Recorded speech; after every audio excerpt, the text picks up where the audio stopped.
Global Namaste. Please join us this Sunday on a free global online episode, Diabetes Awareness. Know your risk, know your response.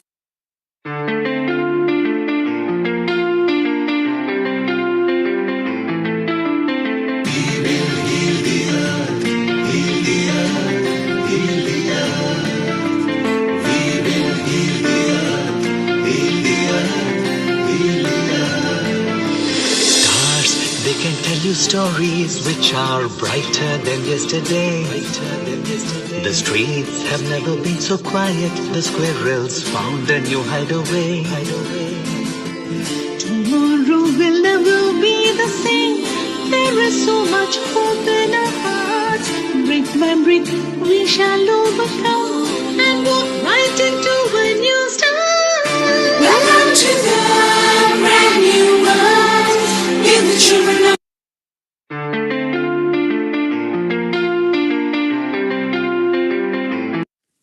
Global Namaste. Please join us this Sunday on a free global online episode, Diabetes Awareness. Know your risk, know your response.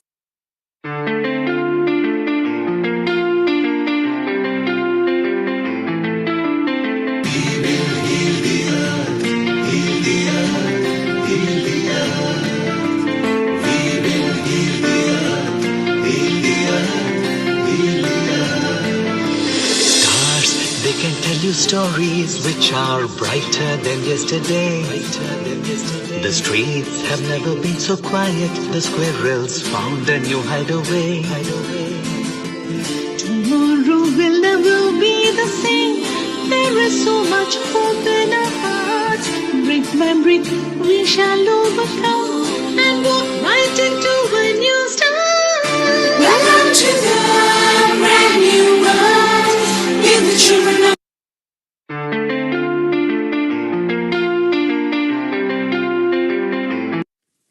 Global Namaste.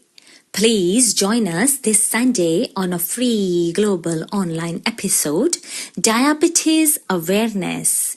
Know your risk, know your response.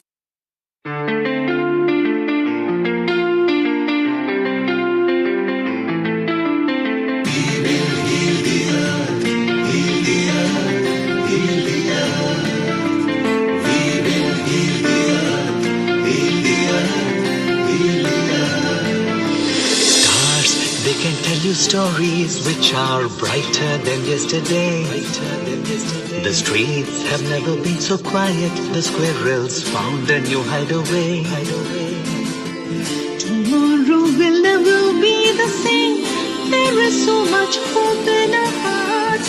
Brick by brick we shall overcome and walk right into a new start.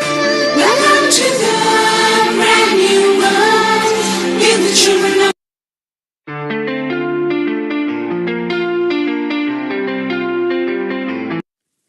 Global Namaste. Please join us this Sunday on a free global online episode, Diabetes Awareness. Know your risk, know your response.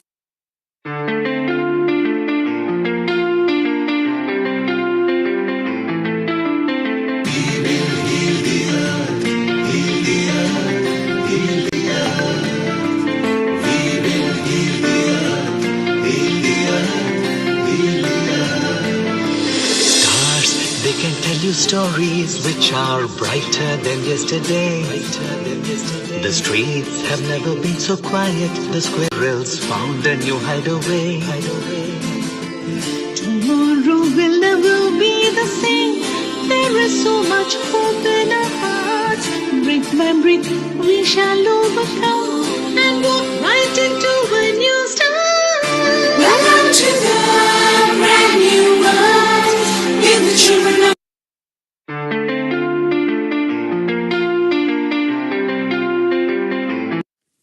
Global Namaste. Please join us this Sunday on a free global online episode, Diabetes Awareness. Know your risk, know your response.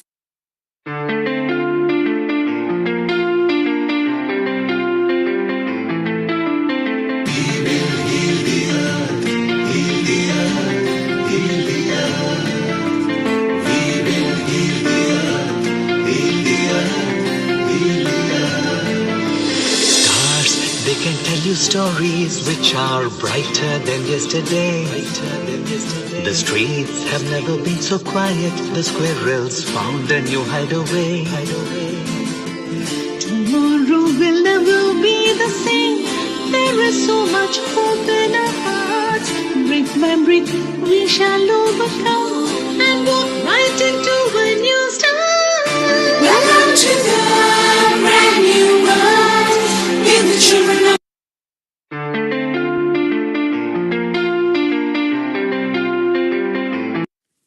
Global Namaste. Please join us this Sunday on a free global online episode, Diabetes Awareness. Know your risk, know your response.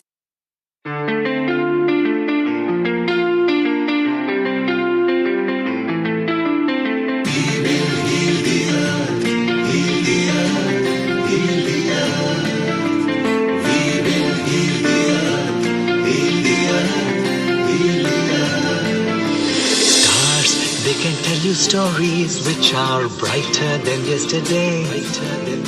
The streets have never been so quiet. The squirrels found a new hideaway. Tomorrow will never be the same. There is so much hope in our hearts. Brick by brick we shall overcome and walk right into a new start. Welcome to the brand new world. Give the children a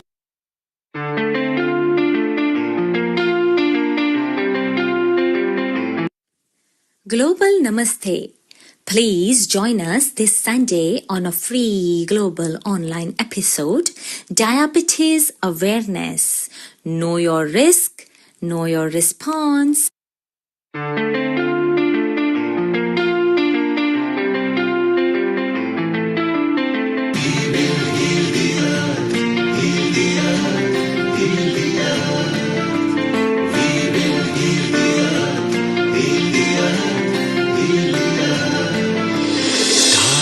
They can tell you stories which are brighter than yesterday. The streets have never been so quiet. The squirrels found a new hideaway.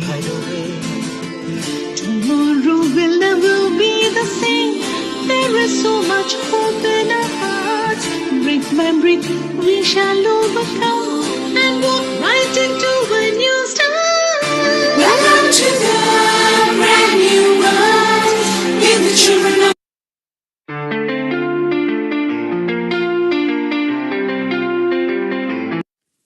Global Namaste. Please join us this Sunday on a free global online episode, Diabetes Awareness. Know your risk, know your response.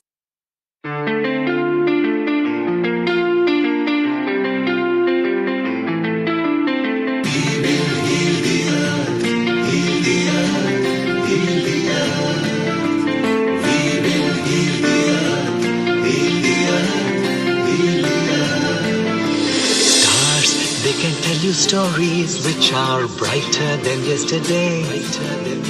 The streets have never been so quiet. The squirrels found a new hideaway. Tomorrow will never be the same. There is so much hope in our hearts. Brick by brick we shall overcome and walk right into a new start. Welcome to the brand new world. Give the children a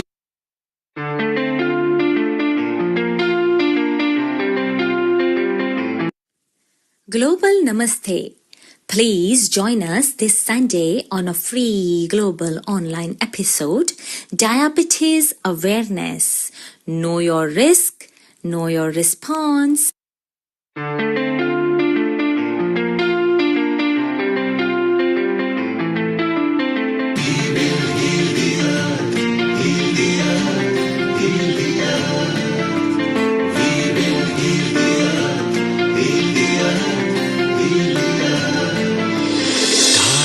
They can tell you stories which are brighter than yesterday. The streets have never been so quiet. The squirrels found a new hideaway. Tomorrow will never be the same. There There is so much hope in our hearts. Brick by brick, we shall overcome and walk right into a new start. Welcome to the brand new world. In the children of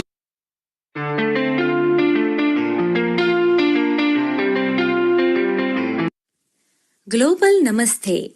Please join us this Sunday on a free global online episode, Diabetes Awareness. Know your risk, know your response.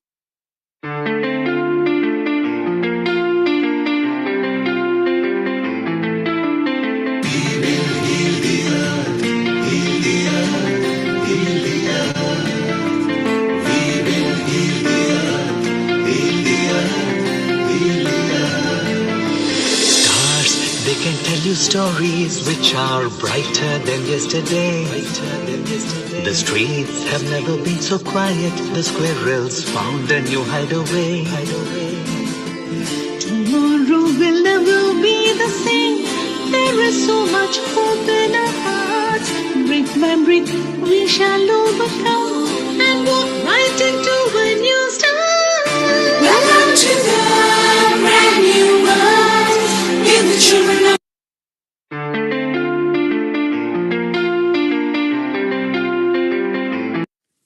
Global Namaste. Please join us this Sunday on a free global online episode, Diabetes Awareness. Know your risk, know your response.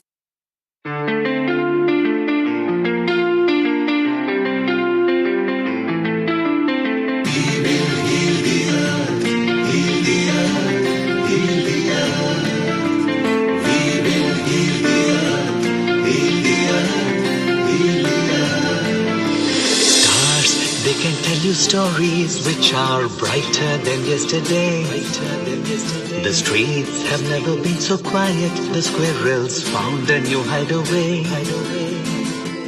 tomorrow will never be the same. There is so much hope in our hearts.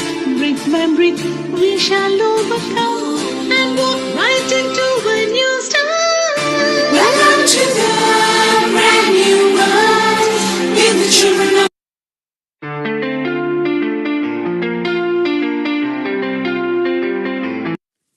Global Namaste. Please join us this Sunday on a free global online episode, Diabetes Awareness.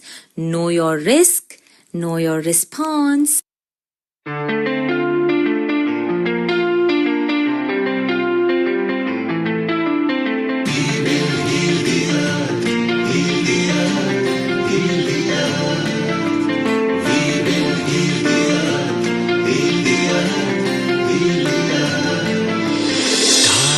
They can tell you stories which are brighter than yesterday.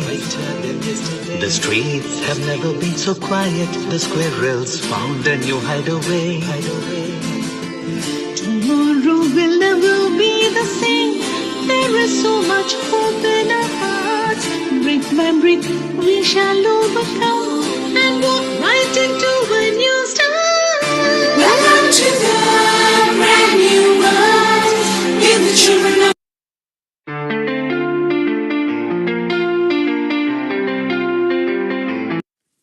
Global Namaste.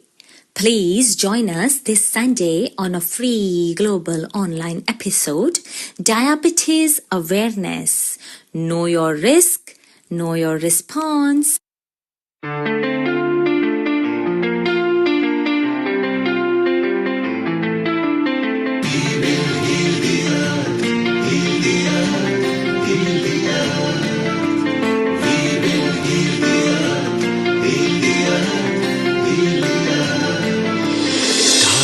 They can tell you stories which are brighter than yesterday. The streets have never been so quiet. The squirrels found a new hideaway. tomorrow will never be the same. There is so much hope in our hearts. Brick by brick, we shall overcome and walk right into a new start. Welcome to the brand new world. In the 10, 9, 8, 7, 6, 5, 4, 3, 2, 1. Global Namaste. Wherever you are connected to us from, good morning, good afternoon, and good evening. And everyone, and we are welcome to today's global online episode on diabetes awareness. I'm Vaishali Acharya, your senior host, and I'm delighted to have you with us. Today, we bring together a distinguished panel of global experts to discuss diabetes, a silent killer that affects millions and silently damages vital organs daily. Our mission is to provide you with essential knowledge, practical advice, and crucial lifestyle changes to help manage and combat diabetes effectively. Additionally, we celebrate Father's Day today. Let us honor all fathers by promoting health and well-being for everyone. To thank you for joining us on www.healingourearth.com, and let's embark on this eye-opening journey together by reciting a universal mantra, Gayatri Mantra. Let's pray together before we begin.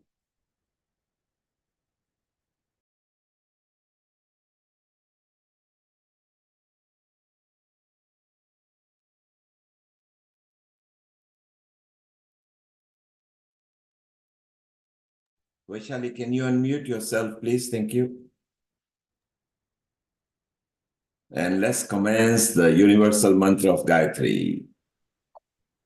Om Bhurbhuvah Swaha Tatsaviturvarenyam Bhargo Devasya Dhimahi Dhiyo Yo Na Prachodayat.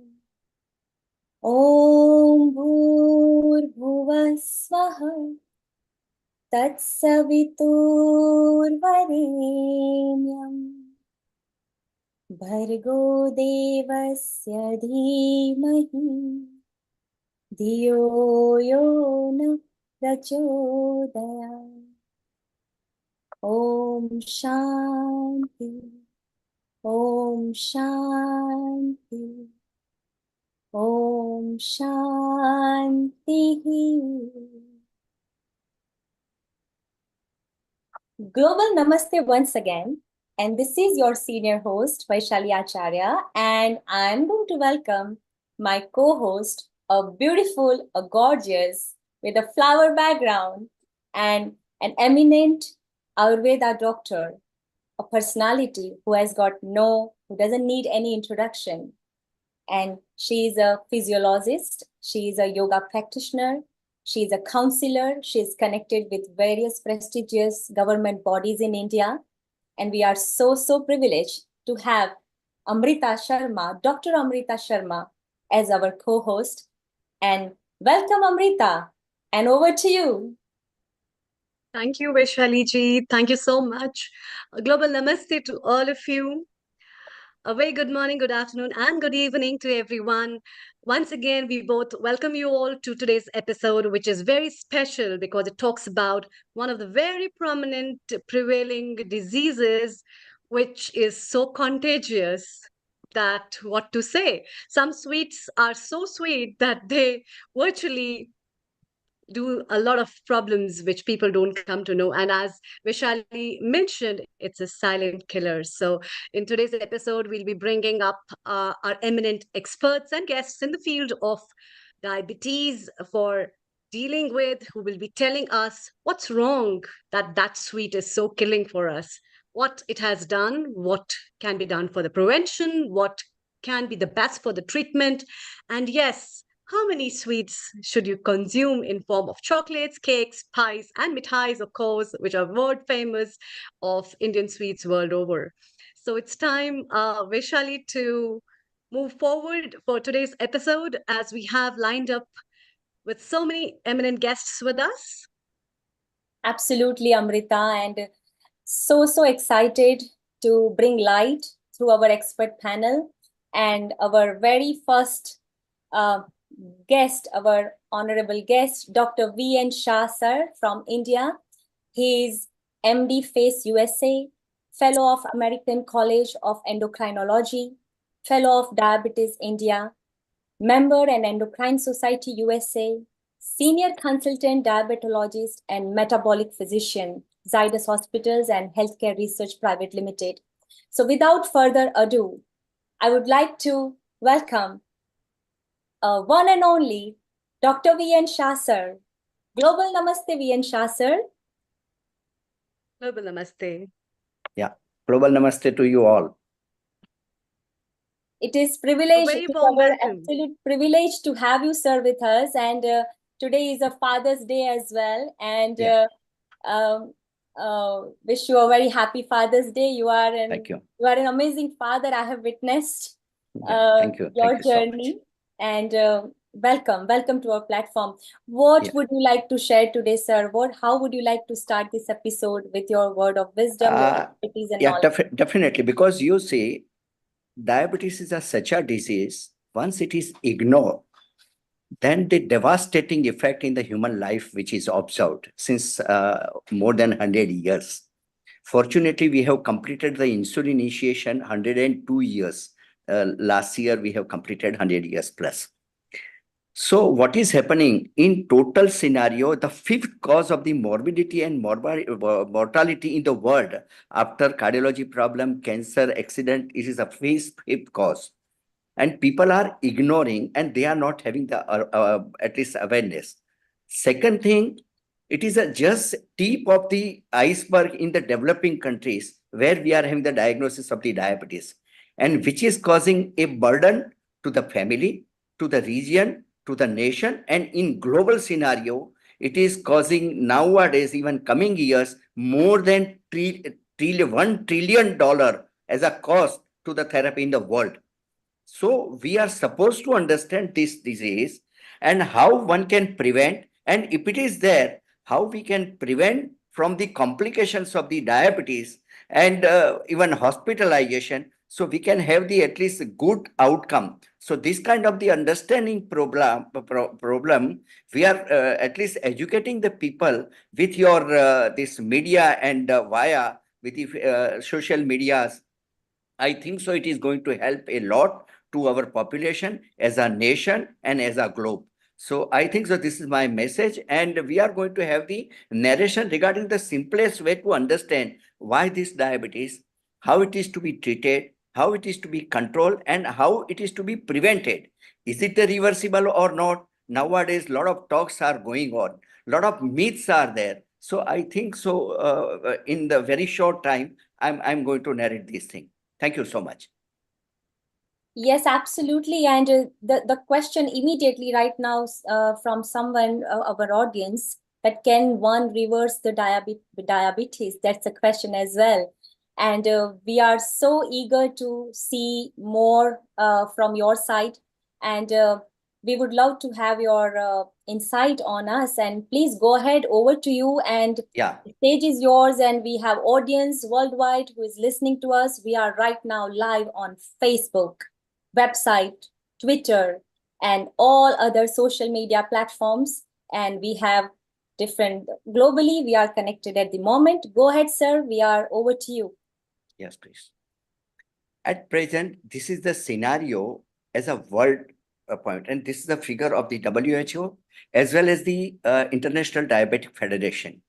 India has the second highest number of the people with the diabetes, and diabetes currently affected more than even 74 million Indians, which is more than 8.3% of the adult population. It is estimated to be around 57% of the current cases of the diabetes to be at least in undiagnosed. Wow. Just a minute, please. Yeah, sure. No worries, sir. Yeah.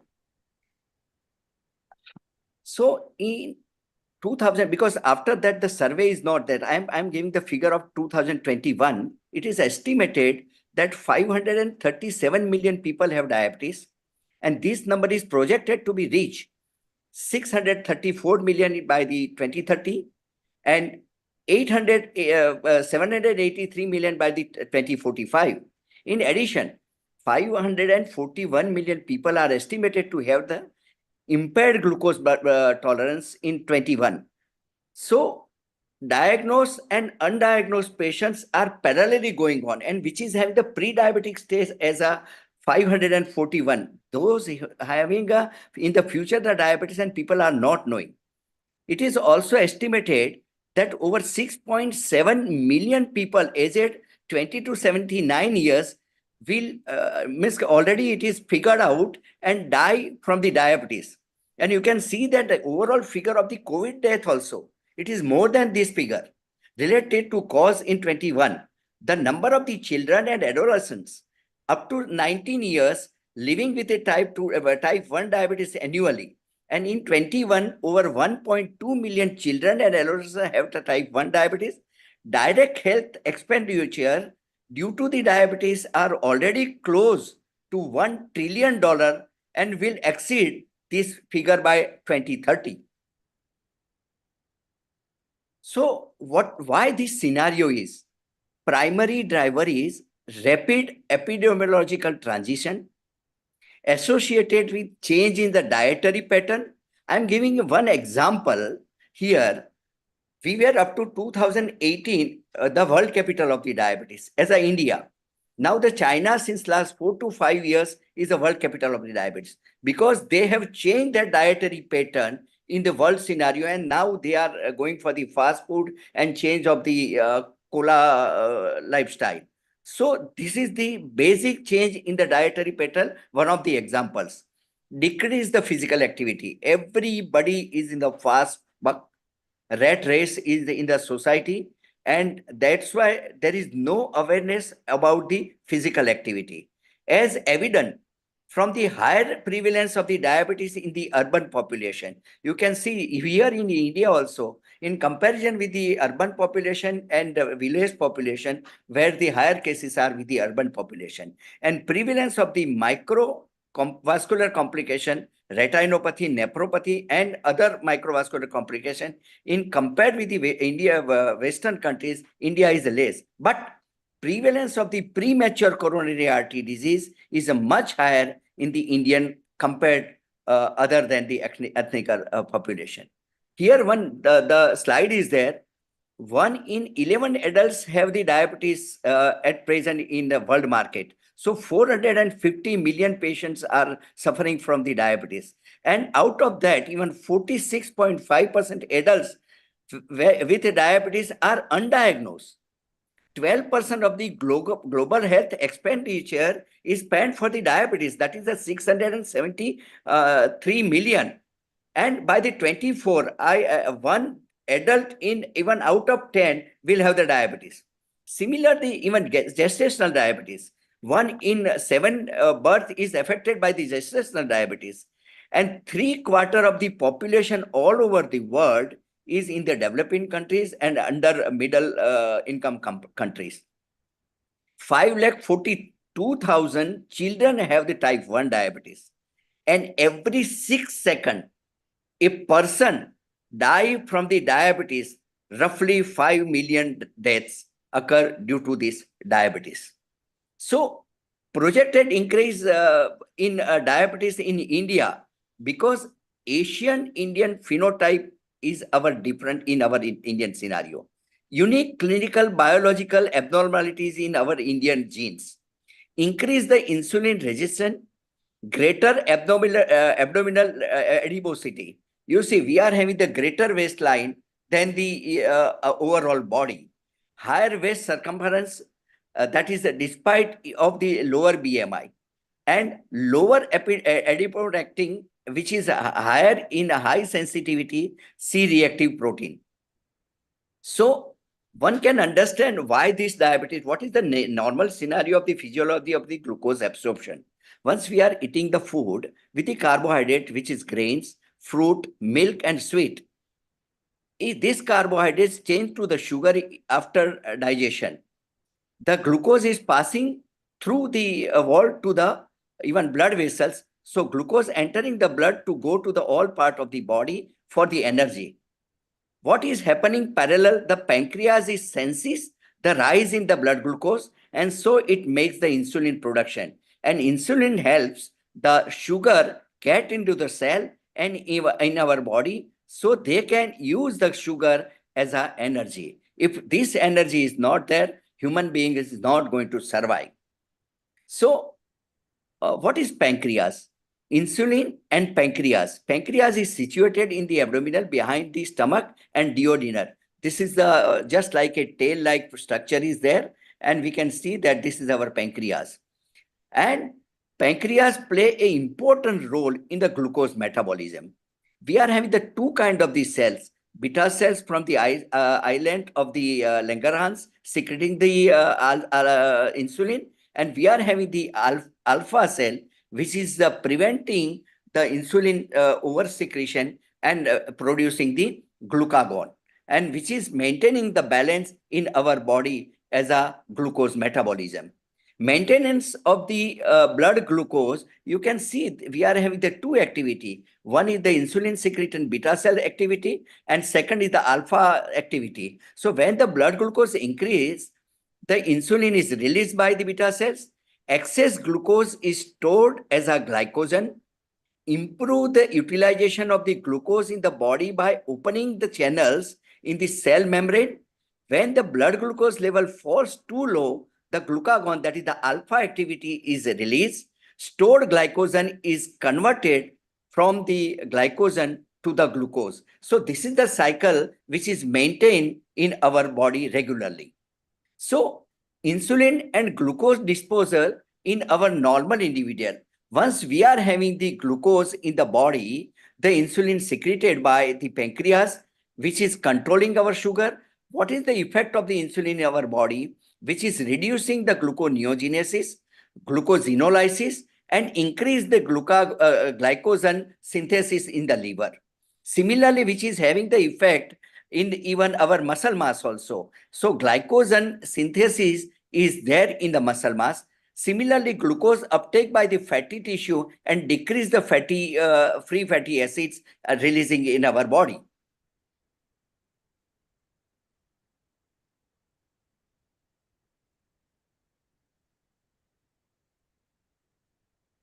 This is such an information that we are. Glucagon, glucose disposable in our normal body. What is happening? Once the glucose is increasing, the glycogen is released by the pancreas. Similarly, gluconeogenesis is there. And this is the alpha activity I am telling about. And alpha activity is increasing the gluconeogenesis. People in our country, we are doing the fast. Where the sugar is coming from? Even Jainism, people are doing 1 month, 2 months, 2 months, 3 months fasting. So from where the glucose is coming? At that time, that alpha activity, which is secreting the glucagon, which is increasing the gluconeogenesis, glucosenolysis, and it is increasing the lipolysis, which is giving the blood sugar in our body for our revival. So what is the diabetes? Diabetes mellitus is a persistent, long-standing disease where utilization of the carbohydrate, fat, and protein by the body is disturbed, leading to the high blood glucose level or the hyperglycemia. This occurred due to the inability of the body to produce the enough insulin due to the decreased functioning of the beta cells of the pancreas, or inability of the body to use the insulin effectiveness, that is the insulin sensitivity. And mostly our type 2 diabetes patients are having the early insulin resistant activity.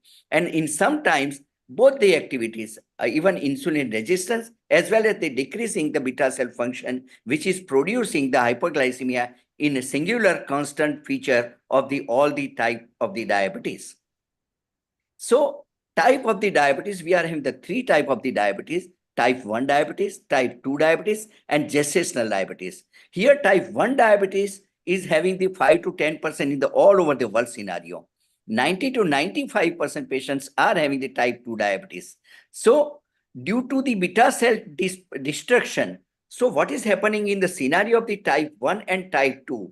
Once the type 1 diabetes, that is the insulin dependent, where the beta cell functions are not there. Type 2 diabetes, where the beta cell functions are there, but due to the insulin resistance or depletion of the beta cell function, which is producing the diabetes, that is called the type 2 diabetes. And gestational diabetes is a diagnosis in second or the third trimester of the pregnancy. So in the overall scenario in the world, as a gestational diabetes, that is called the GDM, it is a 7% to the 14% as a all pregnancies, and which are carrying a lot of problems with the women as well as the coming even future kids also. So this is called the gestational diabetes. What is happening in the type 2 diabetes?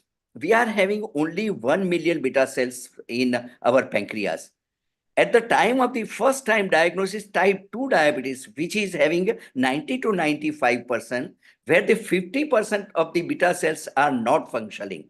And that's why it is a progressive disease. Year by year, these beta cell functions are depleting and sugar levels are increasing. So you can see in your relatives also, initially one tablet is sufficient, then the second tablet, then the third tablet, and ultimately we are supposed to go with the insulin therapy like type 1 diabetes. So type 2 diabetes is a progressive disease. What is happening? Why this type 1 diabetes is the simplest slide I shown to you. What is happening in normal situation? Once we are having the glucose produced in the body via the food, which we are having in the carbohydrate form, where the insulin is a key to the cell, which is opening the window, and glucose is absorbed by the cell, and which is normally in the functioning. In type 1 diabetes, what is happening? Insulin beta cells is not secreting at all. That is called the insulin dependent diabetes. That is the type 1 diabetes, where the keys are not there to open the window. So glucose is not utilized by the cell, and which is having the devastating effect in our body. Similarly, what is happening in the type 2 diabetes? Here, the normal scenario is the same. Glucose is utilized by the insulin, but in type 2 diabetes, some kind of the insulin secretion is there. So partly it is working, partly it is not working. So we are sometimes giving the only oral medication or either insulin plus oral medication as a treatment point of view in type 2 diabetes. So what is happening in the gestational type diabetes mellitus? Gestational diabetes mellitus occurred during the pregnancy. Women with the gestational diabetes mellitus are at the high risk of the developing in the future diabetes. Once the person, because you see female is 25, 30 years, 33 years, 35 years, having the pregnancy, at that time the diabetes is coming in the second or the third trimester of the pregnancy. Once the baby is delivered, out of this pregnancy, 1/3 is having the no diabetes. 1/3 is having the pre-diabetic to the diabetic phase, and 1/3 is having the permanent diabetes. So we are supposed to watch and at least give some guidelines. Pregnant woman which is having the gestational diabetes, which is going to prevent in the future as a diabetes patient. So what is the role of the insulin resistant and beta cell dysfunction in type 2 diabetes?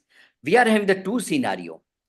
I told you at the time of the diabetes detection, 50% beta cells are not functioning, and progressive decline in the pancreatic islet of the beta cells, and which is decreasing the insulin secretion and inadequately suppress the glucagon, which is giving you the hyperglycemia. Here, what is happening in the obese patient? Insulin secreted by the beta cells, but it is not working properly. So in the first scenario, in the body, you can see that once the diagnosis is there, an obesity patient is there, where the insulin level in the body is high, which is required as a body point of view, but the insulin level is high and persistent insulin resistance is there. Ultimately, it is going to at least damage the beta cell and having the hyperglycemia. So this is the very important causes of the diabetes. That is the omnius of octet, where the insulin secretion is less, which is producing the hyperglycemia. What is the basic scenario I'm having the time, no? Yes, sir. Yes, sir. So what is happening? It is a hyperglycemia, where once the body is having the hyperglycemia, there are two activities in our intestine. that is secreting the enzyme that is called the DPP4, where the medications are going to have the work, and a new research is going on. So intestine is giving the one enzyme that is called the DPP4, which is stimulating the two hormones in intestine, that is the GLP-1 RA, the GLP-1 and GIP, which is called the incretin effect, which is also producing the hyperglycemia. Increase the lipolysis, fat is destroyed and producing the glucose. Similarly, what is happening in a normal scenario, glucose is secreted by the kidney and at least there is no reabsorption. Here, once the diabetes is there, insulin secretion is there, increase the glucose reabsorption. Similarly, decrease the glucose uptake by the muscle mass. And that's why the continuous, hyperglycemia status is there in the blood vessels. Similarly, neurotransmitter dysfunction is there, where is the at least effect of the autoimmune system is there, and which is also going to cause you the hyperglycemia and increase the hepatic glucose production by the liver itself. And here what is happening, the even alpha cell also increasing the glucagon secretion. Here I told you in the beginning, this is the balancing between the alpha cell and beta cell. If the alpha cell is working over it, the secretion of the insulin is not there. That's why the glucagon activity is increasing and ultimately which is leading to the hyperglycemia state, that is diabetes. So can we at least a few factors we can change it? So we are having the non-modifiable risk factor for the type 2 diabetes. That is the in Indian scenario, more than 30 years of the age, one cannot change it. Even world market, it is a 40% is there, and first degree relatives with the diabetes. I am giving you the what is the first degree diabetes patient. Even father and mother is having the at least probability to have the kids diabetes 25%. If the brother or sister is having, that is the sibling, then the percentage wise, the diabetes is going to have the 70 to 80%. So we can, after understanding, we can have the prevention program also. Ethnically, I'm telling you, even all South Asian population, Pakistan, India, Sri Lanka, Bangladesh, where ethnicity is there, and we are having the more probability of the diabetes. History of the impaired blood glucose.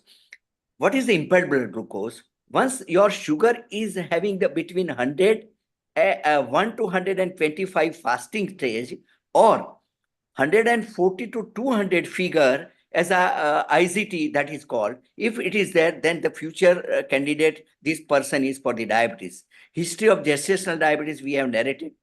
Very even common problem at present, all girls, which is having the hormonal abnormalities, that is called the polycystic ovarian syndrome. Acanthosis nigricans, you can see that even in the obese kids, this kind of the even neck blackness is there, that is called the acanthosis nigricans. Hypertension, dyslipidemia, obesity is there. But these are the modifiable risk. Nowadays, we can understand what is the modifiable risk. Dietary pattern. We are having the now fast food pattern. We are having the cheese, butter, and fried things.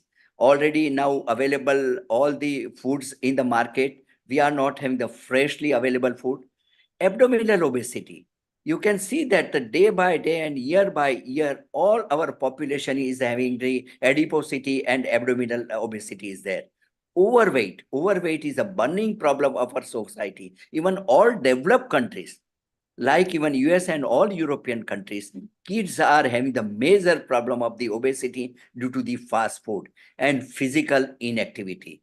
We are having the food, but there is no physical activity. There is no playgrounds. People are always watching the TV or always watching the mobiles and not having their games which we were playing, and we were having the at least physical activity in normal. Nowadays, almost all activities, those who are even working, they are working more than 8 hours, 12 hours, and traveling time is there. So physically, even adult population, they are not getting the time to have the physical activity and exercise. The classical symptoms of the diabetes, more than 50% patients are not having any symptoms of the diabetes.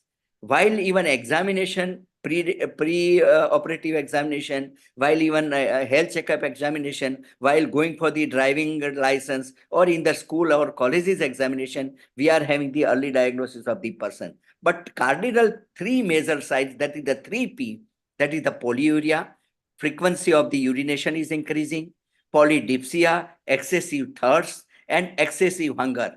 Besides that, the body is going to reduce the weight and patient is having the hunger and more food. These are the all three major cardinal signs. Other than these is a weight loss, extreme fatigue, frequent infection in the even private parts, slow healing of the wounds, tingling and numbness in the hands or feet, and blurry vision. These kind of the symptoms are there, supposed to at least visit the doctor and have the primary phases of the diagnosis. Why should diabetes be treated?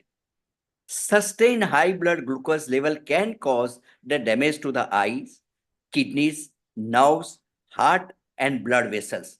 What is at present the scenario in the world market? First cause of the blindness in the world is a diabetes, uncontrolled diabetes.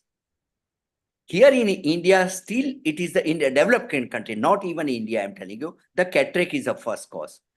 Almost even kidneys, I'm practicing diabetology, more than even 50 to 60% patients, they are newly diagnosed as a diabetes, they are having early changes of the damage to the kidney, which is showing by the urine for the microalbumin, which is a very simple urine report. Nerves are affected. Here in our scenario and even all over the world, barefooted people are having the pilgrimage. They are going for the darshanas and having the damage to the foot. So after accident, the second cause of the amputation of the limb is the diabetes. Similarly, heart problem, bypass surgery, angioplasty, angiography, peripheral vascular disease is the byproduct of the uncontrolled diabetes. So major three problems. And nowadays, not only this kidney, nowadays the combination of the obesity, that is called the NASH or NAFLD, that is called the non-alcoholic fatty liver disease, which is almost even young population are having. So what is happening? Uncontrolled diabetes is to be at least treated as early as possible. So what is this the scenario in the world market? You can see up to 2018 and 19, China was the second and India was first. Scenario at present in our country, 77 million of the billion of the diabetes patients are there. Then even projection of the 2030 and 2040, you can see that the population is going to have in 40 134 million patients of the diabetes.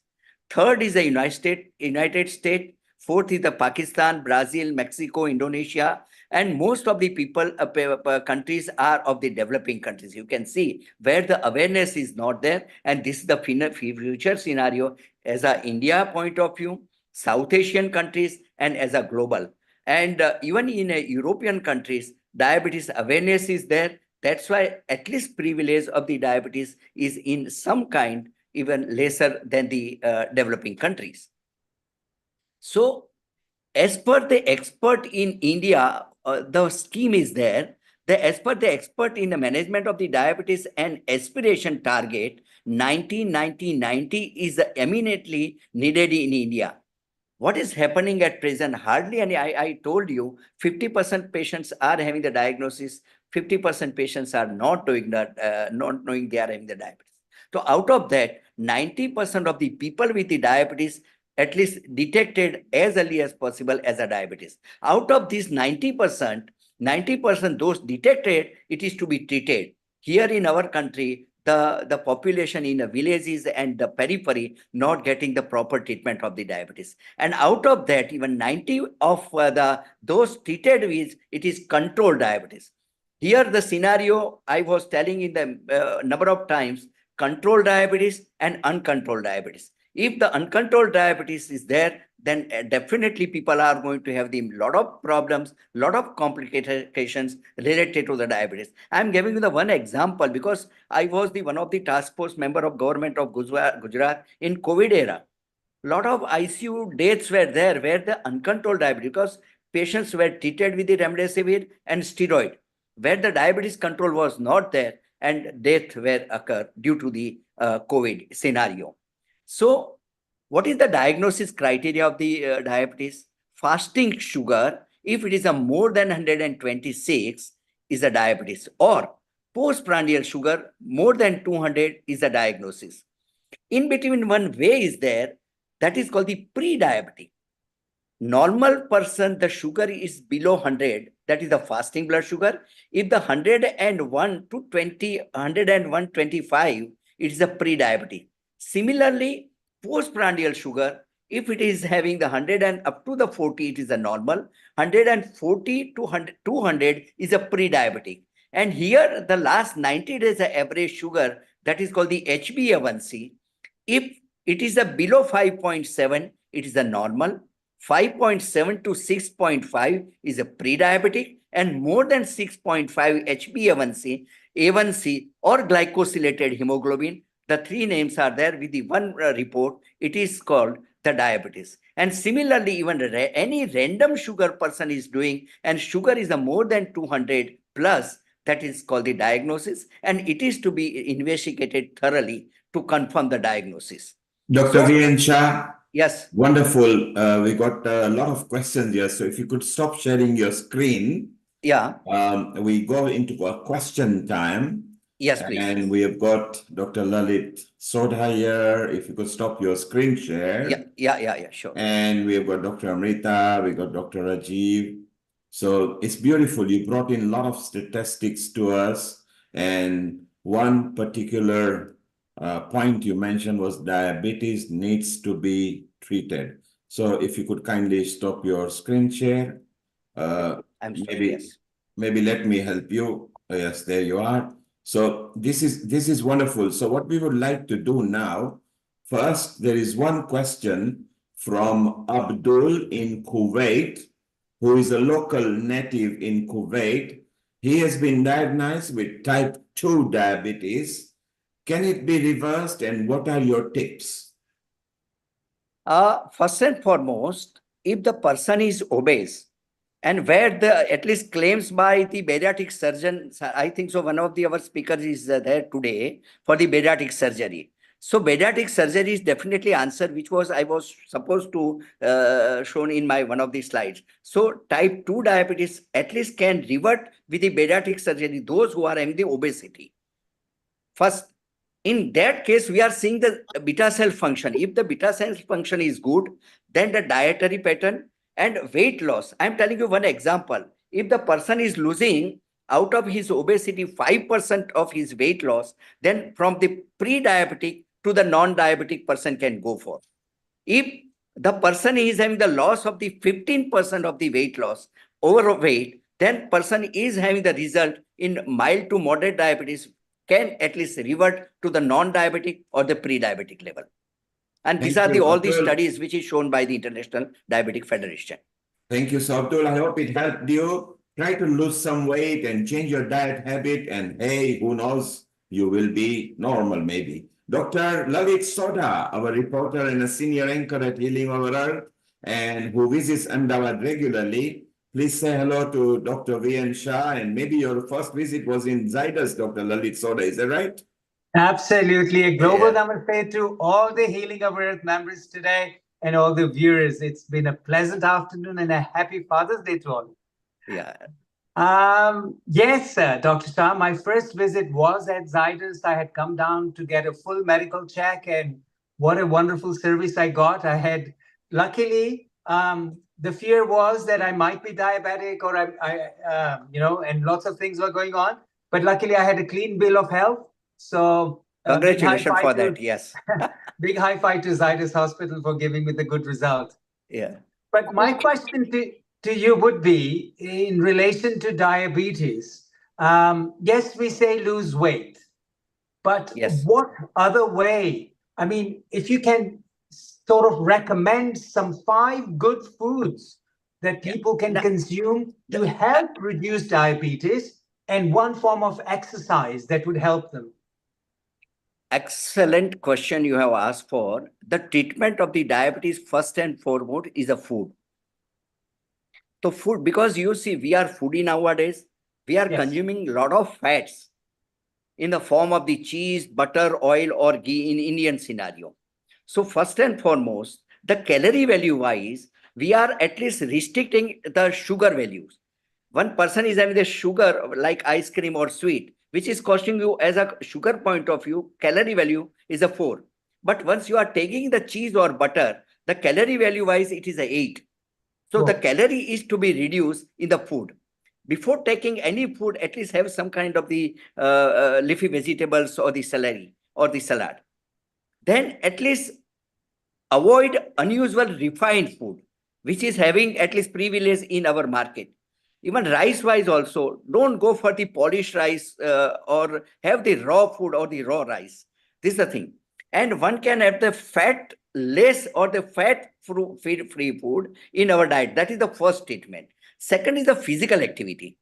Every day, person with the diabetes, there is no vacation for the diabetic patient to have the good control. That is the 365 days. In the cardiology, cardiologists are telling 5 days a week. But in the field of the control of the diabetes, 7 days a week for as a physical activity. And person is doing even minimum 150 minutes exercise a week, at least is having the good control of the diabetes. Third, we are having a lot of gadgets to see the control of the diabetes. What is the value of to see the control of the diabetes? The fasting sugar is the 80 to 130. If the person is having, and PP sugar, that is the postprandial sugar, is 80 to 180. If it is there, and A1C report last 90 days sugar is below, then it is a good control of the diabetes. And that is to be. So it is called the now time in range, TIR, and which is observed with the continuous glucose monitoring. That is nowadays available all the developed countries and here also. And every 15 minutes person is having the sugar. So every day you can check 60 times your blood sugar level. So automatic the control of the sugar will there, and we can at least prevent the problem of this. So regular checking of the sugar, then at least to go to your doctor regularly and at least have the primary examination of the feet, primary examination of the kidney. With the I told you in the beginning also, simple one urine report, that is called the urine microalbumin. And if it is a more than 300, which is showing now the person is going to have the kidney problem. So we can diagnose before 4 to 5 years for the kidney damage with the simple urine report. Normal value is 0 to 30, 30 to 300, which is reversible. More than 300 is a question mark for the reversal of the kidney disease. Similarly, diabetic foot program, even eyes examination, fundoscopy, one can at least prevent the blindness in the diabetes. And similarly, neurological examination, and we can have the at least prevention of the paralysis. So we can have the preventive measures with the good control of the diabetes. And if you want to go for the prevention of the diabetes, identify yourself. You are obese, your BMI is more than 23 in the Indian scenario. And in international scenario, if the BMI is more than 25, it is called the overweight and obesity.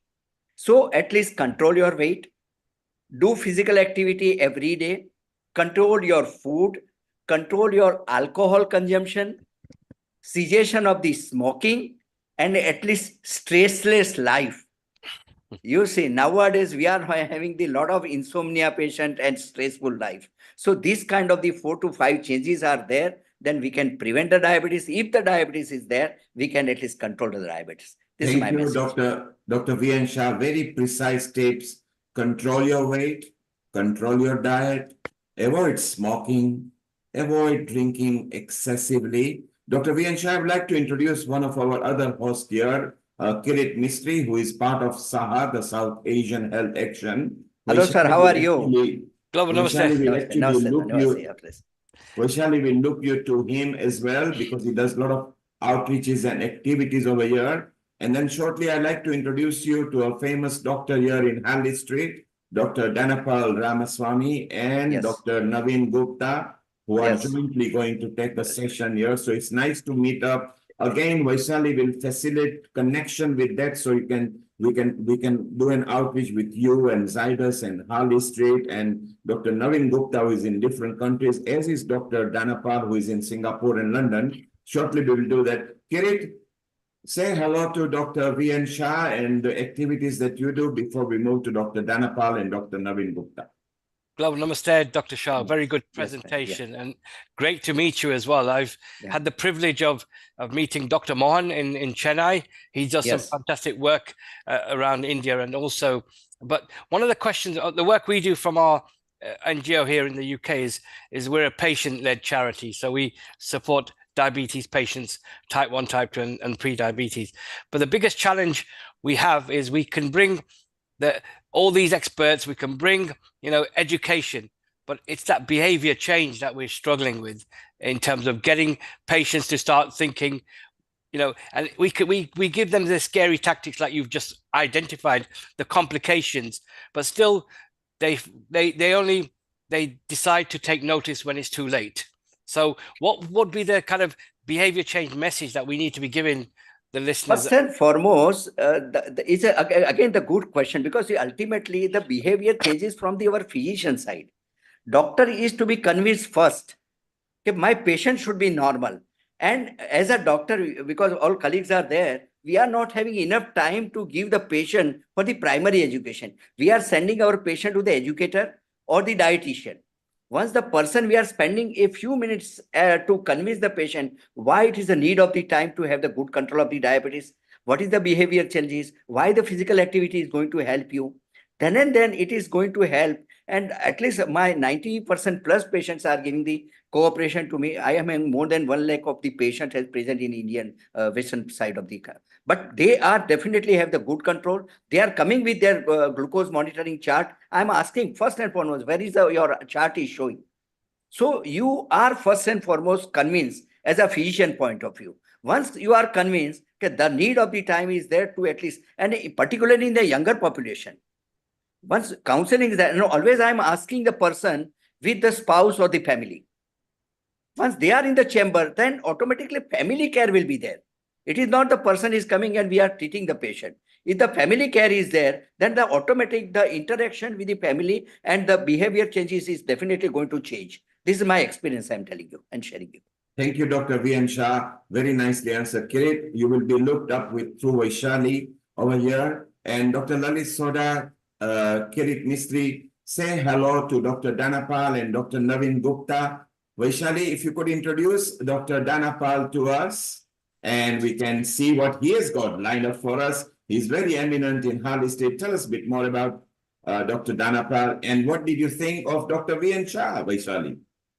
Oh, first of all, what an insightful presentation, V.N. Shah, sir, that you provided, and what all the figures, facts, and insulin resistance, insulin sensitivity.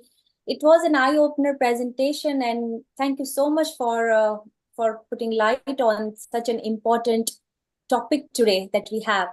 And at the same time, like I said, I'm going to introduce our Dr. Danapal from Harley Street. And to you, V.N. Shah, sir, and Dr. Danapal is the mentor of Harley Street Healthcare Group, PLC.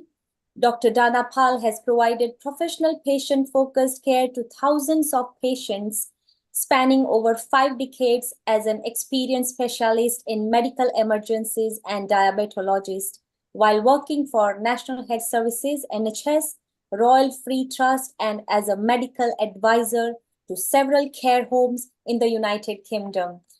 Global Namaste, Dr. Danapal, and welcome to Healing Our Earth.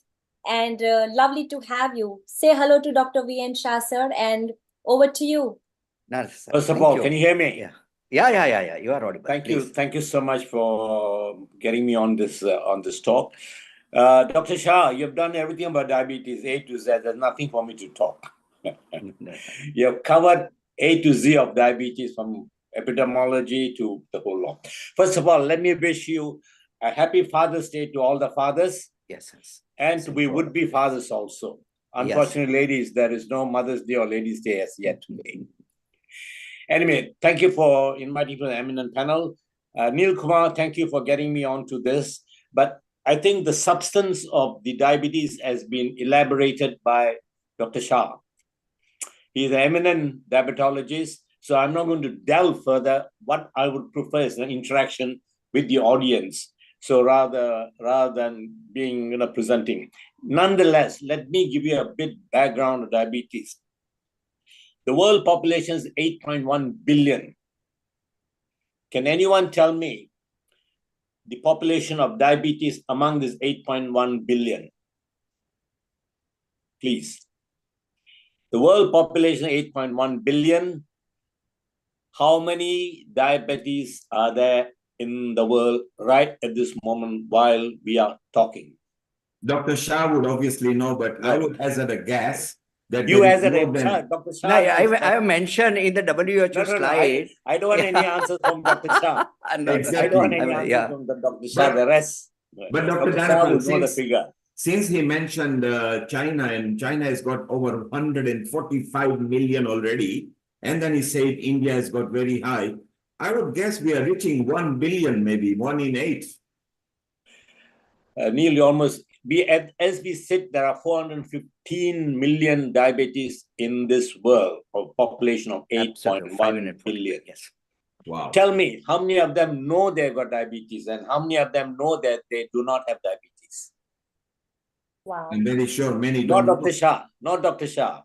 Anyone else? Let's ask Dr. Soda, because he's a chiropractor, but I'm sure he will think logically, or maybe Kirit or Amrita, Dr. Amrita. I can almost say half of them don't know that they have diabetes. So 50%. It is a 60-40. 60-40. Wow. It's about 46%. Yes. Of them, of which the adult population, there is, when you take 415 million of 8 billion, that means more than 5% of the world has got diabetes. More than 5% of the world. But if you take the adult population, the diabetes more prevalent is 1 in 11. That's more than 10% population. Out of the 10%, 5% are walking around not knowing they got diabetes. That's about 200 over million. The population of United States, US is 330 million. The diabetic population is far greater than the United States. Right? Diabetic population is 415 million. US population 335 as it is today. That is there. In 2040, the diabetic population of the world is going to be 670 million or 700. That population is equivalent to ASEAN. I come from Singapore, born and bred in Singapore. ASEAN, 10 countries. Our population in ASEAN is 670 million. Can you imagine 2040, whole of ASEAN would be diabetic? That's the disease we have got. As I said, as of today, about 220 million are walking around not knowing they got diabetes. So hence the word diabetes is a silent assassin. Diabetes is a loaded gun with 6 bullets with no safety catch. The first bullet will hit you. What is it? Stroke. The second bullet will hit you here. What is it? Heart attack. The third bullet will hit you below, kidney, renal failure, kidney failure, which is common. The fourth bullet for a man will hit in the penis, erectile dysfunction. The fifth bullet will hit your foot, amputation. The final bullet will hit the eye, as Dr. Shah said, blindness. That is a scenario that 200 million, 220 million people today are going to have these complications. Why? They do not know they got the disease. So where we are lacking. Diabetes, as you say, it's a metabolic disease, a lifestyle disease, it's insulin-resistant disease. As far as I'm concerned, Dr. Shah said it's not curable. But as far as I'm concerned, with my little bit of knowledge, it is detectable, preventable, reversible. Detectable, very easy. All you need is a blood sugar, especially if you've got a family history. All South Asian, if you've got a family, your father is diabetic, your mother diabetic, go for a blood test, maybe a finger prick or HbA1c. Today, I include HbA1c as a routine test for all my patients, those who come to my clinic. You don't need this a special diabetic test, but I think today things are moving on. Everybody gets HbA1c done, irrespective, of course, if you're 20, 30s in healthcare. So it is detectable. Very simple. Or you just walk in and get a finger prick done. It tells you what's your blood sugar, you know the norm, and then you can go and see a GP or whoever it is. So it's detectable. Preventable and reversible. English language, alphabet's got 3 letters, which make one exciting word. I will tell you the first letter is S. Can anyone tell me what the second letter is going to be? E. Now, you guess what the third letter is going to be. Anyone? I've given you S, English language alphabets. From the alphabet, I'm thinking 3 letters that will make an exciting word. I told you S. Second, I told you E. Can anyone guess what's the third letter? X. X. X. Wonderful. Who said that? Okay, sex. Absolutely right. Everybody enjoys sex. I enjoy, you enjoy, animals enjoy it. All this, even plants enjoy it. Pollination, you get lovely flowers coming in. But the S, the sex word is S, stands for stress. When you're stressed out, you become sedentary. What do? You start eating. Stress, when you are stressed out, you come back out to work, sit down on the couch, you start eating potato chips or budgies or whatever, eating. How do you prevent the lifestyle disease of diabetes with stress and eating? Is exercise. The E is silent, exercise. Exercise prevents stress. Exercise cuts down your eating, calorie-wise. Exercise produces an enzyme known as endorphin, which is self-generating and a feel-good factor enzyme. So, as I said, detectable, preventable, and irreversible. It's a metabolic disease, as I said. By the time diabetes is detected, the endothelial cells are done and dusted. They're dead. The damage is caused already. By the time the blood sugar goes up and is damaged. What I tend to do is my practice. If somebody is, there's no such thing as, wait and see, pre-diabetic, post-diabetic. The moment you know some Asiatics comes in, because you have to prevent the diabetes, you can throw metformin is a very old drug, 100 years old drug. It's founded in 1920. Sorry, 1920, 20, it's a 100-year-old drug. And metformin has got multifunctional, Dr. Shawla. One, brings the blood sugar down. Second, there are 20,000 patients being tested for anti-aging and longevity, and also for weight loss. Metformin is weight neutral weight loss itself. So it's a magnificent drug, as old as aspirin, as old as paracetamol, completely safe drug. So no harm starting preventively, as a prevention, apart from the SEX, you throw in a little bit of metformin, and 500 milligram, 1 gram, depending on what it is, basis. So you prevent the endothelial cells getting damaged itself. So that is what it is all about, because I am concerned about the half the population walking around, a time bomb, a silent assassin that is going to damage. Diabetes is a multi-organ disease. Dr. Shah, you know that. You have already explained everything. It's a multi-organ. It doesn't spare any part, not even the skin, fungal infection, not even the nose, not even the throat. The only disease that captures the whole body contour is diabetes. And it's preventable, it's detectable, preventable, irreversible. I have many patients who are on insulin come out, many patients who are on anti-diabetic medications have come out of it. So there, I don't want to go further because Dr. Shah has said A to Z of diabetes. I'm adding, I want interactive questions rather than anything, because it's a lifestyle disease. It's a lifestyle. Dr. Dhanapal, first of all, whatever you said, it is something that the terminology that you used, it would be directly, appealing to the consumers, actually.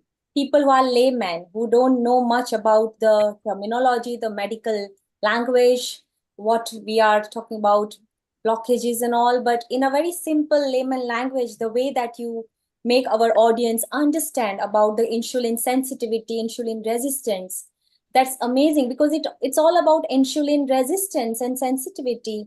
So if we all know the importance of exercise, healthy lifestyle, and we can always fight, we can combat, we can prevent, and we can treat as well, and we can detect as well.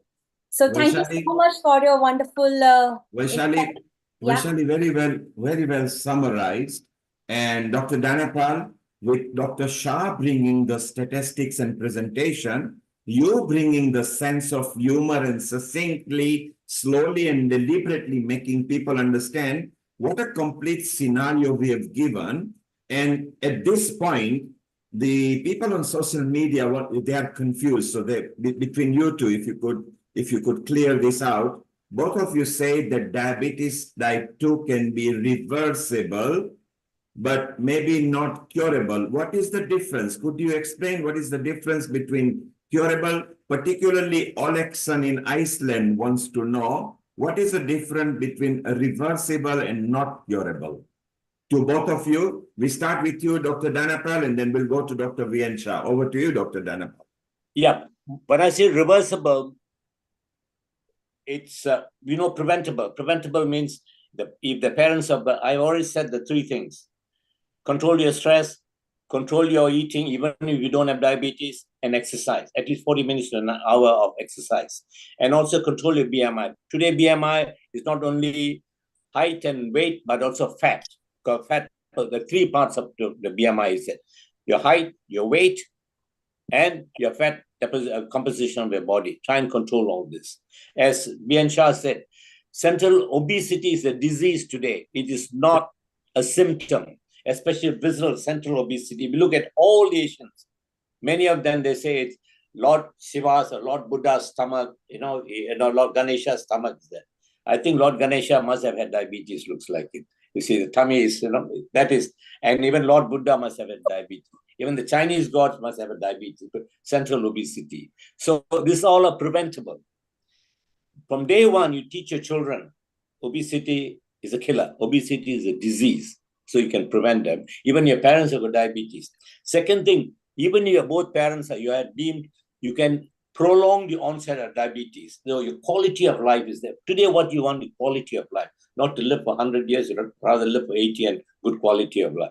And don't let the event take place in your life. You live for 100 years, no diabetes, no hypertension, no cancer, nothing. Don't take. Once the event takes place, it shortens your life, shortens the quality of life. Right. So, and reversible, once it's sensible, you start. I had so many patients come out of medication because lifestyle, and I said maybe some supplements. Each individual. You see, each individual bespoke person. The 8.1 billion are individuals. You've got to treat each individual according to his capacity. You can reverse it. You have a time, sit down, talk, see what it is, change your lifestyle, change a bit, and you can reverse it. And preventable, reversible. Thank you, Does Dr. that make sense? If you need further, give me a call, because this is a panel discussion. We can always have a chat on the basis over maybe a beer. Thank you, Dr. Dhanapal. So basically what you are saying is do see your physician and do take advice. Don't leave it too late. Dr. VN Shah, I think Dr. Dhanapal has succinctly described. Similar my comment, because you see reversible, we are reverting, but the diet and exercise is a treatment. So it is to be continue as a treatment, even metformin. Once it is continue, then it is because we are not curing the problem. It is a reversal. Once you are breaking your diet, you are increasing your weight, then it is going to reoccur. So ultimately prevention is there, but diet and exercise is always as a part of the treatment, and don't lose it. Second thing, at least control yourself as a physical activity. And always I am giving a few messages to the society for the even recurrence also. That is my message is the fast food will kill you fast. At least avoid unusual fast food pattern in your meal. Second is eat less and walk more. Eat less means at least calorie point of view, at least restrict yourself. Then third is the greater the waistline, shorter the lifeline. Always in Indian scenario, we are telling the sina choda hona chahiye, pet nahi. And even after 30s, we are having all tummies are greater than the chest. So that is also going to cause, and at least control your waist size, which is going to help you as a problem boy. So say yes to exercise and no to the diabetes. If you carry a message, so it is a clear message to the society. Sir, I am interrupting, but the one point that you mentioned just now, it was, first of all, thank you so much. It was excellent message that you all are providing right now on this platform. And the one point that you mentioned about metformin, I would like to mention that when I was in India, one of my colleague, one of my friend, she said that when I used to be very, like I was regimented, that time I was very, very, like active I used to be very regimented in terms of weight training and protein fiber. I used to have only protein fiber in my dinner, and carb loading time internationally. We all know that before 12 o'clock, metabolism is always highest. So it's good to have a good carbs before 12 o'clock in the morning. So anyways, so my colleague used to say that when I used to say no to junk food, when they order something, samosa or something, I said, no, I'm on diet. I don't want to have it. I would rather go for a good fiber. And she said, oh, person like you deprive on food, but see, I have metformin. I don't have to deprive on food and still see I'm not gaining weight. And so can you put some light on people who absolutely unaware about the importance of diet and workout, and they are, I would call them lazy, because I feel that lazy people don't want to work out and they just want to rely on metformin. So can you please put some light on that, please, Vaishali sir? Over to you. You have rightly mentioned, metformin is not the all disease, the remedies. Definitely, even in the PCOD, I mentioned in the beginning also, the metformin role is there. I think so, and it was mentioned by Dr. Dhanapar also. Metformin is since last so many at least years which is available. But I'm telling you, once you are taking the salt and ghee and cheese and butter, and you are taking the medicine for the blood pressure also, is it the way to? So ultimately, we are supposed to respect the disease. Once you are having the diabetes, respect the diabetes. If it is ignoring, then it is going to cause you the problem. And that is a complication of the diabetes. And which is mentioned by Dr. Dayapar. It is even without hair and nails, other than all the organs are going to be damaged by the uncontrolled diabetes. So metformin is the prevention for the diabetes is there. Second one more molecule is the acarbose, that is a glucobase. It's the second, which is declared by the WHO and International Diabetic Federation for the prevention of the diabetes. That doesn't mean that you are not going to have it. So again, respect the disease, respect the food, do the regular physical activity. It is not the option of the physical activity or the dietary green signal. You can at least have anything with the metformin medicine. It is something wrong message to the society. And this is myth also, I'm telling you. Thank you, Dr. VL. Can I come in? See, yes, please. Answer. Metformin is not a panacea. It's also used for polycystic, ovaries. Ovarian disease, yes. Females, you know that. You see, it's a treatment. Doesn't mean that you got to eat everything. Boom. Now today we got Bijobi injection for weight loss. We got Manjora for weight loss. We got Ozempic for weight loss. Injectable. Once a week you inject. My patients 10% they lose weight within 12 weeks. Injectable. But that doesn't mean that you that only temporary. Your lifestyle, it's a lifestyle disease. As I said, stress, control your stress, and exercise. If it goes beyond this, then because certain people, you can't blame the hereditary only. Let me tell you something simple. Why do you give insulin? You eat, blood sugar goes up, boom, you give injection, insulin. But if you don't eat, blood sugar doesn't go up. You reduce the insulin. You reduce the intake, you reduce the insulin. Insulin makes you put on weight again. You see, insulin is weight positive. Metformin is weight negative. So common sense tell you, I keep on eating, then I put on insulin. Boom, bring your intake, cut your insulin, reversible. You understand? You can take it. Many of my patients have come out of insulin itself. You see, but type 1 is different. We're not talking type 1, we're talking type 2 disease. Am I right, Dr. Shah? We're only talking about type 2.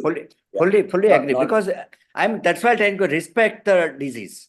Thank you. Thank you, both of you. Olexon in Iceland, I hope it helps you. Basically, reversing it is a mild form of curing. So reverse your type 2 diabetes, exercise, eat less. Dr. Dhanapal has very clearly said, if you don't consume too much, then you will not produce too much insulin. If you don't produce too much insulin, then you don't have to take the medicine and it would help you. Now, let's go and we need to introduce Dr. Naveen Gupta as well. Vaishali, introduce Dr. Naveen Gupta. People are enjoying this chit chat, so let's keep on chit chatting. And Amrita, you've also got a question. We also like to introduce Dr. Rajiv Gupta, our health episode lead here. He's also done a research and he's from NHS doctor. Vaishali, can you introduce Dr. Naveen Gupta first? We will say hello to Dr. Rajiv Gupta. Over to you, Vaishali. Sure. Global Namaste, Dr. Naveen Gupta, and welcome to Healing Our Earth platform. And first of all, before we go ahead, I would like to quickly introduce you and let the world know that your credentials and what you are doing here on Harley Street. So Dr. Naveen Gupta has been practicing Ayurveda for 4 decades, out of which the first 2 decades he practiced in Delhi, India, and the last 2 decades in Europe, Switzerland, and the United Kingdom. Dr. Gupta is one of the very highly specialized Vaidya in pulse examination, herbology, and Marma Bindu, the vital point in human physiology and Panchakarma. He has a deep interest in whole range of Vedic healing arts, sciences, and technologies for achieving the highest quality of health and consciousness. Dr. Naveen Gupta, welcome to our platform. And we know this is not just, this is a very small introduction, and your credentials, your area, whatever you have done in your career, it's tremendous. So over to you, Naveen Gupta, and yes, please go ahead. Global Namaste to everyone, and Dr. Shah, Dr. Dhanapal, my colleague, and Kirit, and Dr. Rajiv Gupta, and Amrita, and one and only Neil Kumar. You see, I thought that what I'm going to speak when such stalwarts are there, and Dr. V.N. Shah, he himself he's a stalwart in India, and Dr. Dhanapal is stalwart in diabetology in UK. So what I'm going to do here, if I'm talking the Ayurvedic language, which 90% of the people will not understand. So because everybody understands the modern medical language today, it's a pity. And but somehow it is like that. So if I'm going to speak the Ayurvedic language, then even the Ayurvedic doctors are also speaking nowadays the modern language. So then I thought that what should I do? Then I started thinking about it, and I prepared some poem and poetry. And this poetry starts like this, that a conversation between a diabetic patient and diabetes as disease, as a medical condition. Both are talking to each other. A diabetic patient is talking to diabetic medical condition.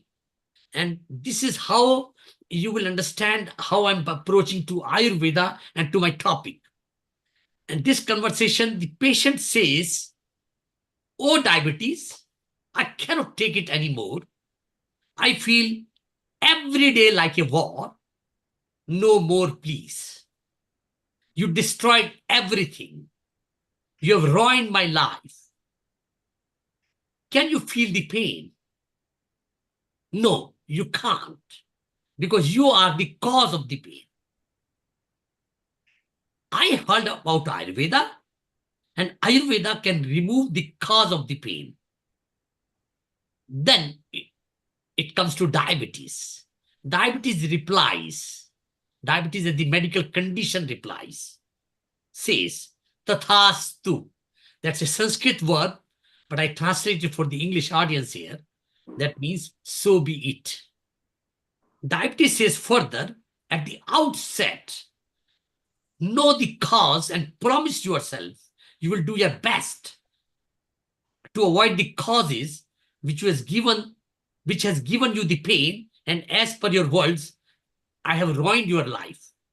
So the first cause, I will say in little bit in Sanskrit, then I will translate it. Asya Sukham. That's the first cause of diabetes, which I'm reading for all the audience here, which is 6,500 years old. And the medicine which we know today has a history of 1,000 years. That means 5,500 years, some kind of medicine was practicing and people were getting ill at that time. So then the rishis and maharishis, what they were saying about it as a cause, Asya Sukham. You love your sofa, idle sitting. That is called Asya Sukham. That's the first cause. Second, Swapan Sukham. That means you love your bed, excessive sleep. Third is Dadhini, excess use of yogurt or curd in our diet. That's the third cause. The fourth, Gramya Udak Anup Rasa, excessive drinking of soup of domestic, aquatic, and marshy animals. Fifth, Nava Annapanam. I know that Dr. Shah was discussing about food and he was mentioning about the brown rice or complete rice. We say riz-complet, means in French we say that complete rice. And Nava Annapanam. It's the biggest cause in Ayurveda, which we know, and I know it so well because my grandmother used to store the grains for long time before we had it in flour. So Nava Annapanam means excessive combination of new cereals and drinks prepared from that. Newly cultivated carbs as cereals or pulses should not be used because that's the cause. Fifth, Kapha Vardak Ahara, Emam Vihara Sevan. Kapha Vardak means, here many people will not know what I'm talking about because Ayurveda is based on three biological energies or three biological forces. Like you know that sun, moon, and wind, they carry the whole universe. Every single function of the whole universe is carried upon by the sun, moon, and wind. The sun in our human physiology represents as Pitta. The moon represents as Kapha. And the wind represents as Vata. So here I'm talking about the diet which increases the Kapha. And that is the lifestyle, both. All other Kapha promoting regimens, diet, and activities that increase Kapha, like desserts on your plate, excessive intake of sweet, sour, sticky, oily, cold, fermented food, and overeating.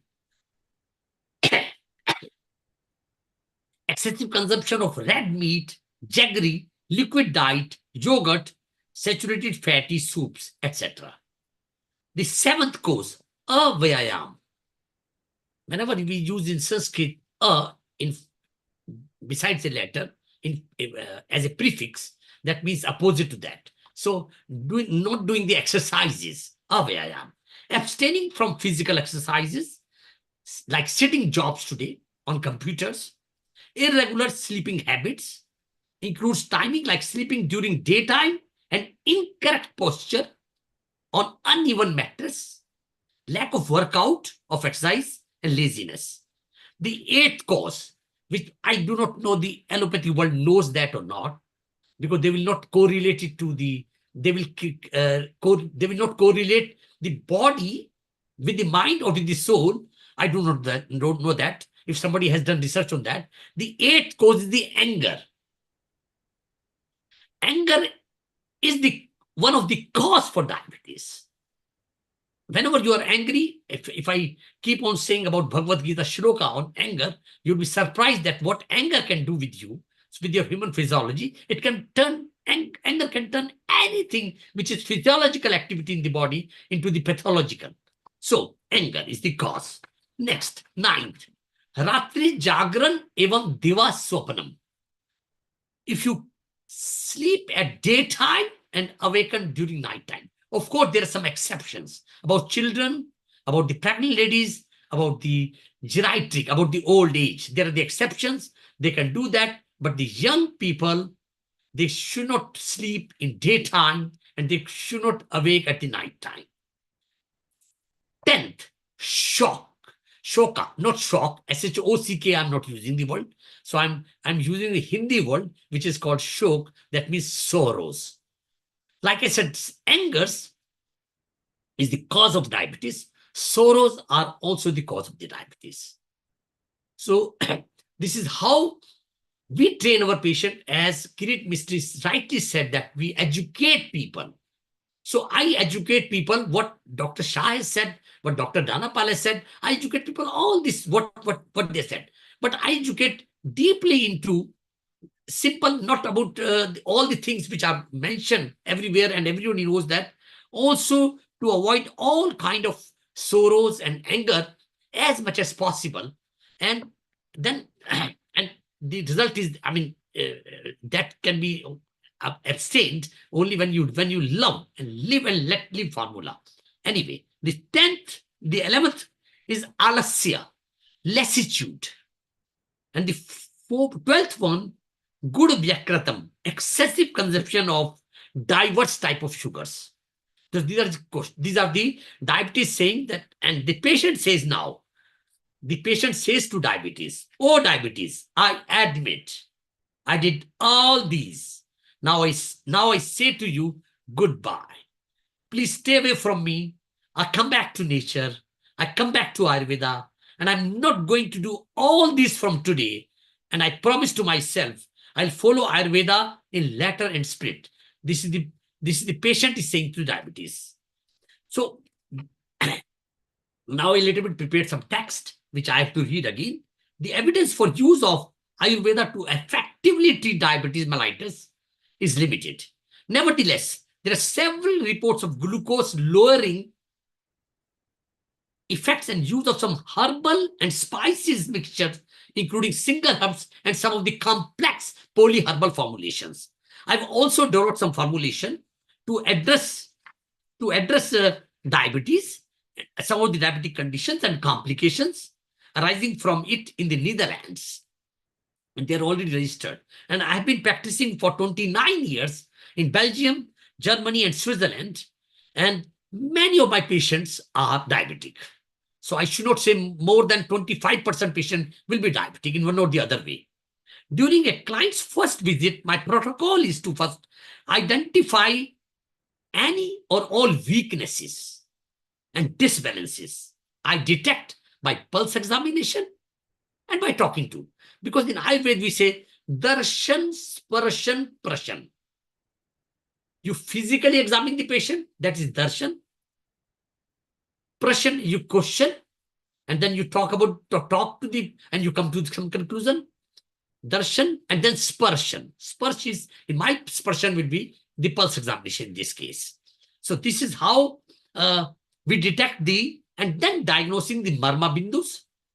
I'm going to tell a little bit about marma bindu, how you can influence your pancreas by some simple tips of marma exercises, which you might correlate as acupressure or acupressure, but unfortunately, it is unfortunate that people will correlate with that, but it's not that. Marma knowledge is thousands of years ago, then the acupressure came into the existence. So we are talking about the original marma points.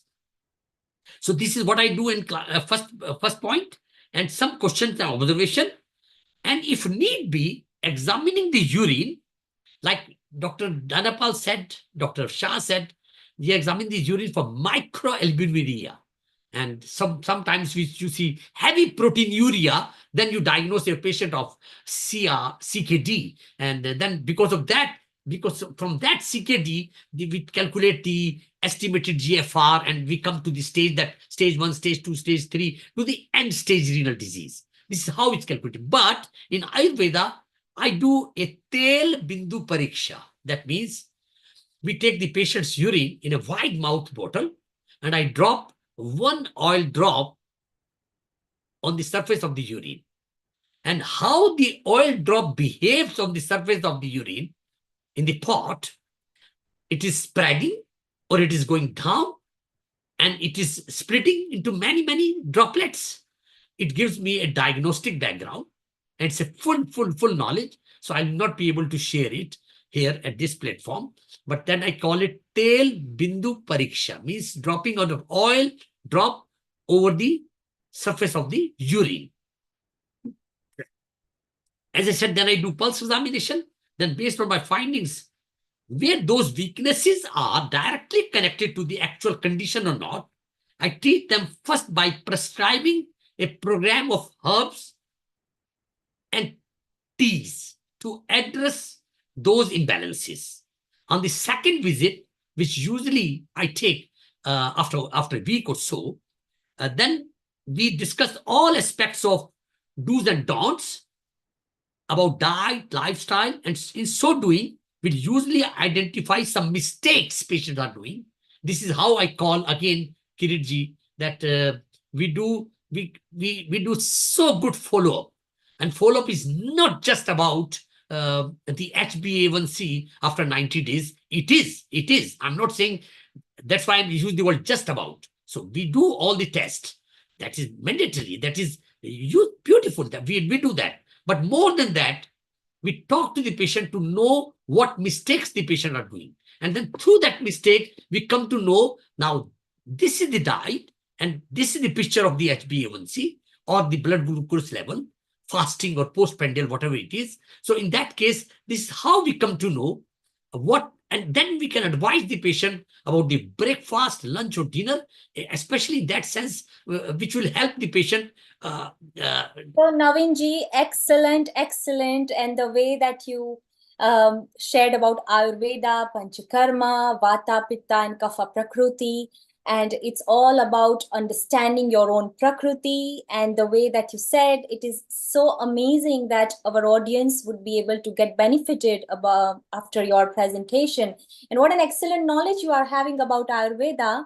And let's see, on that note, our Himanshu Mehta, say hello to Himanshu Mehta. Himanshu Mehta ji, our yoga expert, and his book is a famous book, and which we all know that Himanshu ji, welcome to Healing Our Earth. Sorry, I forgot the name about your book.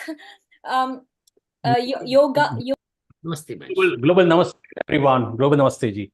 Yeah, Let's making Himanshu, global namaste to you there in Mumbai, the making of a yogi. You're a very good a writer as well. Shortly, we'll show you a video, and then Kirit, we will be ready for Dionne in Mexico as well. And so we keep it ready, and we're going to go to Mexico live with our next expert. And Amrita, I want you to chit-chat and ask a couple of questions to Dr. Navin Gupta in a moment. But Himanshu was on the beach, and he actually met somebody over there. Let's see if we can play that. And we just ask a question in a moment. So here we go. Good morning, everyone. 6 weeks ago, I have done my full body checkup. And my cholesterol level was high. Okay. Creatine level was high. Okay. And my blood sugar was 310. Okay. And this Monday, I have done my reports. Today is my 4th session. And my blood sugar is 150. Wow. Creatine 115. Yeah, 115. Great. Creatine level is much below diabetes. Yeah. And cholesterol is also below normal. Wow. Very good. So, thanks to JP sir. Thanks. So you think it's because of your yoga activity and other? Yes. So all the positivity. All great. So we call it the magic of Surya Namaskar. Yes. So you are already now making of a yogi. Great. Lovely. Thank you.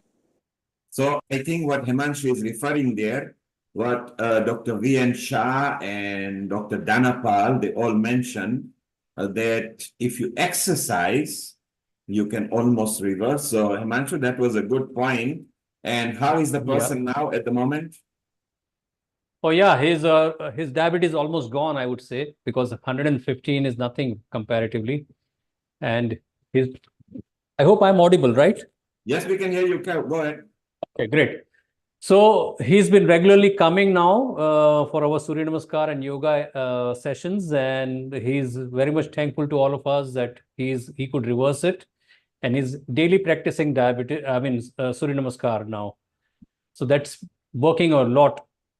And I had one question for Dr. Navin Gupta. Yeah.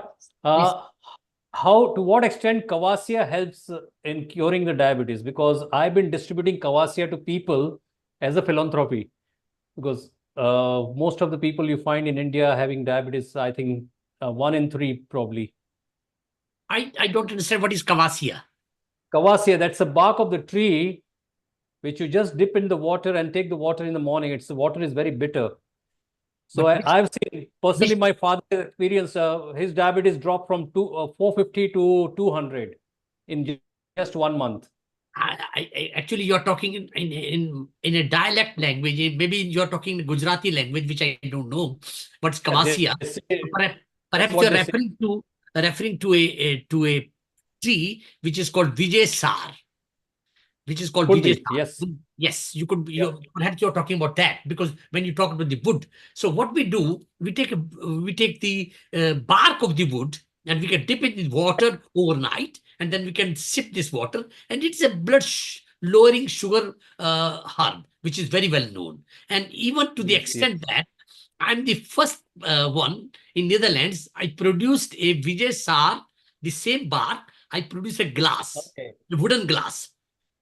And wooden glass from Vijay Sar, wooden glass from Jamun, Caesium. So 2 wooden glasses I produced, and then after 3-4 months, you have to little bit scratch from inside. Then you can use this glass for a couple of years, and this is exactly what you said, that it reduces the blood sugar. Yes, you're right, sir. Yes, very true. So, yes. You are doing a good job there on Mumbai Beach as well. And anybody listening, you can join there every Saturday morning, which is very good. Himanshu, stay on. We'll come back to you. Dr. Navin Gupta, say hello to 2 more people which are going to join. We are going to go to Mexico now to Dionne, Eleanor. Amrita, you had a question for Dr. Navin Shah, so Dr. Navin Gupta, so please go ahead. You are from same fraternity. Global Namaste, everyone. Well, I had a couple of questions for everyone in the panel, from all the guests actually as well. And I wanted to know about, so my question is open to Dr. Navin Gupta as well as Dr. Dhanapal as well, and all the experts. What is your take on the foods that are available with Diet Coke and ice creams that are for especially diabetic people? Let's say without sugar, no sugars, no sugars. So I wanted to know about the take. What's your take on consuming? Because people, instead of going for, okay, so that particular sentence of few words on the brand gives a big satisfaction to a lot of people, that, okay, if I consume this thing, it's fine. So let me have a lot of it. So what's the take on that? So I will take only Diet Coke and Zero Coke or whatever it is, and then Dr. Dhanapal will speak more about it. So for me, Diet Coke and Zero Coke is more dangerous than the Coke. Dr. Dhanapal, please take over. Kindly unmute, Dr. Dhanapal. You're requested to unmute, please. Oh, sorry. I'm sorry. I was also on mute. So, but I was also on mute. So, sir, I will speak 1 minute. No, can you hear me now? Dr. Navin Gupta, we heard you. You were not on mute. Okay. Can you hear me now? Dhanapal, we can. I think that's a very valid and sensible question. I personally do not believe in dieting. All my patients, the philosophy, I'm a bit control. The philosophy of breakfast, lunch, and dinner is out of the window. You eat if you're hungry. And there's no such in diabetic food or non-diabetic food itself. As Gupta said, as Navin said, the Zero Coke and processed food are more dangerous than anything. You go to the foods have the glycemic index. You got to go by the glycemic index of the food rather than the caloric value of the food itself. So the whole world paradigm shift has to be taken place. Like I just heard Dr. Gupta saying that diabetes has been there for thousands of years. So the paradigm shift has to take place. We are in fast food market. We are in pharmaceutical market. I'm an allopathic doctor, don't forget. See, these are the two biggest industries in the world. Fast food, trans fats, processed food. Processed food is the biggest killer rather than anything else itself. And you don't have, as Gupta says, zero Coke, Diet Coke, or worse. And like, for example, milk, full cream milk is far better than skim milk and semi-skim milk. That is the paradigm shift has to take place. Slowly, a paradigm shift takes place on this basis.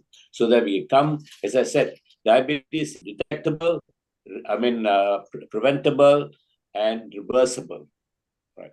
So and Dr. Dan, you made a very succinct, clear point. Listen to your body. It is designed by God. When you are hungry, it will point to you. Don't follow the norm that you must eat and you must consume and everything. Listen to your body. So that's a very good point that you brought in. We got Satyavan here in, I think he's in London. He has got a question maybe. Satyavanji, please unmute yourself and pose your question. Over to you. Hello, everybody, and good afternoon. Go ahead, we can hear you. My name is Satyavan Kotecha from Coventry, Midland, United Kingdom. I'm age of 86, and I'm diabetic type 2.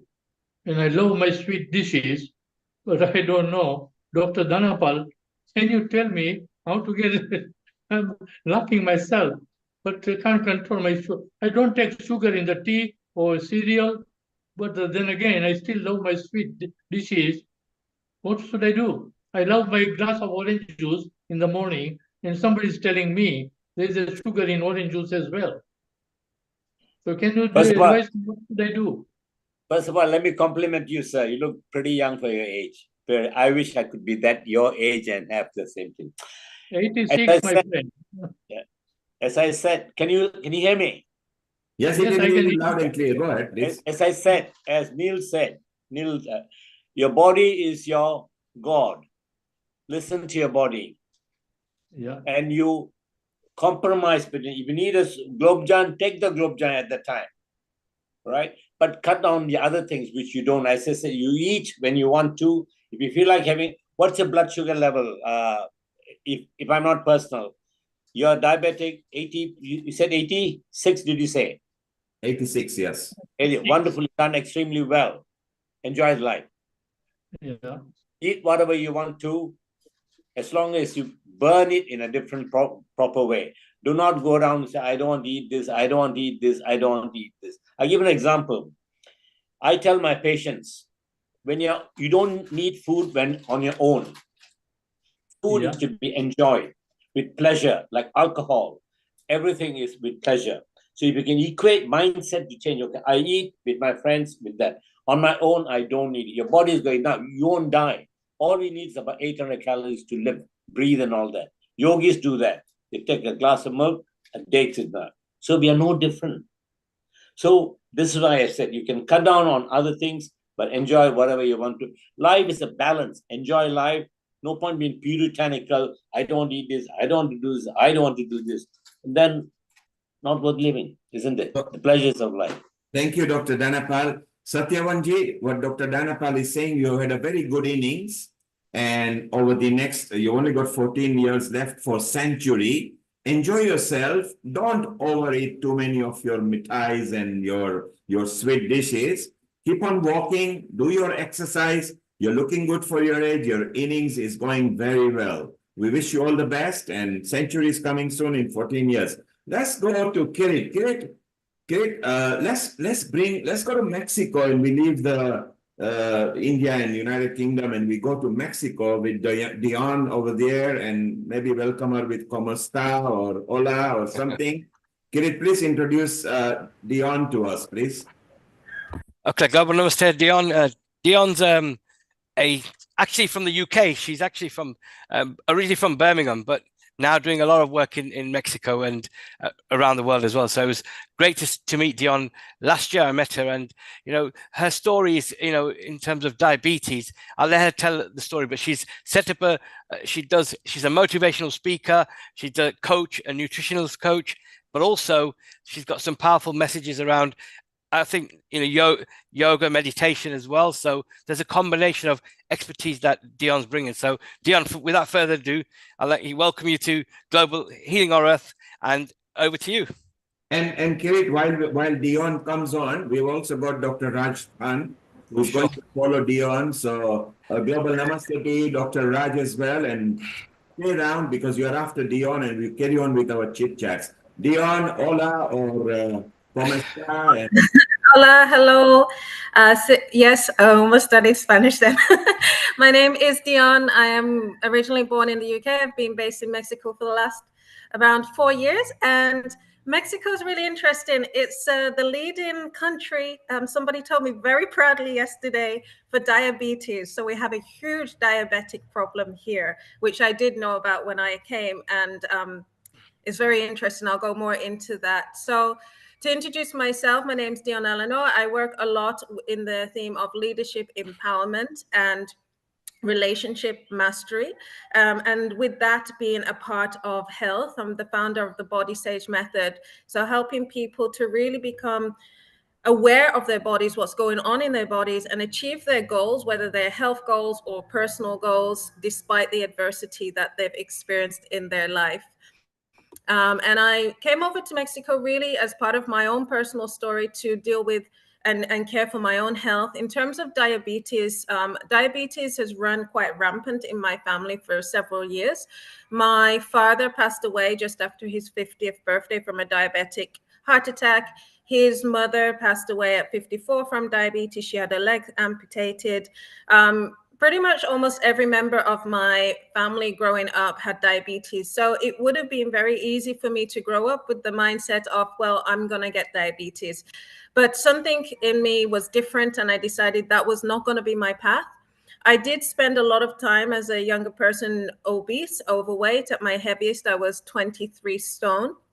And I went on a journey to lose that weight naturally and educate myself on the theme of nutrition, of movement, and everything like that. And I have a very big interest in terms of the way that our past has shaped the way that we make our decisions now. I'm really, really passionate about supporting the topic of diabetes, and that's why I said yes. Even now I have a friend that's just flown from Mexico. She's originally from New York. Her family's in Puerto Rico. And she's flown over now back home to be with her mom because her mom is in hospice because of diabetes. And so it's something that I've grown up around, and I've been very interested in what's the difference between somebody that has type 2 diabetes, especially type 1 is a very different situation, but type 2 and seems to have a very sort of happy, balanced life, maybe a healthier body weight, versus somebody that is really struggling and passing away very young, really, because 50, 54 isn't old at all. And listening to some of the people that have spoken already, some of the doctors that have spoken already, there's a lot of things that I can echo.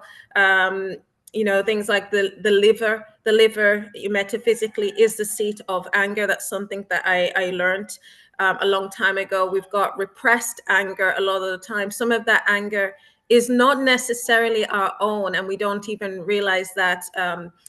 We've got also the way that we look at our lives, the routine that we have in our lives. So I'm going to talk today about the impact of emotional stress on our nutritional choices and relationship dynamics. And the reason why I'm also bringing in relationships and why I went into working a lot with relationships in the first place is because we live in relationship.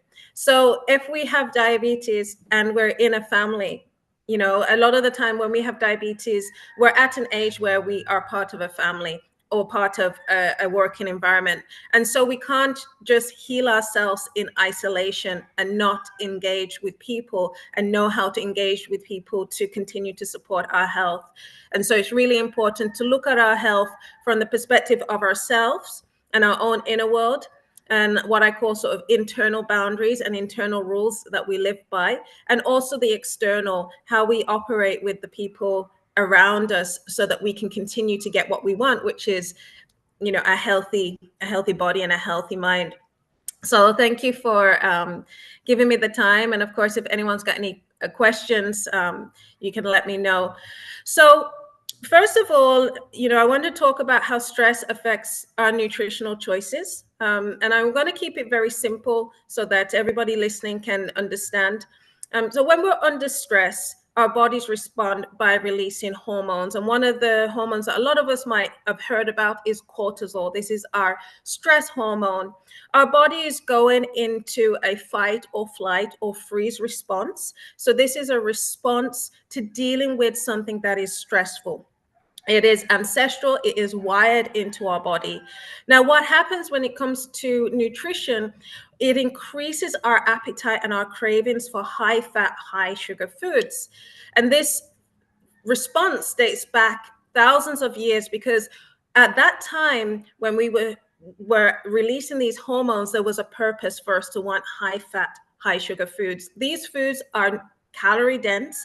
They give us energy to run, to chase, to go for things. Now, unfortunately, these days we're not doing that, right? We're sitting a lot, maybe at least 8 hours in our jobs. We might do a quick little walk or cross train or whatever we do to move our bodies for 30 minutes to 1 hour. And then we then sit and watch TV, and then we lay down. So we're quite sedentary. Even if we go to the gym every day, we can be considered quite sedentary. There's a lot of things that are affecting our nutritional choices now when it comes to stress. The fact that there's a lot of subliminal messages, there's a lot of, if you look at the way that the supermarket's designed, you know, being born in the UK, I go back, my family's still there. And I noticed that, you know, by the checkouts, when you are about to leave, when you maybe be shopping with kids and they're stressing you out with something that they're doing, there's all of these candy bars and all of these things with packaging that is very enticing, that makes it just harder to make the right choices. So it's really important to understand that we are not robots, that a lot of the time when we are eating foods that we don't want to eat, or we know that we shouldn't eat, it's because of something's happening in our nervous system, and it's a stress response. Now, sometimes stress, some people, is a little bit like anger. A lot of people see it on an extreme. Well, stress is actually on a scale. And a lot of the time I realize that I work a lot with retreats and one-on-ones, and people don't actually realize that what they're dealing with is a stress response until they suddenly don't feel stressed.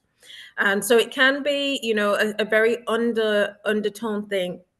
When I talk about it being ancestral, there is the concept of epigenetics. So yes, we have the gene, you know, we may have the gene of diabetes, but it's expressed based on our habits and based on the environment we choose to create to live in. So just because our parents and ancestors had diabetes doesn't mean that we will get it. We will get it if we behave in a similar way that they behaved and we eat in a similar way. And so, you know, in the context of especially Asian, and my heritage is mixed with Caribbean, and there is some Indian in the background, food is it's a very emotional tool that we use in our life. It's used for celebrations, it's used to show love, and it's used to deal with stress. A lot of the time, we use food as a coping mechanism for something that's happening in our lives, whether we're meeting somebody, whether somebody's coming to our home. You know, it's a very important thing that we have involved in our daily lives. And there can be a lot of offense if you don't eat certain foods made by certain elder family members. So again, just reminding everybody that it's not necessarily your fault that you have diabetes, but it's your responsibility to deal with it and not pass the habits on to future generations. You know, for people with diabetes, you know, dietary habits are really harmful. You know, just by putting something in your mouth, you can end up in a hospital or in a very poor space. So we really want to look at how we are responding to the food choices we decide to make, and also what is stressing us out. So in terms of stress and the nervous system, we have what is known as the parasympathetic nervous system and the sympathetic nervous system. The parasympathetic nervous system is the one that puts us on alert, where we are going to respond and react. And in the nature of the world that we live in, a lot of us are living dominantly in that sympathetic nervous system. And especially for women that are over a certain age of menopause, there usually is, if we look at their hormones, there usually is a dominance in that area as well, which I won't go into today. Some of the doctors might talk about, but women, we have a hormonal profile that goes over a certain amount of days in a month and makes this whole diabetes talk a lot more complicated. And so with the sympathetic nervous system, right? So if you think about it, when you wake up and you've got something on your mind for work and you feel an intensity in your chest, your sympathetic nervous system is probably activated. Or if you see a message on your phone and you feel that you don't know the answer, or, you know, like just something stresses you out. This is putting you into that response. Now, the key is to move into the parasympathetic nervous system to activate this, to counterbalance that. When the sympathetic system is activated, you're releasing the cortisol, you're releasing the stress hormone. This is making you crave certain foods, and this is making you release hormones that effectively make you store body fat and make it difficult to regulate your blood sugar because you become more insulin resistant. When you activate the parasympathetic nervous system, which is the relaxing system, the one where you feel calm, it's creating almost like a balancing scale. So it's leveling everything out and helping your hormones to balance in simple terms. So now let's consider I'm going over, but we're going to go deeper into both of these in a second in terms of what you can do about this. But the impact of stress on relationships and how this ties into relationships. So how I mentioned before, everything we do is in relationship. So if you are a mother or a father and you have diabetes and you need to cook a meal, there's this whole internal dialogue of what do you cook that pleases my partner, that pleases my children, that pleases myself and my body.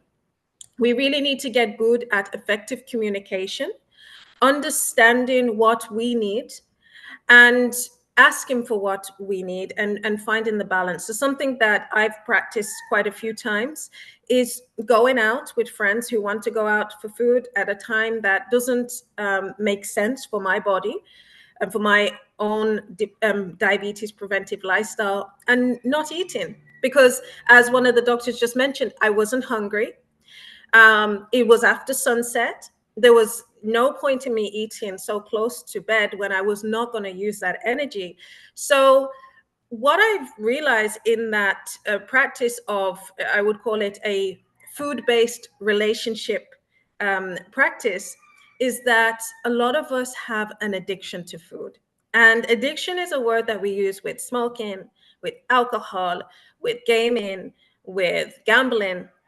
But if we really look deep to what I think a lot of the challenge that people really have with diabetes and in general in the world, it is an addiction to food, and coupled with an inability to know how to relate to one another and an inability to know how to manage our stress. You know, the way that it shows up in relationships is that we feel like our other people have different health priorities, and then we don't really know how to say what we need. And so we just kind of go with it. We people please. Or maybe there's financial stress at home. So again, we don't really say that we need to eat vegetables or we need to have less carbohydrates and grains, because we don't want there to be arguments about money, and we don't really know how to ask for what we want and how to conceptualize a better plan. And so we're living in a place of avoidance. And so we really want to look at, especially when it comes to diabetes, we want to look at taking radical responsibility. So the first step to managing, I would say, diabetes in the context of nutritional choices and relationship dynamics is awareness. So if you're aware that you are acting inappropriately, that there's some type of problem dynamic in the way that you're living your life right now, that is great, and you should celebrate that, because a lot of people live sleepwalking. They are not aware of what's going on, and they're suffering. So awareness is the first step. And then it's a case of making a decision. You have to make a decision. Now, something that I learned in my own journey is after that decision, there is no motivation. And there is kind of also almost no discipline, because I remember going on this journey of like, I'm going to be disciplined and I'm going to learn discipline. And this is where people really suffer, because they don't realize this. We are not wired to be motivated. We're not wired to change. We're wired to be comfortable and make things easier for ourselves. So with that understanding and with that awareness, what can we do? Well, we need to create systems in our life that make things easier for us to manage our health. We need to create some automation of those systems. That's why, everybody's loving AI, because it's bringing in something automatic and something easier. We love what's easy. So let's work with that. Let's make things easier by creating systems in our life. We make those systems by making a plan. So we need to spend a little bit of time. It's a bit like cooking a meal. The long work is chopping all the ingredients, buying them from the store, and then the actual cooking. Well, if it's Indian food, it can still take long because we leave the onions a long time, but the actual cooking is relatively quick compared to the preparation. So then we automate those boundaries, and we want accountability and support. Accountability is somebody that says, hey, you told me this was your goal and you're not doing it. So my recommendation for accountability is not your partner, if you're married. It's somebody that there's enough emotional closeness to, but also a little bit of distance. So accountability could be a coach. It could be a doctor. It's usually quite good to have it as somebody that is a good friend, that you feel that you trust, but maybe they don't live in the same home. And then support. I'm a big fan of integrative functional medicine. So what that means is allopathic medicine. If you've got diabetes, you do need to use the support that you've got there and listen to your doctor. They're the ones that are running the tests. They're the ones that are analyzing things. But you can be responsible by having a naturopathic attitude to your life and integrating natural health principles as a preventative to making things worse. So then you're working in relationship with your doctor rather than putting the responsibility on the doctor, which is what I see a lot of people doing. They get diabetes and then it's like they just live their days every day normal. And they're really putting a lot of pressure on this one human, that's got a lot of other humans to support.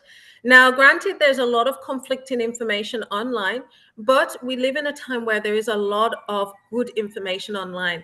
And through the support of your doctor, through the support of somebody skilled in accountability, they can direct you to sources online that can give you more information. You can start treating your health as a life category that's just as important as making money for your job, right? So you can research it, become a master at your own body and health. And so to go back a little bit more to my personal story and how I started, and because I think it's really important and it ties into diabetes, and it ties into the Indian culture. I actually, as I mentioned, was very overweight, and I went on a journey to losing that weight. And that started very much with self-hate and the relationship I had with everybody else and what I thought everybody else wanted of me. And what happened was I lost a good amount of weight, but I ended up with disordered eating, and I still had health issues. I ended up having gut issues, vitamin D deficiency, feeling really quite ill. I actually ended up going on the path of yoga, and it taught me many things. Now, a lot of people see yoga as the postures, as the handstand and the lotus position and doing all of these different exercises. But really, yoga, and I know that we have a yoga master on here, they will talk about this in deeper, is a lot more than that. And I'm really a big fan of us going back into our roots and looking at the practices that our ancestors used that kept them healthy. And yoga originated in India, right? And so there's a lot of power in it. And why do I love yoga as a system? Well, it's going to give you Acharya, right? Yoga goes hand in hand with Ayurveda. Acharya is your daily routine. That daily routine creates a structure. That structure is a boundary. So you have your practice of living. You wake up, you have certain habits. Now, my recommendations are you wake up and you pray and you meditate. So you center your mind and activate that parasympathetic nervous system, as well as doing some breathing. And then after that, hydrating, because a lot of us are dehydrated rather than hungry, and then moving. So walking to activate the lymphatic system without going too much into the sympathetic, the stress system. So you're still relatively calm, but you're moving your body, you're burning some calories, and you're getting that metabolism ready. I love having personally. Dionne, I'm going to just thank you. I think you've shared some amazing your journey, and also sorry to cut you short. It's just because of but we've got lots of questions, but also I've got our co-host here, Vaishali ji, and also Amrita, who also I'm sure have got some questions for you. And I also want to ensure we bring Dr. Raj Tan, who's a local GP here in Leicester, but a diabetes specialist, and also has done some amazing work around health and equality. So yes, sorry. Kirit, Dionne mentioned about yoga, a part of it which is more than just yoga.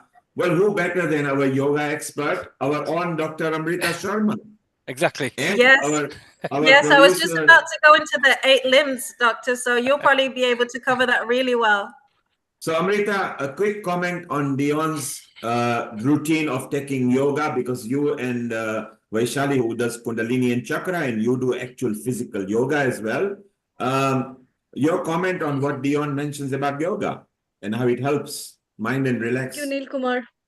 Thank you, Neil Kumar. Thank you, Kirit. Dionne, I think it was a marvelous talk because it covered that subtle aspect about diabetes, which people don't think about. And being an Ayurveda physiologist, talking about the lifestyle that you have been talking about, but then this disease, which is known as Prameha, particularly with its separate name precisely, had been called as a king's disease in the older times. So many kings used to have the disease. Now, that has a very subtle connection with the emotions and the relationship that you have been talking, as well as the sedentary lifestyle and the royal eating and stuff like that. Being a king at that time, people were not able to, a king could not share his emotions with a lot of people. There's a different kind of stress level. And in today's time, everybody is a king in one way or the other. As we all say that people die of overeating rather than starving today. And because of these subtle connections and the kind of emotional things that we all hold within us, which has its own relationship with the different kind of stress levels, the anxiety levels. So all these things add up to the percentage of having the chances of having certain kind of diseases. And these kind of stresses, I also mentioned, stress is a kind of a contagious thing. So you can have a stress on a dining table while talking to people and eating and dining together as well, because everybody is under stress. And this kind of subtle connections in relation to your chakras, and as you said, liver being a part that takes the anger as a part of it, which is again connected with the solar plexus, which is again connected with the pancreas, which is again connected with the working up of the organs in connection to your diet, lifestyle, and your understanding of yourself with yourself. And that is why I'm really very pleased to hear Dr. V.N. Shah as well as Dr. Dhanapal been talking about the holistic aspects of leading life, in which he talked about SEX, which he talks about the various aspects of eating habits. And you have been talking about a very fantastic thing about food fashions and what does the takeaway corners of the corners of the foods that people opt for and are being served. So education on that way is a very important thing, and taking up into account the yogic part of it. When you talk about yoga, as you mentioned, from the singing bowls, I can see at the back wall of your room that jingle and make you calm, basically, that talks about your own well-being from inside. And thank you, Dr. Amrita. Very observant. You saw something that we missed out on, which is very beautiful. You love yoga as well. And Kirit, I think this is a perfect time to move on to Dr. Rajthan, because he obviously is an allopathy and a doctor and a very professional there in Midlands. Let's listen to him over the next 15 minutes. If you could introduce, and Dionne, Vaishali, Amrita, stay around and we will chit chat with all the group once again. So over to you, Kirit. Thank you. Thank you. Yes. Thank you, everyone. First of all, I want to wish everyone a happy Father's Day today, and everyone with fathers here. It's a Father's Day in the UK, so we've been just busy with the kids as well. So my name is Rajthan. I'm a general practitioner and family physician in Leicester in the UK. And also I got a very passionate interest in diabetes, for which I pursued it before becoming a family physician, starting from undergraduate years and postgraduate years. So I work with the one of the largest charity of the UK, Diabetes UK, as a clinical champion, and also in our local commissioning group as one of the clinical lead for the diabetes, where we commission about diabetes services for about 1.2 million population that we have, which is an interesting part that I'm going to discuss as well. So in Leicester, like in the UK, like when we use almost about 14% prevalence in diabetes and type 2 diabetes in Leicester. You won't be wrong if I say every 1 in 5 population that walking on the street probably have diabetes in Leicester. That's a huge actually issue. And then like Kirit mentioned, one of the other interesting area I got is the health equality. Because if you look at the same way in what we call it the Leicestershire, which is a county side of the area where it's predominant more Caucasian population, the prevalence is only about 6.5 or 7%.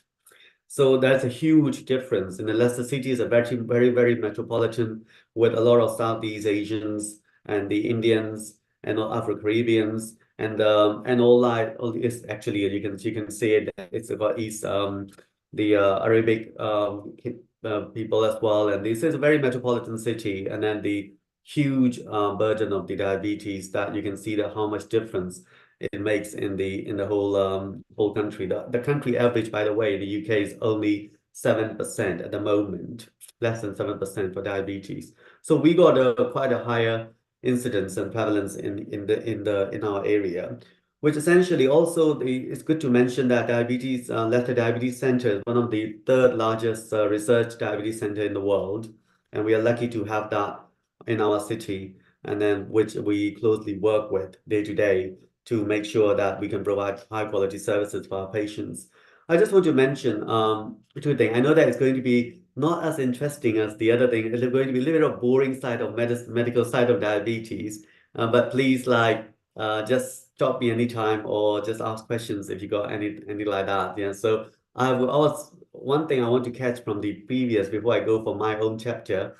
It's like I really like about when Dan you said about the food and emotions. I think that is a really a good point. And then that made me think of, I might steal that line from you when I explain to my patients as well. Actually, it's a very good way of explaining that how important food is in our culture, and the how does that makes it, because we are made as a human being, we are made to be hunting in the forest, living in a cave, working miles and miles in the forest, and then they eat normal food, not processed foods, because we are going against all the natural directions. That's why that diabetes is becoming a burden in a way, yeah, in a society, in a human being. So what the body, as you know, is about conserving energy and conserving everything we eat. That's how we are made for.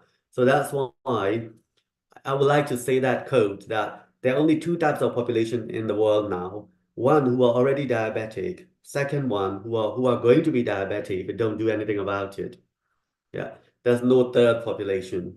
So that is a reality now that we are facing with our change, the way that we eat, the way that we go, our lifestyle is, and the way that the processed foods and the all other things that the other speakers have addressed. The one thing I just want to mention today on my chapter 1 is like, when we case find diabetes in our area, we use, as you know, the thing called HbA1c that we measure in the blood. But we got a program called NHS Health Check, that every person 40 and above receive that blood test regardless, and invited to have that blood test along with the lipid test to find out if they're diabetic or not. It's debatable that that should be lower than 40 years of age in Asian population, but that debate is going on at the moment. At the moment, still we do that at 40 and above.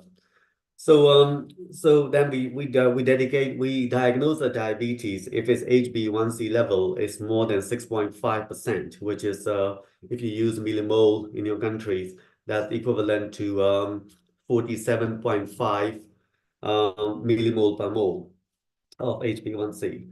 So below that, there's between 5.9 and 6.4. Again, with millimole is between 41 and 46 millimole, is called a pre-diabetes. I just want to address on that population, actually. That in the United States, that the pre-diabetes starts from 5.7. In UK, it starts from 5.9 HbA1c. So that population, I would say, is a working time bomb. Because that is where like we want to get to that population to prevent developing the diabetes and having awareness of that. And we already found that that population is a population who's got probable metabolic error of handling of glucose because of the various reasons, genetic reasons, lifestyle reasons, and the in relation to food and other conditions, that associated conditions. So whatever the reason is, they already got that metabolic error that we don't do anything about it, they will become diabetic. And so that population at the moment, we have got a program called Diabetes Prevention Program, which is a national program, one of the largest program in the world, where you can refer that patient to that program, which they have about 9 to 13 sessions of either face-to-face or online counseling, behavioral counseling, diet and lifestyle, and all those things are done. And then it's shown in the last 3 years, it has shown that it can actually prevent development of diabetes, postpone the diabetes in about 64% of population of the pre-diabetic population, with a weight loss achieved in those population as well. So it's one of its own program, but we are still that program also show that we are not getting to those people though who are actually in that pre-diabetic range already, which are already high risk of developing diabetes. So still like to get them forward, Diabetes UK has also made a lot of program for that. One of them is like Know Your Risk Score. It's like everybody can log on to Diabetes UK website, type in their age, their ethnicity, their like certain like characteristics and things. Then they give you a risk score, that how much risk that you got to develop diabetes, so that you can go and get further advice on testing it. And we noticed that the one who are got higher risk scores actually correlate with the population who are actually pre-diabetic. So that's a really good way to get to those people. And if they are the UK audience or any kind of world audience, that risk score is really good one to use if you want to find out about your risks for developing diabetes in future as well. I think those are the main area that I think we have to put our energy and resources in. Although like we shy away from it when it comes to prevention, and then we put millions of pounds in treating diabetes. We put millions of pounds in medications and things like that once they develop already. But we are not as good as that in that way in preventing that, and because it requires a lot of working together with be it counselors, be it like with the public health, and with actually the what we call it community connectors, who can get to the underserved community in our areas, who doesn't come forward to doctors that quickly. So to get to those people are quite challenging, and the big health quality issues. Kirit has been doing a lot of work in that area to get to those communities and connecting that to the NHS through the we call it 420 Connectors program, which has been nationally launched as well, like to get to the those communities of where, to be honest, that connector program has been highly successful in not only in diabetes but also in detecting like early cancer screening programs, for which has been found also that in those population we are having huge health quality issue with cancer detections and cancer screening as well. So that is mainly essence part that I want to talk to. Before I finish though, I just want to add on one thing about because of the previous speaker, I got interested. There's in UK, there's a food product which are labeled so-called no added sugar on the labeling.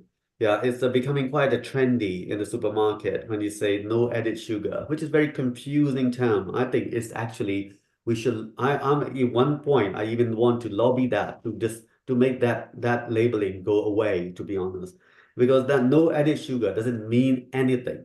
Yeah, it's already got sugar, and it's got not adding an extra sugar to it. The patient getting really confused with the no sugar and no added sugar, and they're having it like generally every day about no added sugar food, which are harming them, which are harming the diabetics already. So with that, so I think I just want to like throw that. I don't know whether you encountered anything like that in the site that which labels no added sugar.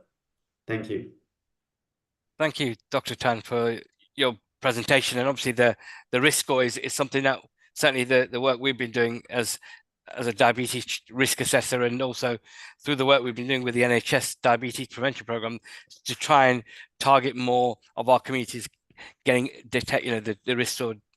Dr. Dhanapal, actually, it's good to bring him in about your no added sugar. And this question came up earlier about zero cola and other kind of forms. So, and he gave a great kind of comment around that. So I'll bring you, and then I'll bring Dionne in as well. And then obviously we've got some questions, so we'll cover them as well. So thank you again. Dr. Dhanapal, yeah. Yes.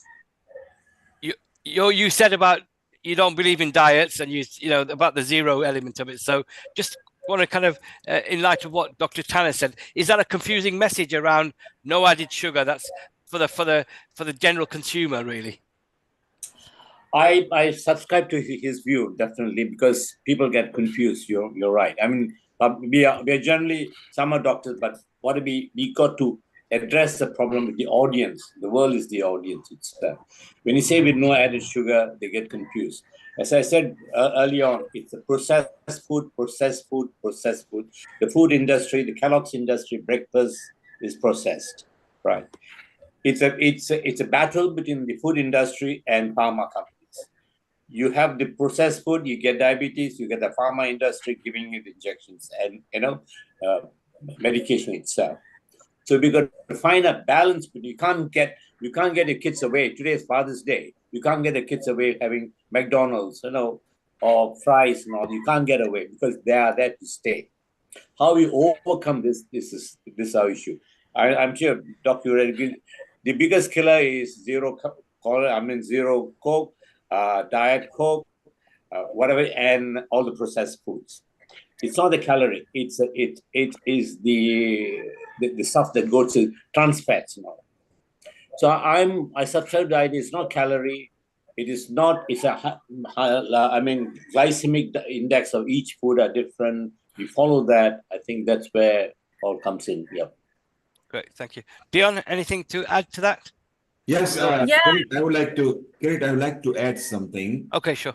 Dr. Dan, you mentioned, what I liked is you mentioned that diabetes is no longer a condition. We should term it as a disease because it's spreading fast as well. And more people are getting diabetic. And Dr. Raj, you mentioned about lobbying.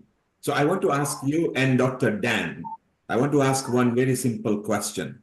When we look at the vegan products, it says vegan sign on it. When we look at vegetarian product, it says good for vegetarians. Do you think that there are some foods we should mark diabetic friendly? It is, if you're asking me, it is impossible. It is difficult. It's difficult to mark any, some dietitian or nutrition, dietitian, nutrition are better to answer this question. Human mind is such, even when the diabetic chocolates and all that came in the book many years ago, the market is flooded. Marks and Spencer's, Selfridges, you go to the Harrods, everybody was buying, especially the Asians in the Middle East. Now the whole market is collapsed, literally. So it's difficult to diagnose, say that this food is there, this is friendly, that's not friendly, this is toxic, that's not toxic. That's my view. I may be wrong. So Dr. Dan, you are saying it's difficult, but is it possible? It's quite confusing because if you think about it, low sugar is not equivalent to low calorie, and low calorie is not equivalent to low fat. So which food you will say is diabetic friendly? You have to have a low fat, you have to have a low calorie, you have to have a low sugar. So actually, you may even have a no food then. But so that's why it is a pretty difficult one, to say. Then the fat, if you go for the low sugar, you'll be eating a lot of fat. You'll be eating a lot of other things, which will be not knowing, and you will become obese. You still get diabetes anyway. So actually, I think that's why it is quite a common sense and the general education comes in there. But we need to take away these confusing messages from the market, which the unfortunately the food providers and processors are using to entice the customers in a way that Dr. Raj and not Dr. entirely Danapal, true. Dr. Raj and Dr. Danapal, just on the same note, is it some kind of a conclusion that we can say to our audience that it is all about understanding your own metabolism and how you can improve your metabolism in order to select the nutrition that you are putting inside? So there is nothing like a pre-diabetic, diabetic or diabetic foods. Everything is good if it is intake in a way that it is balanced, and what is the right time to eat what kind of a food, and that also affects your sugar level. Is it something that you are trying to say? I think you have hit the nail on the head. It's moderation.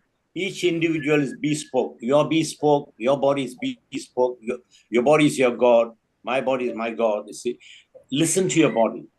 Listen to your body and work along with it. Of course, there are norms you got to follow. As I said, we have changed the BMI into weight and height and weight we add the fat content of the body, which is more important than being the size of the weight itself. So things are changing onto that. Listen to your body, follow the norms. There's policies and procedures for each disease. Follow that on the basis upon Leicester, diabetic capital is Leicester diabetic capital. Almost now. Yes, you can call that now. Your ex-MP, Keith Ross, leads the diabetic organization there. Is it true? Yeah. He used to, yes.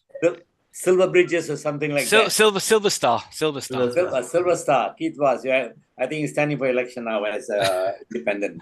Okay.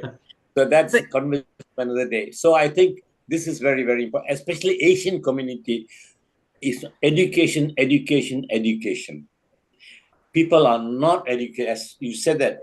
What did I say? Half the world, diabetic world, do not know they're walking around with diabetes. They are the silent assassin, walking time bomb.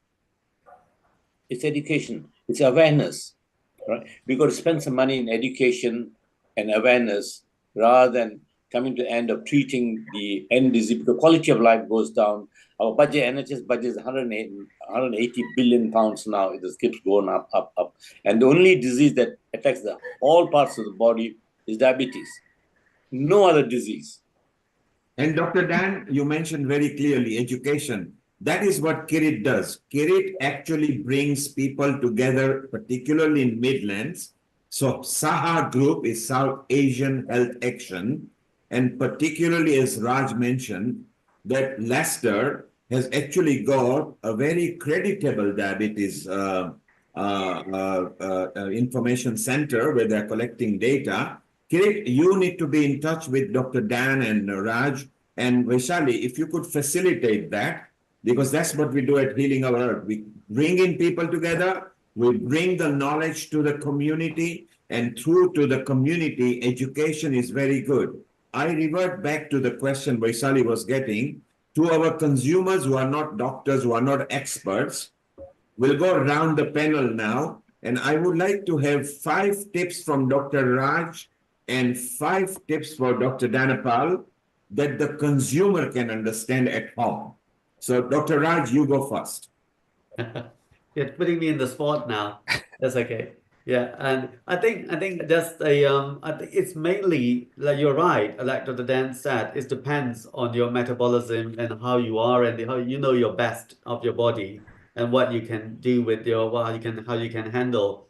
The main important thing here is about moderation is the one term that they have to understand, the moderation.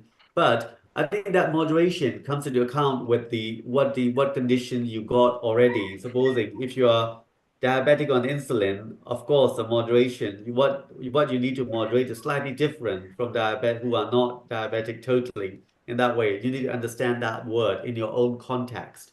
Yeah, not about everyone. The moderation means you can have laddu every day. Yeah, that's not moderation for someone and moderation for another person. So that bit is quite important. And the other bit I'd want to say is like the know your risks and know your body is come with a know your risks as well. So I think that's why like don't be shy away or don't be thinking that I'm okay, like I'm eating, I don't have symptoms, I don't want to worry about it. Yeah, and but it's not about worry, it's about knowing early. Makes a lot of difference for everyone. So that's why like do those know your risk scoring, educate yourself whenever you can with the food and with about diabetes, what is it, how can you prevent it, and then like do the scoring and come to your doctor to actually test for it at least, like, and then so that you can prevent it. These days you can make it postpone and prevent developing diabetes. That's not new anymore to do it. Even if you're diabetic, you can actually, there are program now that's the program now that we fund, which is within the 6 year of diabetes, you can get diabetes remission. You can cure, what we call it, not cure, but remission. You can get away from diabetes if you follow that program in a way as well. So all these things are actually there. It's not something that you have to shy away and you have to think that, oh, that's a very bad disease. I don't want that taboo. And be like, I just want to that is not. I think that is where we have to overcome those things. And then we just have to talk it freely and then be very, very like easily among the yourselves, among your peers, and with your clinicians to help each other. Thank you. Thank you, Dr. Raj. Before we go to Dr. Dhanapal, Dionne, you got your hand up. You got a comment and your tips as well. Over to you, Dionne. Yeah, just on the topic of food, when they were asking about, is there diabetic friendly labeled food? And I thought, well, most, food that is diabetic friendly is not actually in a packet. But then I thought, going further, we don't need food. We need nutrients. We need to stop talking about food. We need to start talking about what nutrients am I putting in my body? We're not robots. When you go to fill your car, you don't say, I'm going to just put some liquid in the car. Don't matter what it's made out of. It just needs liquid. No, you need high quality gas or it doesn't drive. So I think if we center our mindset around nutrients, that's one. The other thing I want to offer an exercise for people to do, even all of us on this call, go and stand and look at yourself in the mirror and notice what words come to your mind and start there. A lot of us will be saying something probably negative, and this is connected with our liver, and this is and we repress it in our body, in our organs, and then we just continue with our day and our habits. But we really want to rewire our mind and put it in conjunction, with our bodies. And the last thing I will say, which was connecting back to the yoga, because it hasn't been brought up yet, I invite people to look up what's called the 8 limbs of yoga. There's one that is particularly powerful, ahimsa. It means non-harming. If you truly love yourself, why are you harming yourself? If you truly love yourself, why are you not educating yourself on this disease that you have? If you truly love yourself and your family, why aren't you taking this seriously to change your habits? And you don't have to attack yourself, but you have to have humility to ask yourself these questions. If I truly love myself, why am I not managing this part of my health? So yeah, no, nutrients is, I look at my day, I think, what nutrients do I need? And actually, I was said to my friend yesterday, I said, he said, are you a foodie? I said, yes, I love food. I love eating. But I said, I don't need to eat exciting food every day. I can eat exciting food like when I really want it. And then the rest of the time, it can be quite boring because I'm focused on nutrients. So that's all I wanted to say. Neil, what I wanted to just say finally is that we talked a lot about education, patient education, and I think we've got these programs, and Dr. Tan has mentioned that, but I think what we've got to look at is what Dr. Danapal said, is about how we bespoke these. How are they culturally relevant to the communities that we are from and what we were trying to serve? Because there's still a lot of work we need to do around that education that's really more bespoke according to different community and different community needs. So finally, as an NGO that we try and run, the challenge we have is resources. And commissioned, NHS needs to commission more culturally sensitive and peer-led organizations to do this work. And finally, the biggest frustration I have is within diabetes, with our patients say to us is there's a wonderful gadget now, the Freestyle Libra, which is a sensor that helps patients manage their condition, but the problem, the message that the NHS is giving is get your diabetes poorly managed, then get on insulin, and then you'll get a Libra if you're a type 2. It should be the other way around. They should say those poorly managed diabetics should be given this device to help them manage so they don't lead to further complications. So that's my campaign I'm going to be launching, because it's nonsense that we have to get our diabetes patients firstly to poorly manage, get insulin, get multiple drugs before to then meet the criteria. So I'm going to stop there because Kirit, we love the outreaches you bring to the communities, not just in Midlands, elsewhere. I want to be very specific over here, and we got two new. We got our senior host and producer in India at Rotarian Lal Goyal, and then we got a very eminent another diabetologist, Dr. Raman Goyal, who is here as well. And I want to ask each one of you same question. I like giving consumer exact quantum rather than saying do good exercise, don't drink, smoke. So I'm going to mention 7 foods that I think are friendly. If you agree, you just put your hand up, okay? So that consumer can know that it can be easily bought and available in their country. So for example, beans. Hands up if you think beans are good. Just hands up, no comment. Okay, nobody believes beans are good for diabetics. Broccoli. 1, 2, 3, 4, 5, 6. Majority house, okay? Eggs in moderation. Again, very good house. Apples, if you were to choose a fruit and apple is available in every country, hands up if you think apples should be a good fruit. 1, 2, 3. Again, a good house there. Quinoa. Now, quinoa is not always available everywhere, but just hands up if you feel quinoa is good. 1, 2. Okay, 3, 4, 5. Yes, almost. Those who are eating fish, some portion of fish once or twice a week. Okay, we got a good house there. Nuts in moderation, daily, maybe handful. Thank you. And whole grains.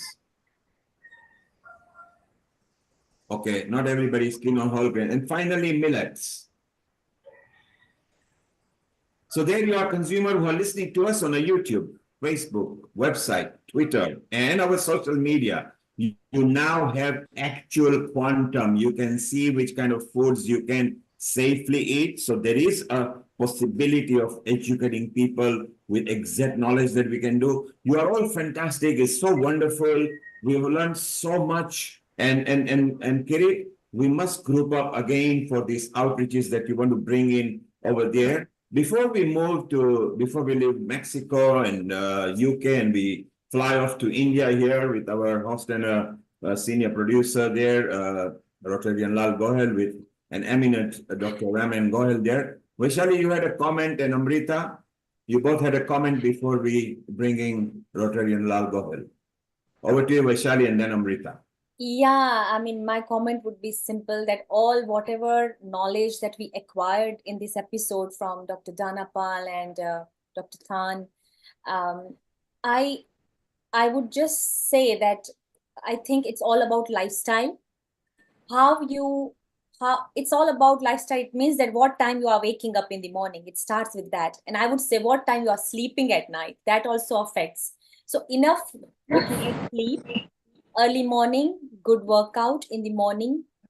And when you have your first meal, that is our good breakfast, and if you can add good protein and a good carbs during your first meal, that is your breakfast. And I think that determines your rest of the day.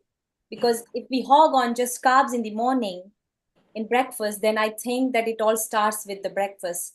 So it's very important to understand our metabolism. First, correct your metabolism, whether you want to go for weight loss or weight gain, whether you want for a gaining of the size, gaining of the muscles. So I would say that it's about your holistic. And even I love the way Dionne said that, epigenetics, you talked about fight or flight, how stress affects everything. Just now you said that how stress affects our nutrition, and wonderfully explained that food and nutrition, rather than food, we should more talk about nutrients, that what we are intaking in our body. So I would say that wonderful explanation about the food and about how the carbs and it converts into glycogen. So it's very important for today's episode and for all our consumers. I'm sure that they gain something out of it. And thank you so much. That's all I wanted to say. And I'm very regimented. And I would not lie that since almost 1.5 years, I was not into, I was not that focused. My focus had shifted. But I promised to myself that, from now onwards, I'm going to get back to track. I'm going to hit the gym now again. And I'm going to start my fitness journey again. So thank you so much. Thank you so much. Amrita, over to you. Amrita, over to you. Thank you so much. I think we have a couple of questions that we will be taking in a short while as well. In fact, rather than giving some tips and other kind of things, I would like to have certain questions that I would like to put in front of the panelists. So, and secondly, I would also like to know that most of the people who are... So, Amrita, suppose you are diabetic. Yes. Amrita, before you ask question, can you introduce Rotarian Lal Gohil and he can introduce Dr. Raman?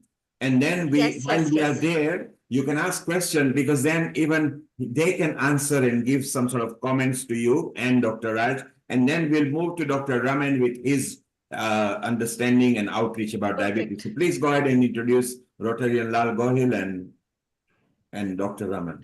Thank you, Neil Kumar. I just wanted to say that I would like to have an insight about what kind of tests and when the tests should a patient do after he's declared that he has diabetes. So I will be taking up all that. It's time to welcome our senior host and anchor from India, Rotarian Lal Gohil.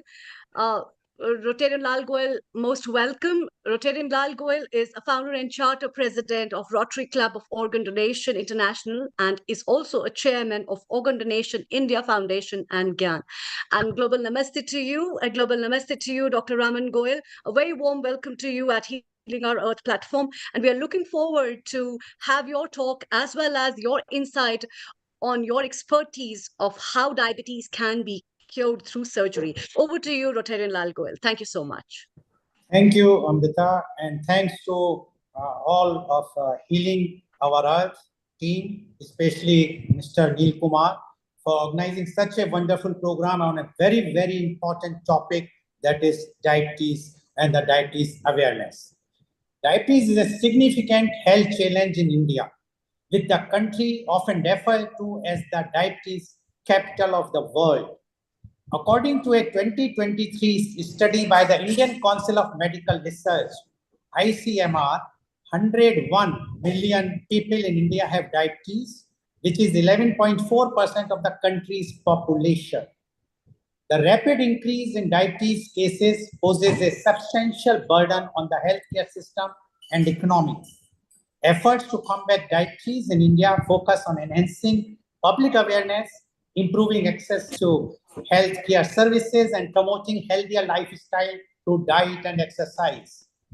Diabetes awareness is essential for combating this widespread and chronic disease. It involves educating the public about the causes, symptoms, and management of diabetes to promote early detection and effective treatment. It also aims to dispel myths and reduce the stigma associated with diabetes. By increasing knowledge and understanding, diabetes awareness efforts empower individuals to take proactive steps in managing their health, thereby reducing the incidence of complications and improving the quality of life for those affected by the disease. Surgery plays a crucial role in the treatment of diabetes, particularly for those with type 2 diabetes who struggle to manage their condition through lifestyle challenges and medication alone.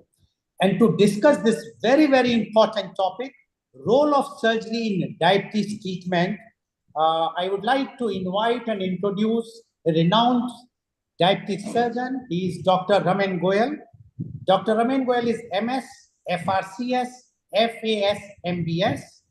He is a pioneer diabetes and bariatric surgeon from Mumbai. He is the director of the Center of Excellence in Bariatric and Metabolic Surgery at Wokhard Hospital, Mumbai. He is the founder president of the Diabetes Surgery Foundation. He is the member of the Specialists Board, National Board of Examination, Government of India. He is the founder editor of the Journal of Bariatric Surgery. He has over 40 research publications and book chapters. He is the chairman of the Indian Association of Gastrointestinal Endosurgeons, IAGES Research Academy. He is pioneer, a teacher, and a thought leader. Welcome, Dr. Raman Goyal, on our show. Dr. Raman Goyal, as you are going to tell us, to all the viewers of our very, very important program, because this program is being telecast in several countries around the world and watched in on the different platforms by laypersons, by the medical people, and whatnot. And today's topic, which is very, very important because it's quite new, there are lots of myths about this, the role of surgery in diabetes treatment. Dr. Raman Goyal, please. Yeah. Good evening from India. Good evening, Dr. Raman Goyal. Just before you carry on, because you will have some more exciting outreach for our audience which are watching us on social media.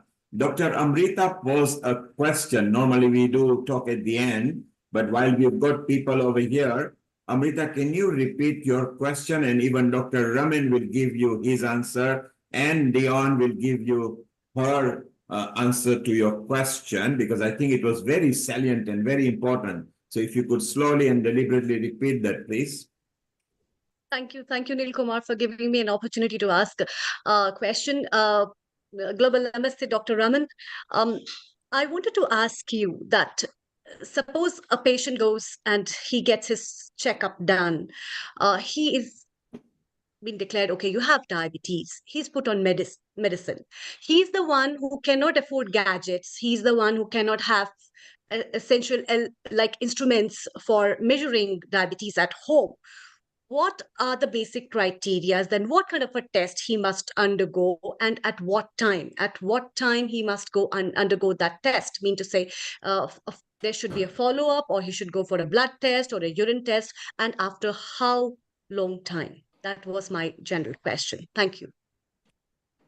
Karishma, I think that question should go to a physician. I, being a surgeon, I'm handicapped to answer you, but I'm sure there are physicians on this panel and somebody will be able to get the answer. So, Dr. Raman, we have got Dr. Raj here, who might be well equipped for that. And I want you to say hello to him. He's in Midlands. He's actually part of research that is going on in Midlands, Leicester, where diabetes is very high. So it will be very useful to say hello to him. Dr. Raj, can you give some sort of answer to Amrita as to how people can help at home apart from the physician as well?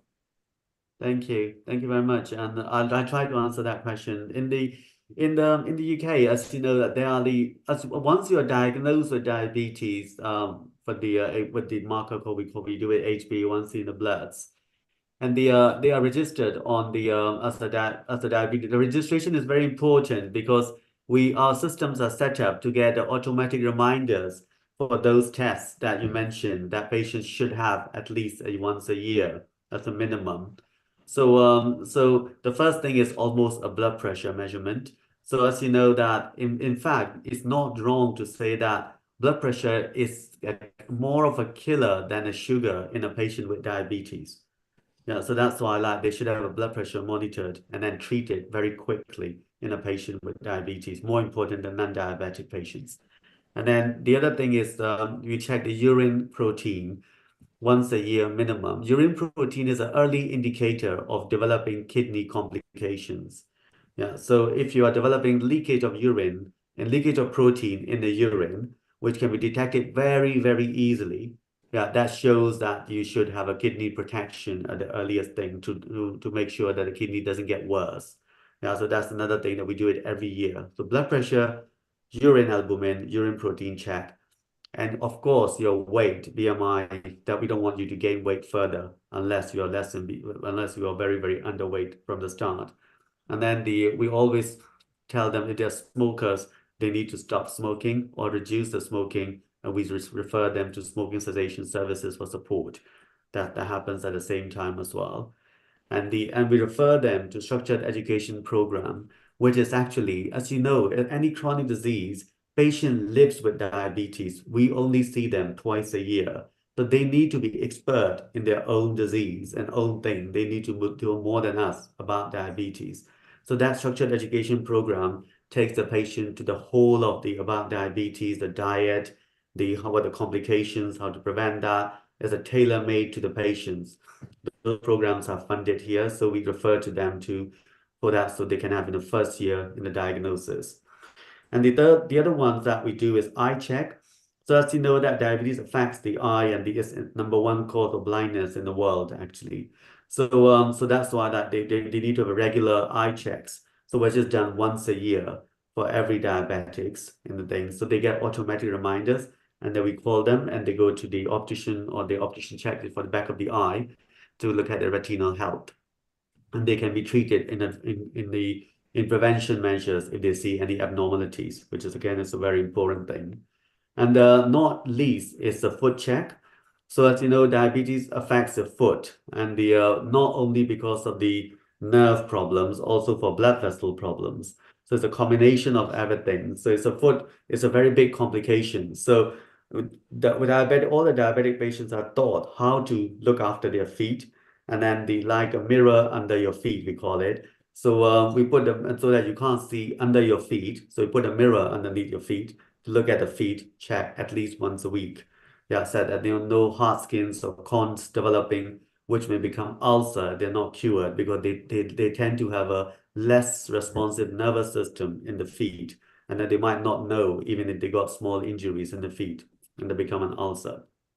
So those are the quite basic things that we do for them every year as a processes.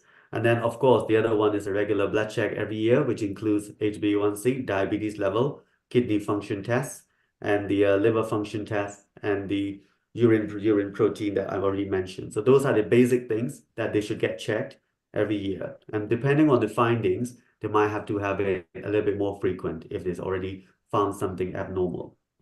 Thank you, Dr. Tan. Stay around. Let's go for our next half an hour or so, listening to our specialist, Dr. Raman, in his specialist subject. And then we will chit-chat again and ask him a few questions from our audience. So, Dr. Rotarian Lal Goyal and Dr. Raman, over to you, and let's get your outreach to the public wherever they are listening from. Thank you. Yes, Rotarian Dr. Raman Goyal, because he is also the charter member of Rotary Club of Organ Donation International. Rotarian Dr. Raman Goyal, again, my same thing, because there's lots of myths about the diabetic surgery. It's a quite new surgery. So we would like to know in detail the main thing, that is the role of surgery in diabetes treatment. Dr. Raman Goyal, please. All right. So, I mean, it's very enlightening to hear all the experts with so much knowledge about diabetes. And diabetes is not a new disease. It has been there since the history of mankind, maybe 6,000 years or more, as we believe in India.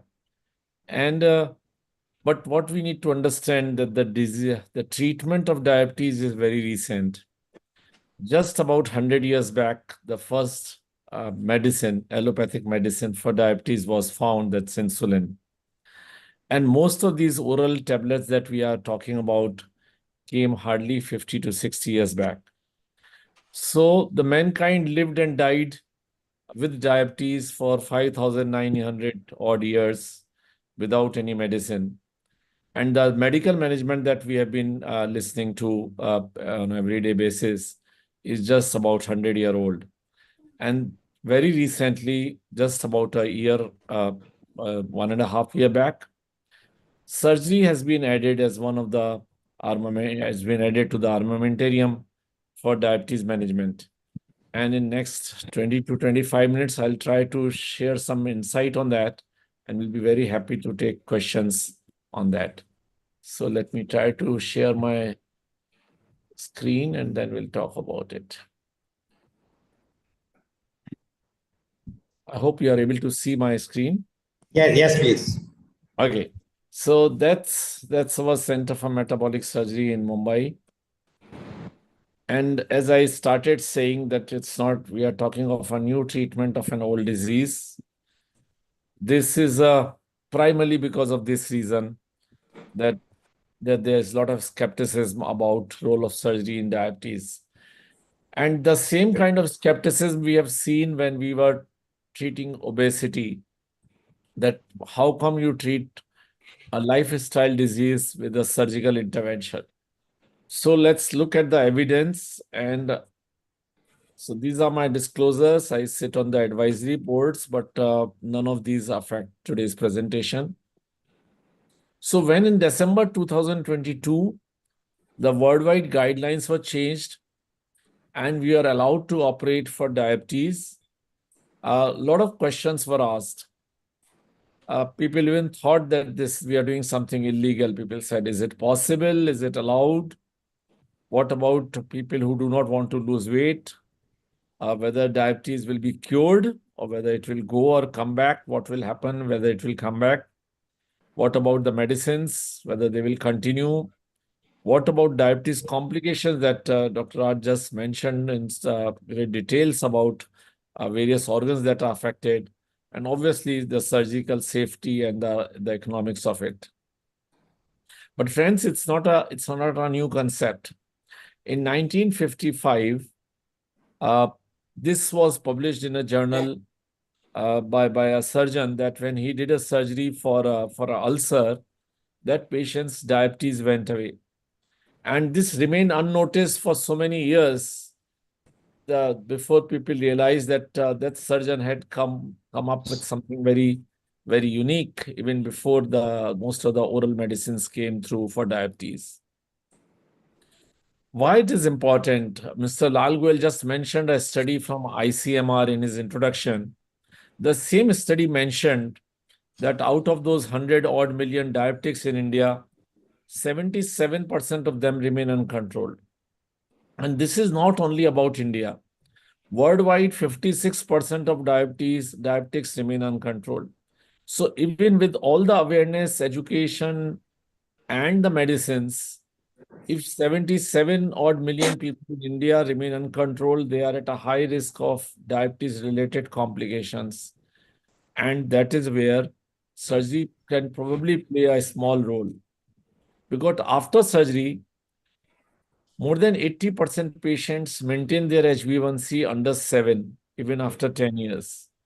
And that is what the significant difference is, that on one side, we are talking of 80% patients who remain uncontrolled with all the effort.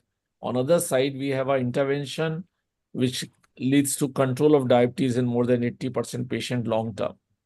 And out of these controlled diabetics, 36% will remain in remission. So at the outset, let me explain. Control is when what we are talking is when we are saying HbA1c below 7, and remission is when they are below 7 and they are not on medication. Okay.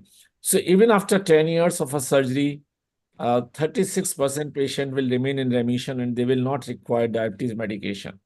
And this is the kind of outcome that we expect when we offer a surgery to a patient for type 2 diabetes. Hello, मेरा नाम प्रीति शार्दुल है और मैं 63 years cross कर चुकी हूँ अभी।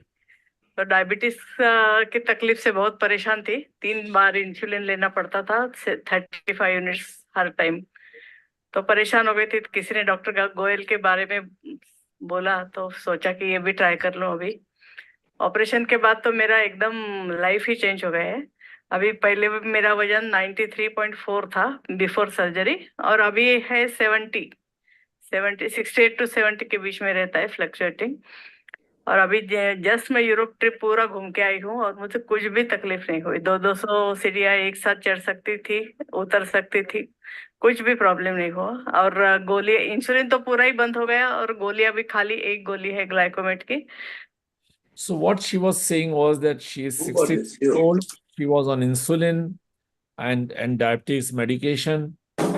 After surgery, she lost obviously some 20-23 kg weight, but more than that, her insulin completely stopped and she's just taking 1 metformin a day. And her mobility and obviously other functions have improved. So generally, what happens when somebody has a surgery for diabetes? The first and the foremost thing that happens is that the insulin stops. Even if the person is taking insulin for 10 years, 4 years, or 15 years, in most of these cases, insulin stops within 2 to 3 days. And why insulin stops is because the insulin resistance gets treated by surgery very early. Unfortunately, most of the medicines do not target insulin resistance, except metformin to some extent. While with surgery, with the hormonal changes that I'm going to talk about in next slides, the insulin resistance is primarily targeted. And then the medicines either reduce or stop within about 3 months' time. So they achieve their best results within 3 months and they maintain it long-term over a period of years. We have our own publications on these, but these were bariatric publications when we had bariatric patients and they had diabetes. And we have shown that even after 7 years, almost 68% patients are maintaining HbA1c below 6.5. So many times patients come to us and say, will I stop medicines completely? Will my medicines stop completely? So we tell them that we are not treating your medicines, we are treating your diabetes, we are treating your disease.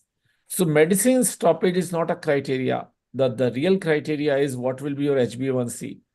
And most of them have HbA1c of 9, 11, 13. I've even seen somebody walking in a consulting room with 17 HbA1c.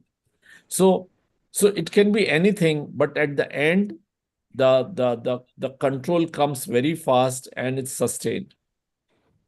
And it's not only question, as all of you know, it's not a question about blood sugar alone. The real challenge is whether the diabetes complications can be reduced. And there are multiple publications.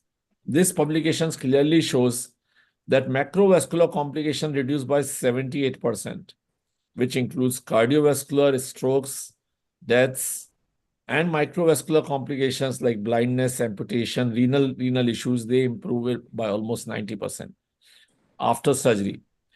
And obviously, if somebody already has an advanced disease like a nephropathy or a retinopathy, it may not be reversed because sometime it becomes autonomous and it continues even if blood sugar is controlled.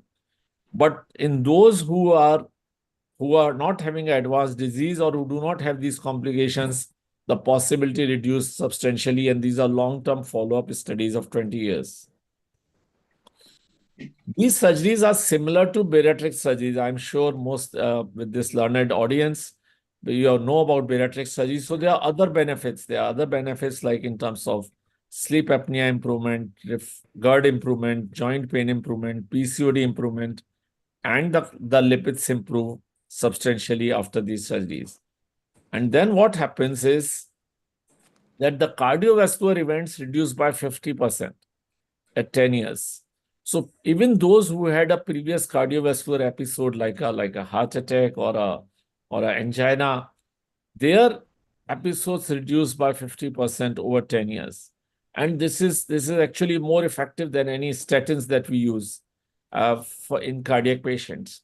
And these are all long-term publications. And based on this, American Diabetes Association in their recommendations in 2021 have clearly stated that that metabolic surgery is more effective than medicines and lifestyle together for control of diabetes. And because of this, the life expectancy, if we operate on a diabetic patient, increases by about 9 years compared to if I operate on somebody just for obesity, it increases by about 5 years. So this kind of increase in life expectancy is hardly seen because worldwide, number of diabetic patients keep on increasing till they are 65-year-old. And their relative numbers reduce because they die early compared to a non-diabetic patients. So if we are able to give them a longer life expectancy, it's a big achievement, and for the families, it's a big expectation that they can have their parents around for a longer time if they are diabetic. Just to show you, this gentleman came from Kenya. Obviously, a bariatric patient with severe diabetes, lost weight, and then also went off medication. So, friends, what changed that we are talking of a bariatric surgery as diabetes surgery? So, in 1991, NIH gave these guidelines which said that for obesity, we can operate patients if their BMI is more than 40 and more than 35 if they have a disease like diabetes. More than 30 years later, first time the guidelines got changed. And now the new guidelines are 35 BMI for weight loss, 30 BMI if they have other comorbidity. But now there is another new addition to it, the last one, which says that you can operate on a 27.5 BMI patient with uncontrolled diabetes if they are of certain ethnicities. I put Asians, but there are certain Africans also included in this. And for these patients, I cannot operate on a 28 BMI patient only for weight loss. But if that patient has type 2 diabetes and is uncontrolled, I can offer this surgery. So practically now I can offer anybody a surgery about 27.5 BMI if the diabetes is not well controlled. And this is a major change in the way we are looking at surgery. We are now looking at treating diabetes surgically. We are not looking at making them lose weight, but primarily to target their glycemic control. So with these new guidelines, who is a suitable candidate? Obviously, it's for type 2 diabetes. We do not offer it for type 1 diabetes or LADA or MODI type of diabetes. This is for type 2 diabetes. They should not have anti-GAD antibodies in their blood. The BMI, as I mentioned, should be more than 27.5. That means they should be about 7 to 10 kg above their ideal weight. This is a guideline. It's very interesting. Recently, a patient came to me from, about 100 kilometers from Mumbai for his surgery, and his BMI turned out to be 26. And he has been on insulin for almost 20 years, uncontrolled with HbA1c 11. And he asked me a very specific question, Doctor, what if this guideline was not there? If you are operating me at 26 BMI, tell me your honest opinion, will this surgery work for me? I said, obviously it will work for you. And that is the issue, that this was working under 35 BMI for last 30 years. We lost millions of people who could have benefited with this surgical intervention, giving them a more healthier lifestyle or healthy life. But the guidelines are there for a reason, and the current guideline is 27.5 BMI. And obviously, they should have a functioning pancreas. And the best way to look at pancreatic function is to get their fasting C-peptide done, and it should be more than 1. So if these 3 criteria are met, we understand that we can probably help this patient, and then they can improve. This is a video, but this is in a local language. This is the police inspector who was 78-year-old, and he got his surgery done primarily because his sugars were not getting controlled. And because of his duties, he had a very irregular lifestyle where he could not eat all the healthy food that you are mentioning because he was eating out. He lost about 14 kgs in 3 months, and then his weight loss stopped. But in 3 months, his HbA1c came down from 10 to 6. And that is the kind of transformation we see in such patients when they have surgery for diabetes. Now, what is this surgery that we are talking about? These surgeries are laparoscopic surgery. Usual surgical time is about 1 hour. Within 6 hours of surgery, patient is able to walk and drink water and is in hospital for 1 or 2 days at the most. There are different types of surgery. This surgery is no different than a bariatric surgery. So I'm sure many of you are aware of what we are talking about. I'm not going to technical aspect of the surgery, but if you look at the surgery, the diagram in the middle, this one, it clearly shows that we make the stomach small and we take a part of intestine and join it here. So this is called a gastric bypass or called the gold standard surgery. And this intestine is joined here. How this works, I'm going to talk later, but primarily the food is not going through this part of the intestine or duodenum, which is considered to be important contributor to insulin resistance. And once the food is not going through it, the insulin resistance goes down drastically within few hours of surgery. So how exactly the surgery works? Now, this is very different than the basic understanding that we had, that pancreas had a very important role to play. It's a pancreatic disease, but increasingly it's believed that diabetes is a gut disease. It's happening in the intestine, and pancreas is secondarily affected in type 2 diabetes. Now, if I just want to explain it to the lay people, these red dots represent the area from where a hormone is secreted called GLP-1. In diabetic patient, the GLP-1 is secreted little late, and that's why the sugar goes up. While in a non-diabetic patient, the GLP-1 is secreted early and the sugars don't go up. So what we do surgically is we shift this red secreting part of the intestine right here, if you can see under this picture. And what happens, the food directly goes and touches these red dots over here, and the GLP-1 is secreted, which helps in secretion of more insulin from the pancreas, and it helps in overall glycemic control. There are many other factors that the way diabetes is controlled after surgery, but I am not going into it. Now, the bariatric surgery or the diabetes surgery are similar. They are being done from 1966. Being laparoscopically done and in well-prepared patient, it's much safer than doing a gallbladder surgery or a hip replacement surgery. It is considered that any center which does 100 surgeries a year the risk is very less. And it is also known that if somebody who is not getting this surgery is at more risk of complications than somebody who has a surgery. Now, with all this research that is being done for last 50 years on this and on diabetes for last almost 30 years, it has been established that after surgery, patient must do annual HbA1c testing at least once or maybe more, at least 3 to 4 times, but at least once a year. Must continue to have low glycemic index food and should exercise regularly. So there is no taking away from the fact of a healthy lifestyle as the foundation of a lifestyle disease. You need to have a healthy lifestyle, whether you have surgery or you don't have surgery. But there are so many patients who are having healthy lifestyle and they are having medicines and they are having insulin and still not able to control.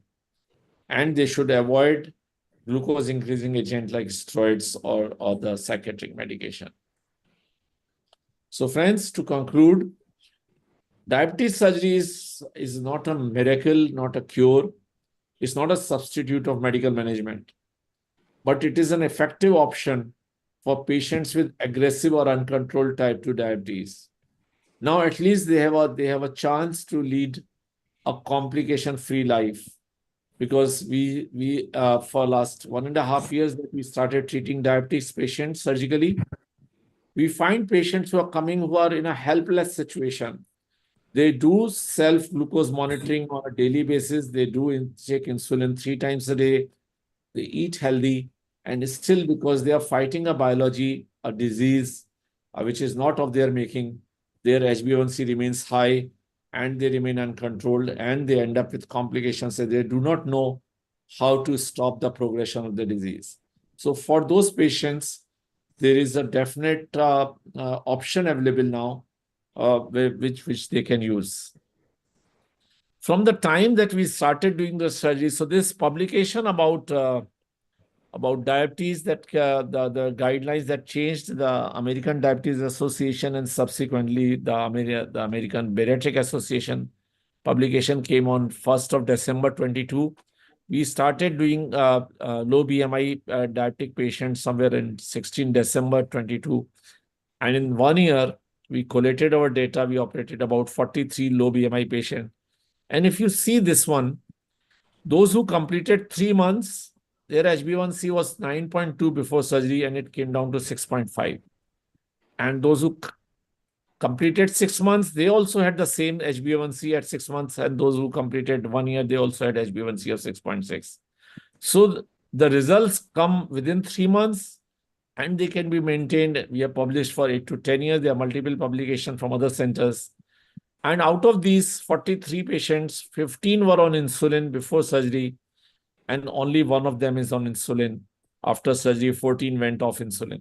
So this kind of drastic transformation that is seen and can be used. Unfortunately, we cannot offer it to Caucasian population, but to clarify, even NIH, even the NICE guidelines in UK covers this surgery for patients of Asian origin, and they can have this surgery in any NHS hospital at 27.5 BMI and above. So this is an accepted surgical intervention of people of certain ethnicities for diabetes. Now, there is a lot of issue about cost in India.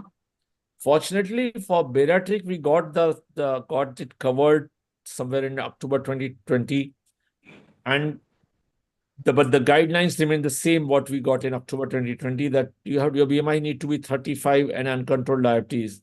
And now we have come to a situation that 80% of our patients are done through cashless route because they get covered under these criteria. But obviously the low BMI patients who are just about 8-10 kgs, they are still going through self-pay route.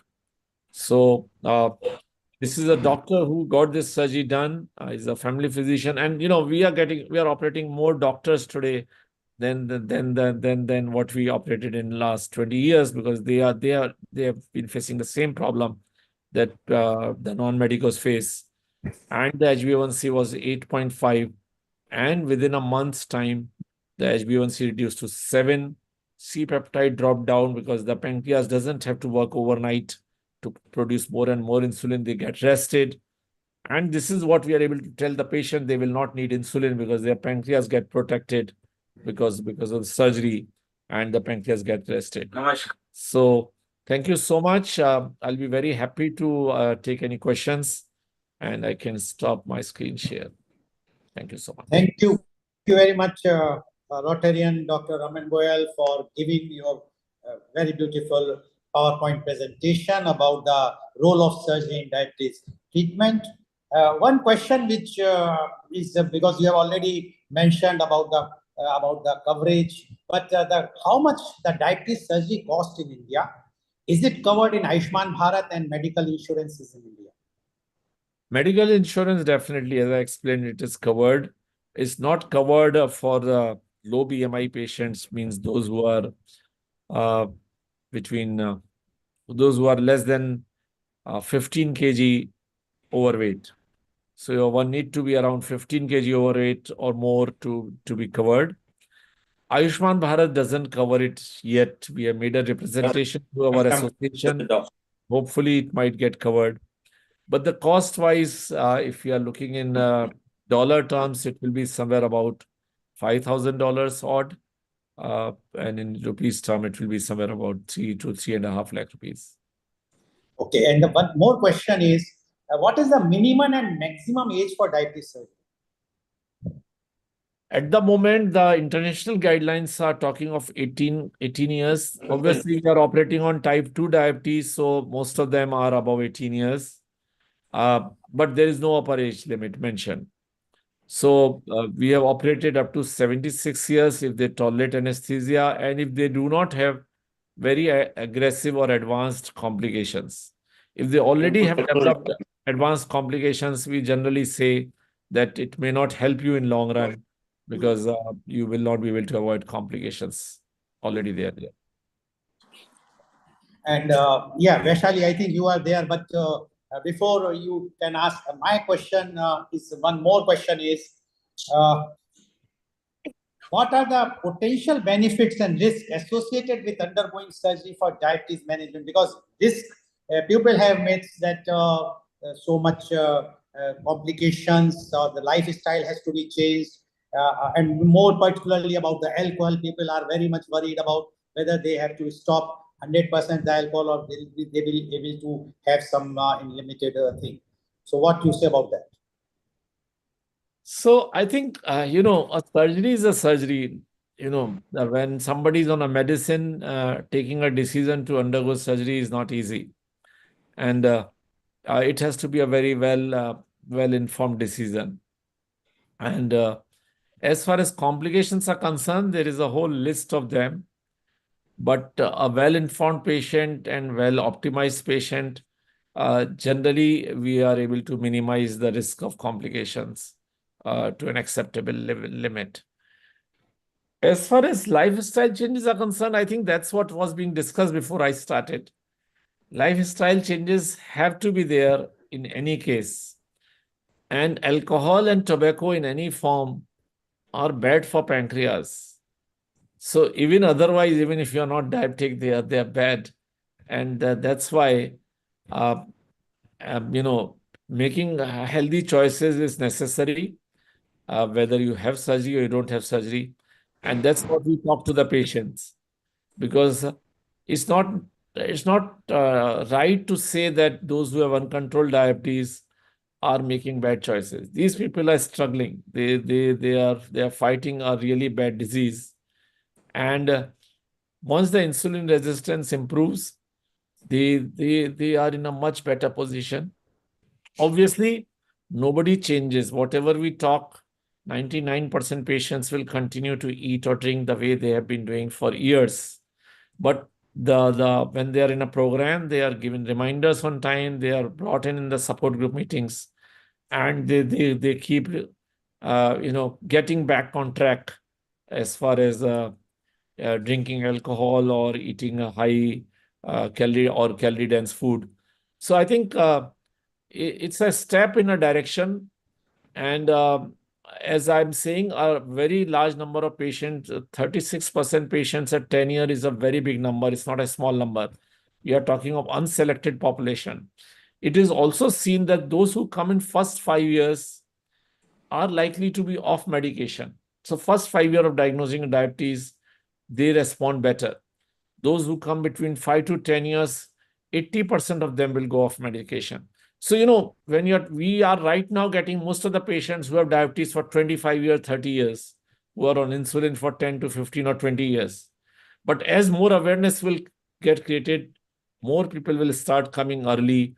And that is where the real benefit of the surgery will be seen to the public at large. Thank you very much. Questions from you, Amrita or Mr. Neil Kumar or Vaishali, whoever wants to ask the question. Amrita, would you like to go ahead first, or because I think you had few questions before as well, and even Seema, we have Seema. Global Namaste, Seema. Namaste, Seema. And Global Namaste. First of all, Dr. Raman Goel, what a wonderful presentation and amazing facts and figures and what you mentioned to our audience. It was truly an eye-opener presentation. And we all have few questions, I think. So let's start with Seema, I guess. Seema, what question would you like to have for... Sure. Thank you, Vaishali. Thank you so much. Dr. Goel, I am aware that a lot more people are indulging in bariatric surgery for the control of diabetes. We have a lot of people from my home country, Kenya, who actually travel to India for the surgery. And kudos to you for the successful case you showed us with the gentleman in Kenya. I have a question related to diabetes. For those who cannot take metformin, there's this new drug that's creating a lot of pump and show in the market known as Ozempic.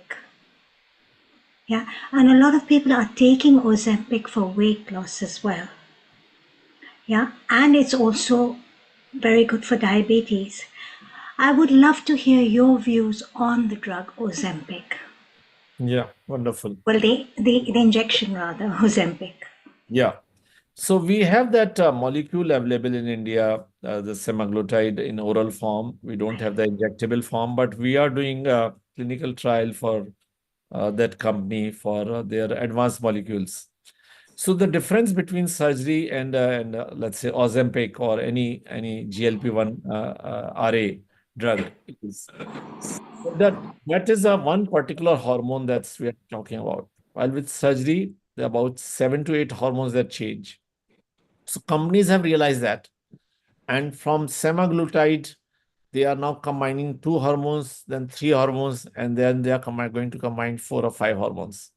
So I completely agree that there are drugs which are coming, but with the drugs, the research period is about 8 to 10 years.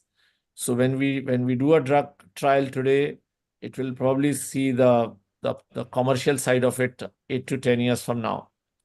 And that is where there is a whole millions of people across the world who are already suffering from diabetes. So I completely agree. This drug is very promising, good molecule, but it's a single molecule. The twin molecule is coming. It's already available in market now. Then there'll be three hormones together, then 5 hormones together. So it has evolved from what we have learned from surgery, the incretins, and it's a good substitute, but it will be expensive, and it's a weekly injection that person has to take. Right. And there are tolerance issues. Some people do not tolerate it, but there are issues with surgery also. I'm not saying that. So I think that's a very good observation.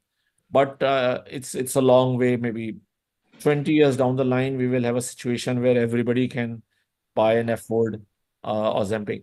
But it's still being prescribed extensively in countries like Australia. It's a good molecule. We also use it very frequently for patients. Yeah, for sure. Thank you for that. Thank you so much. Over to you, Amrita. Amrita, what question would you like to have? Thank you, Seemaji. Thank you, Dr. Amin. It was a very nice presentation, in fact. And I would like to ask you that, have you noticed any difference in among the male and female groups after the surgery at particular age? Because with females and menopause and other kind of hormonal stuff in relation to diabetes, what has been your experience in case of any clinical studies or any kind of things that you have noticed in terms of the post menopausal changes that happen, which are hormonal and being Yeah. a patient post surgical? Thank you. Yeah. So basically, you know, the as far as women are concerned, the surgery works well for their other factors. I'm not talking about postmenopausal right now. So let's say the PCOS is almost the same mechanism as diabetes, insulin resistance in most of the women. So once we have this improvement, it will also happen on PCOS, and these premenopausal women benefit a lot because of that. Postmenopausal is an entirely different situation because there are other hormonal issues, and how much they affect diabetes, I really will not be able to comment. But in terms of overall recovery, they have a much better course because the hormonal issues improve, the possibility of malignancies like breast malignancies or endometrial malignancies reduce because of the hormonal changes that come after surgery. But specifically for diabetes, it's very difficult to answer a question because postmenopausal diabetic patient, what happens? I am not really very clear about that at the moment. Yes. I have one more question. If I just wanted to know that after the surgery, what are like how many days a person has to stay in the hospital and when a follow-up can be done? Can you tell our viewers about that? So typically they are in hospital for about 2 days, so 2 nights after surgery. Most of them, you know, one should never say. So most of them. And they go home and they come and visit us once again before they travel back to, let's say, Kenya. And they meet us and we examine them. And then they are asked to check their blood sugars every day. And they are asked to do their HbA1c every month for next 1 year. Then every 3 months for the rest of their life. And the challenge is that patients start forgetting that they had diabetes. So we did a transactional study, published it about 2 years back, 3 years back, where we called up all our patients who have completed 7 years and said, what is your HbA1c? And they said, no, we have not done it for last 5 years. So they start believing that their diabetes is cured or they are non-diabetic and they don't follow. And that's not a good situation to be because we know that they are diabetic. We know that if they have urinary infection, the sugars can go up, or if they have pneumonia, the sugars can go up. Or otherwise also during to a certain number of patients, the sugar can go up because they are not on medication. So it's a challenge, unlike bariatric, that we need to follow up our patients more closely. This is a new field for us because we have started doing specifically diabetes surgery for last 1.5 years. And we are evolving a specialty because this is not happening from USA or from UK. This is being developed from countries like India, Taiwan, and likewise, from where surgeons are coming together to develop a protocol. So I think regular follow-up is essential, and we are working on it very, very, very closely. Thank you. One question, please. One more. Thank you. Actually, I wanted to ask you, can after the surgery person can work in a normal life? Can he resume his jobs and take the same level of stress that a person used to take before surgery? So the answers are twofold.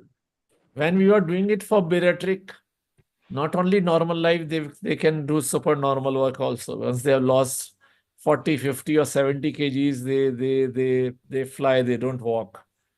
So they work very hard. As far as diabetes is concerned, a lot of things change. They are now their sugars are well controlled. They can wear normal shoes. They don't need to wear protective socks all the time.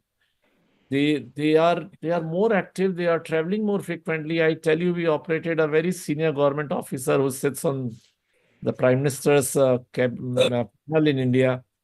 And he said it's such a torture that when you wait for a lunch meeting with the Prime Minister, I need to go and check my sugar first, then I have to take my insulin. By the time I come back to the dining hall, the lunch is over. So the handicap of just the medication and use of insulin is so big that people don't realize that how limiting it is.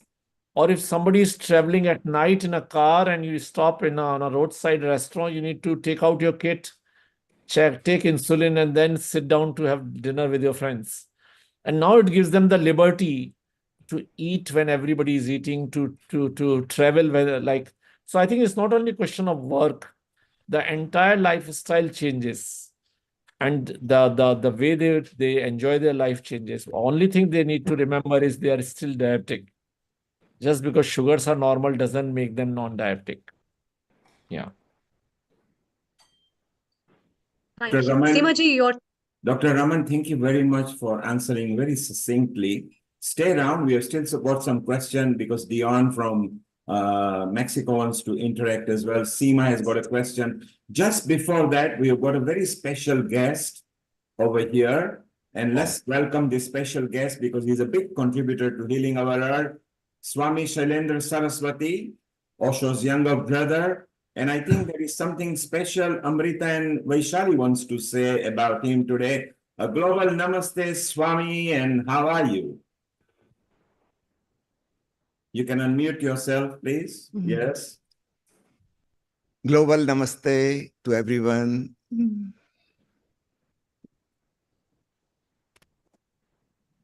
Hello. Yes, Swami, we can hear you. Okay. And a very happiest birthday shortly.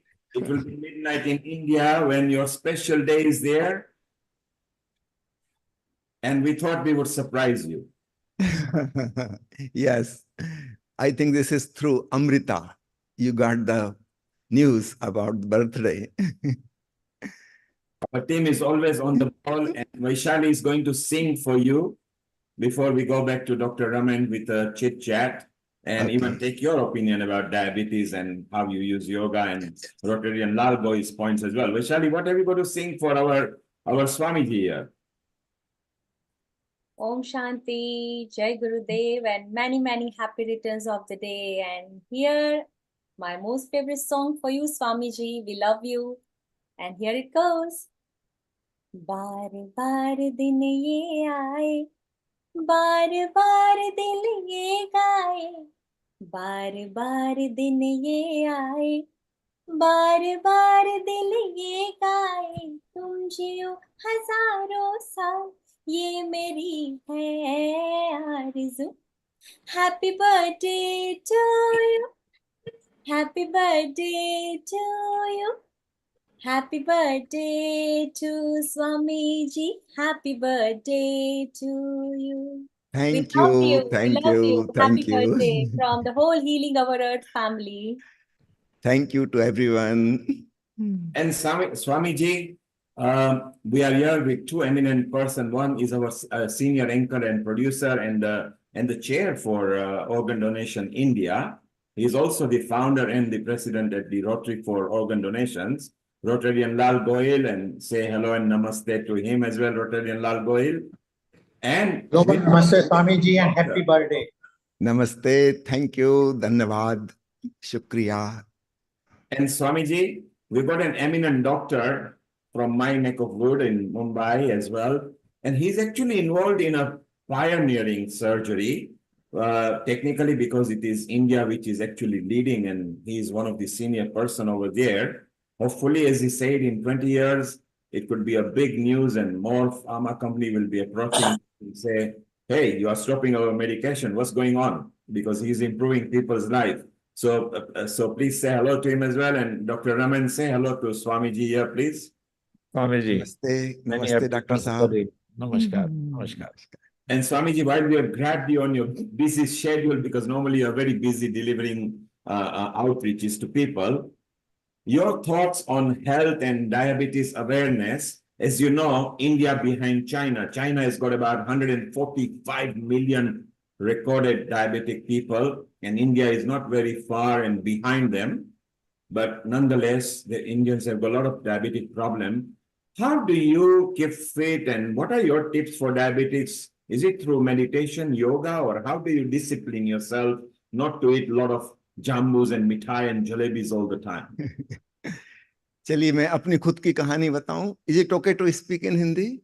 If you speak in English, it'll be better because the audience are in different countries. So I will just tell my personal story. Okay, when I just graduated, did my MBBS, I think 2 years later, I was teaching somebody how to measure blood pressure. So I told the person, okay, you measure my blood pressure. So I put the cuff on my arm and he said, okay, take the stethoscope and check the systolic and diastolic. I explained how the systolic and diastolics are measured. So he did that and he said, your blood pressure is systolic 220 and diastolic 120. I said, impossible. You did some mistake. This is not going to happen. I'm perfectly healthy. Okay. I have no symptoms, no signs. And what you are saying is severe hypertension, grade 3. And I'm perfectly young, healthy, without any symptoms. I told him, you measure it again. He did it again. And he said, it's the same reading. I became worried. I measured it myself. I told, okay, give me the stethoscope. I will measure. And it was 220 by 120. I was surprised. I thought maybe at this moment, for some reason, I measured again after few hours, next day, third day, it was the same. I was surprised how this is possible. Severe hypertension at this age of 26, no symptoms, no signs, perfectly healthy, doing all activities. Of course, I have to go through the investigation. I found that there are blood cells in the urine, and then discovered there is a big calculus in the kidney blocking the ureter, and there is hydronephrosis, and almost half the kidney is non-functioning. And the stone was 1.5 inch large in size. At that time, there was only investigation was KUB X-ray and IVP. That's all. Ultrasound was not developed by that time. So, of course, this was secondary hypertension, and the experts explained me that this must have happened over at least 10 years. This huge stone in the kidney, which has damaged the kidney, this cannot happen suddenly. So gradually your BP was increasing and your body was getting adjusted to it. So you didn't become aware, no symptoms, no signs. Coincidentally, this was discovered by chance. At that time, it was also discovered I am borderline diabetic and my lipid profile is distorted, very high level of cholesterol, very high level of triglycerides. So the whole metabolic syndrome was there at the age of 26. The kidney got operated, half the kidney was removed, and till that time, I never had any renal colic because the stone was too big. It cannot be forced in the ureter. But after surgery, then I had recurrent colics. Again and again, new stones were formed, released, and I suffered a lot, at least for next 10 years. Then I had some homeopathic medicine for renal calculi, and that helped me. Nothing else helped. After taking homeopathy for about 6 months, I got recovered from this recurrent calculus formation. Now, the problem was diabetes gradually increased. Then I have to take oral medication. And some 10 years later, I had to take insulin. And a limit came, the combination of oral drugs as well as insulin.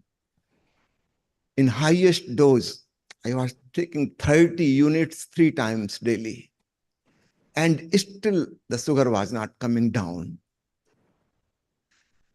Again, a coincidence. I kept fast for about 1 week.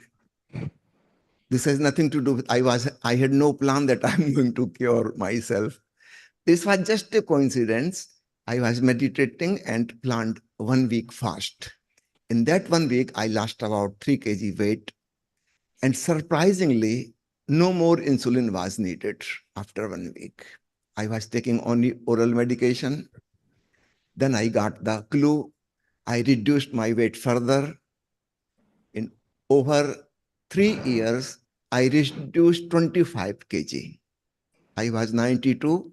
Now I'm 67. My body mass index is now perfect for my height, 67 kg. And my diabetes is controlled just with 1 or 2 tablets. That's all. No more insulin. And I'm enjoying perfect health at this age of 69.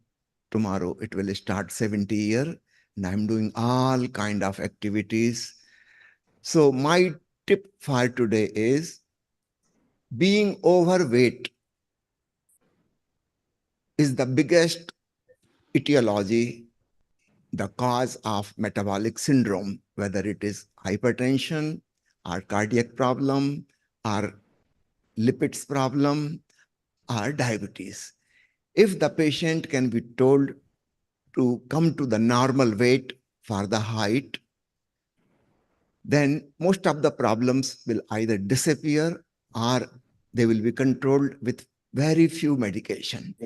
So since that happened to myself, I am very much alert about this. And whenever I come in contact with someone who is suffering from hypertension or diabetes or cardiac problem or cholesterol, triglyceride, then I emphasize, I tell my own story, how I have suffered and how I have recovered. And people get motivated, inspired, and many people have tried to reduce their weight, seeing the results, and the results come very quickly. Even after reducing 3 or 5 kg, the results are there, and then the person becomes more motivated. So for today, I will just tell you this one tip that causes, we describe many in the medical text, in medical literature. Being overweight is somehow ignored for 2 reasons. Most of the doctors themselves are overweight and they know that it is very difficult to reduce weight, and the patients also don't listen. They don't follow. Somehow they have some instincts to overeat. But once this is explained in a simple way, I have written a book in Hindi, Sampurna Swasth, the complete health. And I have explained in details how you can manage your weight very easily. You can eat whatever you like. Only thing to be controlled is quantity, not quality. When I reduced my 25 kg weight, I was eating whatever I wanted. I'm very much fond of ice cream. I used to eat ice cream every day. But the quantity was small. I ate everything which I like, because this is not a question of few days or few weeks. This is going to be lifelong practice, forever. So you have to eat what you want, what you enjoy. The only thing is to control the quantity. If one can take 1200 calories per day and he's putting the output of 1600 or 1800 calories per day, so there is gap of 500 calories. And this much is enough to get 50 gram weight loss every day. That comes to 1.5 kg in a month, and that comes to 18 kg in a year. It is very, very easy. No special diet should be prescribed, no special instruction, just a small instruction which everybody can follow, that you have to reduce the quantity of what you eat. Please enjoy whatever you want to enjoy. And the results are wonderful. Thank you, Swamiji, and you are an example of it, because you have gone through it, you have lived it, and diabetes or overweight even doesn't leave Swamiji's behind, so be careful. Whoever you are, try to be sensible, try to see if you can eat less calorie than you require, which becomes negative calorie, and you will slowly drop the weight down. Swamiji, we've got an expert here, Dr. Raman Goyal. We've got the organ donation expert here, Rotarian Lal Goyal. You have got a lot of following, Hindi following as well, apart from English in your domain, as has Rotarian Lal Goyal. I would suggest Amrita will put all of you in touch, and through your audience someday, we can invite Dr. Raman and Rotarian Lal Goyal and Dr. Dana Pal, and we can reach to your audience how to live healthily together with your book. And I think it will be a very appropriate time. So Amrita, if you could facilitate that. Okay. This outreach will be very good, because during pandemic, Rotarian Lal Goyal had several hundreds of thousands of people following. So it's very apt that we bring organ donation, the pioneering surgery that Dr. Raman is involved in, and even in his lifetime, it will become a surgery of every country to observe. And Dr. Danapal, who is in Harley Street in London and from Singapore. Isn't it wonderful that we have become one family, and jointly we can come with a session, and that can be in Hindi, Swami. Okay. So it's perfect. So Thank you. Again, happiest birthday to you, and Dr. Danapal is here as well. Dionne from Mexico is here as well. So we are connected to almost every continent down here, and we are spreading the diabetes awareness to the consumer level. And you very nicely put it in a simple format. Try to gently start reducing your weight. Don't be choosy. You don't have to go on diet. Eat what you like, but don't eat large quantities.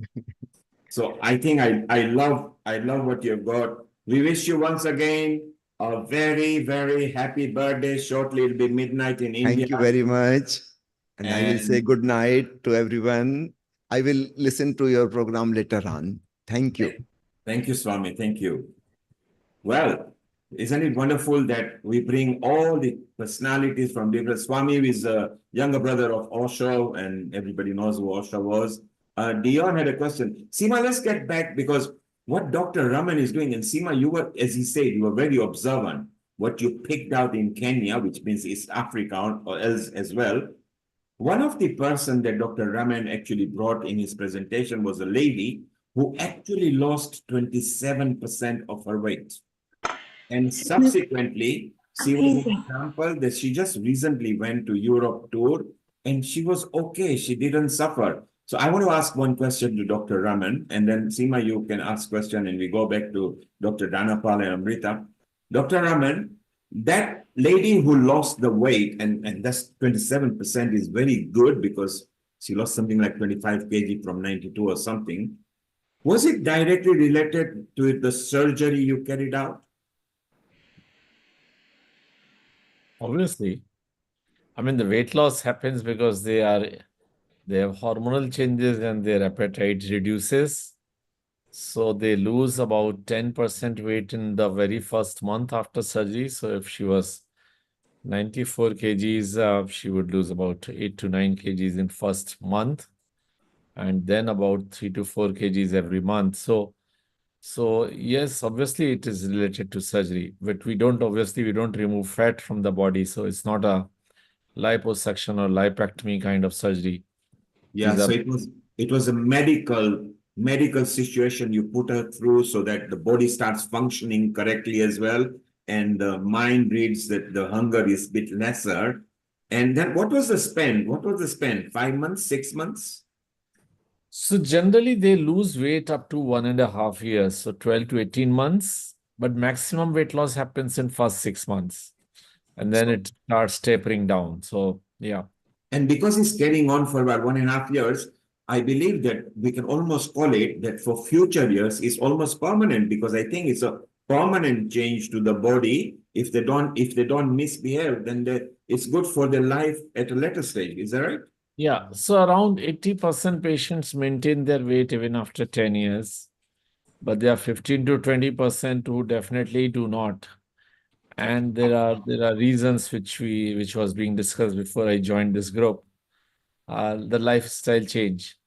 Those who are able to change their lifestyle for a healthy way of eating, they maintain.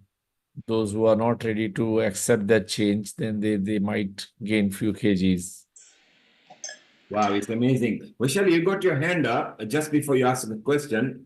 Dr. Dhanapal, this surgery is fairly new in a way, and it's nice that India is maybe leading the way for that.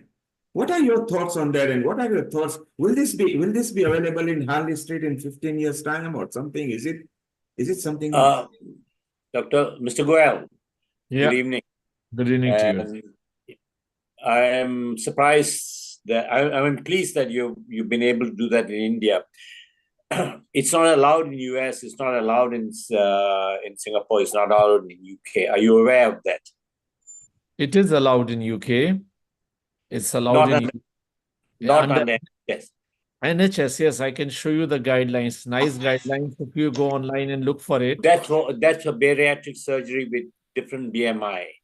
But it's not 27.5 BMI for patients of Asian origin who have uncontrolled diabetes. Even in US, it is allowed at 27.5 BMI for Asian patients. Right. Yeah.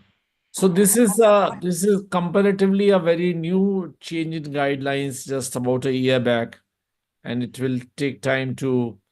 But UK definitely the nice guidelines cover it.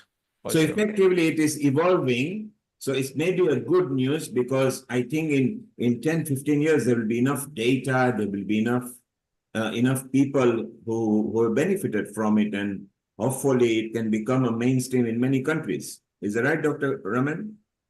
Yeah, I mean, it's just a matter of time as people will see the results. The previous results were there for low BMI diabetics, and that's how the International Diabetes Federation, which is a physician's body, in 2011 published that we should be operating at 27.5 BMI. And American Diabetes Association, which is the biggest body, in 2021 recommended that we should be operating. Actually, surgeons joined the bandwagon later. Physicians told us to operate much earlier. I mean, they were telling for last 10 to 12 years, please operate on diabetic patients because they are not getting controlled with medicines. That's amazing. Well, before we take more comments, Vaishali, what's your question? Yeah, my question is to Dr. Raman Goel, very much regarding the bariatric surgery that you mentioned just now. There is one of my very close relative, and around 2 years before, he was suffering from obesity. He had knee issues. He was suffering from sugar, highly diabetic, and blood pressure, high blood pressure, cholesterol, thyroid. So these were the conditions, and his body weight was 110 something. And when we spoke to someone like who was quite renowned fitness trainer in India, and trainer suggested that, you know, if you follow diet, if you follow my workout regime, if you follow one step by step everything, it's going to be a long process, but I guarantee that, you know, you will get back, you know, you will be able to. But that person had almost given up, and that person said that, no, I just want to go for a bariatric surgery because I just cannot exercise, I cannot focus on my nutrition, and anyways. So they went for a bariatric surgery around 1.5 years before. Now, right now, his condition from 110 kg, he's non-stop, continuously losing weight. And right now, you won't believe his height is almost 5'12". And right now, his weight is just 44. Still it's decreasing. We all are worried because they are our relative. So this is something that could you please put some light on that? Now the other side also, one doctor is saying that, let's remove that whatever they had done, so that at least he can eat, because he's not able to eat anything. He doesn't want to eat. He doesn't like to eat. He doesn't have any appetite. So what is the solution, or is this something that, can you put some light on this, please, on this? So one part of it, when the trainer said that, he can guarantee that the person, anybody giving guarantees are dangerous people and we should be wary of them. And it's not easy to maintain the kind of discipline. I mean, that's the real society. We are not living in a cocoon. We are living in the real world. We eat real food. You just heard Swamiji that he eats ice cream every day. I mean, this is what the life is. People drink every day. People eat every day. So now, as far as your relative is concerned, who is constantly losing weight, there is something which is definitely wrong. It will be a good idea to take a second opinion from somebody who is more experienced in this field and get an opinion of what surgery was done, because there are different types of procedures. There are certain procedures which can end up with a problem like this. And so definitely at this time, your relative should be going to another person or two more persons taking opinions and deciding about what should be done. But this is not normal. Generally, patients struggle to lose more than 80% of their extra weight. So saying that they lost more than 100% of their extra weight is not the right thing. Either the patient was not given proper counseling after surgery, or this is a wrong procedure for him. Sure. Thank you so much, Dr. Welcome. Thank you very much. Thank you, Vaishali. Seema, let's go to your question. You had one, and we'll go to Lata and then Amrita, and then maybe we can wind off very much with some tips from Rotary and Lal Goyal as well. So, Seema, your question to Dr. Raman. Thank you, Mr. Kumar. So Vaishali asked a very vital question, and one of my questions was, what are the potential side effects of bariatric surgery? Because as you said, anybody who gives you a guarantee in life is a dangerous person. So what are the potential risks involved that could be involved, although very, very low, I'm sure? What would be the potential risks involved with bariatric surgery? That's my first question. And my second question is, side effects of bariatric surgery versus Ozempic. Okay. All right. So potential complications or side effect of surgery is that the person is eating a very small meal after surgery. That meal cannot give enough nutrition to the person. The person is not a child, he is an adult. And so they need to have more nutrition from the diet. If you look at from the patient's perspective, throughout life, they have been told by their dietitian, you eat less and you eat more salads, So there's been an emphasis on restricting calories. Now after surgery, we say you have better nutrition, you have more proteins, you have healthy carbohydrates, healthy fats. Don't restrict your food intake by having salads. Eat food, eat meals. 3 meals a day, 4 meals a day, but eat meals. And so the person has to get enough nutrition that his body needs on a daily basis, like Swamiji was saying, these many calories for expenditure and all that. Now, that is important. If the person is not having that, then person can be in a situation like how Amrita's, if I've got her name right, relative has got the situation that the person is losing weight rapidly. So that is one issue. The second issue is we are operating on high-risk patients. The patients who are like 180 kgs are high risk even for an appendix or for a gallbladder surgery. So, but this is the reason why we operate them. So if they are getting operated in a good setup with good quality anesthetists, that risk of surgery can be taken off the table because they will it can be quite safely done. Obviously, there are no guarantees, but it can be quite safely done, as safe as a gallbladder surgery, let's say. So that is the second issue. Third issue is if the procedure is not correctly selected. So there are procedures which are good for a Caucasian in Canada and US, but is not equally good for a person of Indian origin or of African origin. So if the same procedure is given to this person from India or a vegetarian person, he or she may not tolerate that procedure well. So I think it's a specialty, it's a branch where people who have dedicated their career, who are only doing bariatric surgery, are able to ensure quality results. And generally things don't go wrong. You know, it's like going on a motorway in US, and if you are not careful, you can have an accident. So if it's an accident, it's an accident, but it's a elective surgery, it's a planned surgery. We are able to prepare patient. It's not an emergency. And once the patient is well prepared, possibility of things going wrong in this surgery is remote. They are remote. So what I'm getting from this is that a vigil follow-up is very necessary after the surgery to ensure that the patient is getting adequate nutrition.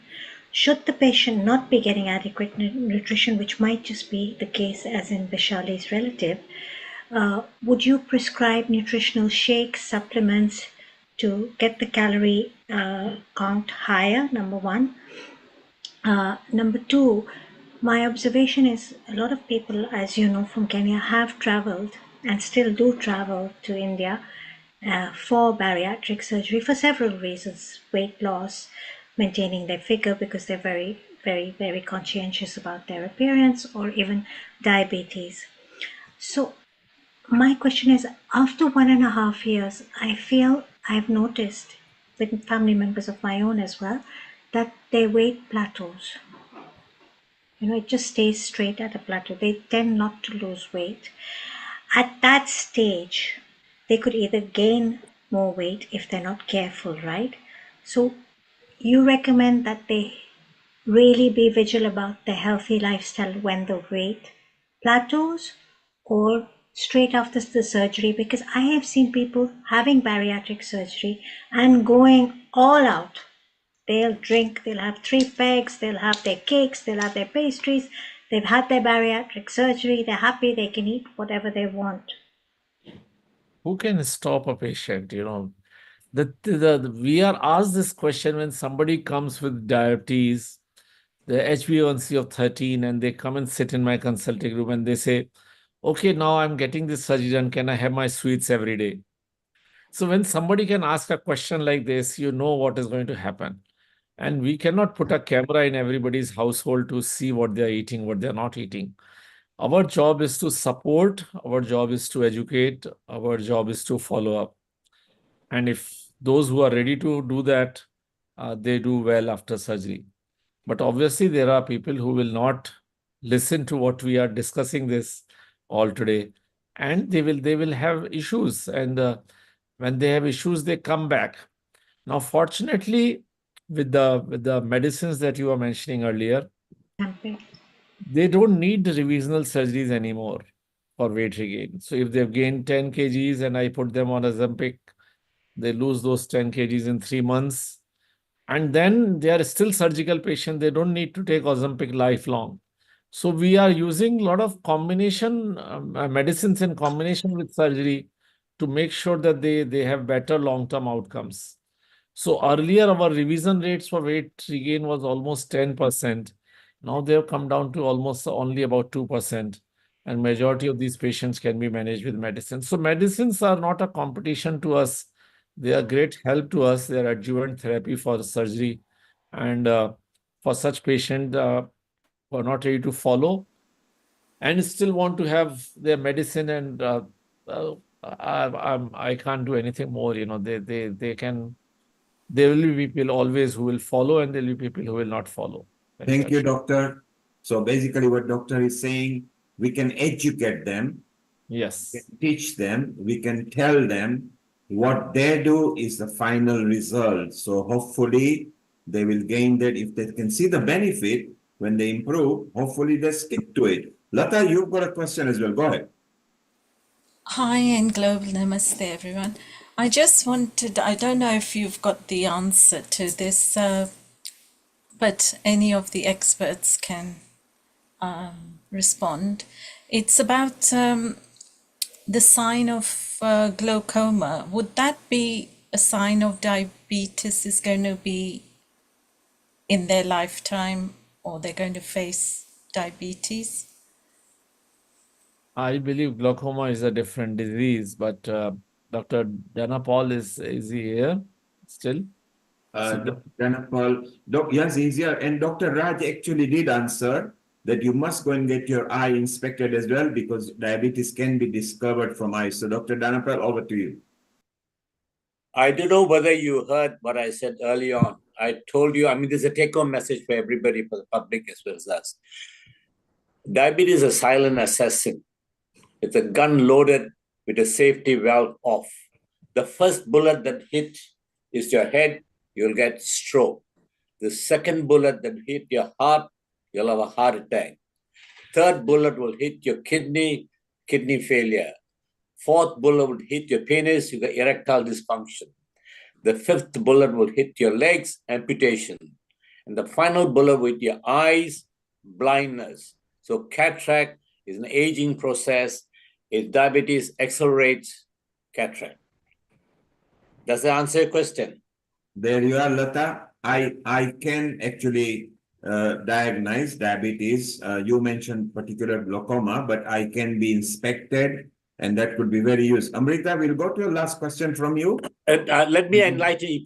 If you're in UK, diabetes at point of diagnosis, free treatment throughout. Nowhere in the world you get free treatment checkup like in UK, including medication, eye checkup, foot checkup, blood, everything for a diabetic patient. Everything is free. No wonder our budget is $180, $190 billion, and this is going to keep growing. As I said, half of us are walking around this world not knowing we're diabetic. I told you there are 415 million people in the world, and 200 million are walking time bomb. All you got to do is, as a final word is that, detect it, prevent it, and make it reversible. Thank you, Dr. Dan. So look, there is a hope. Don't leave it. If you've got any doubt, then go and see your GP. If you are in this country, even in India now, there are facilities where they are improving, because India has brought, they don't have a national health service, but they've got this, what Rotarian Lal was actually questioning, Dr. Raman, whether this will fall under that. So it'll be very good. Amrita, you got a question, over to you, and then we can start winding off. Yes. Thank you, Neil Kumar. My question is for Dr. Dhanapal, actually. Dr. Dhanapal, I wanted to ask you, what is your view on intermittent fasting in diabetic patients? Because intermittent fasting is a fashion and trend, and fasting is linked with the diabetes. And we also see that diabetic people have hyperglycemia and hypoglycemias as well. So what is your advice for people with diabetes for intermittent fasting? Should they do? Should they not? And what care must be taken? It's a very good question. Early on in my conversation, I did say sugar, insulin. Sugar, insulin. When you start eating, you need to supplement with medication itself. So if you don't eat, you don't need the medication. Dr. Goel, you'll agree with me. It's all because of your intake and your calories. Sugar. Intermittent fasting, a lot of my patients do that. It's excellent, I feel. No wonder even in Hinduism and in the religion Muslim, they say 30 days of fasting. Why? Regenerate your engine. Even when you drive a car, you got to send your car for MOT. None of us send our body for MOT. You drive your Mercedes-Benz or your Rolls-Royce, it's a box of metal. You're behind the wheel. Do you ever go for a checkup? No. If your car makes a tiny noise, you take it straight away to your mechanic itself. So listen to your body. Each individual is bespoke.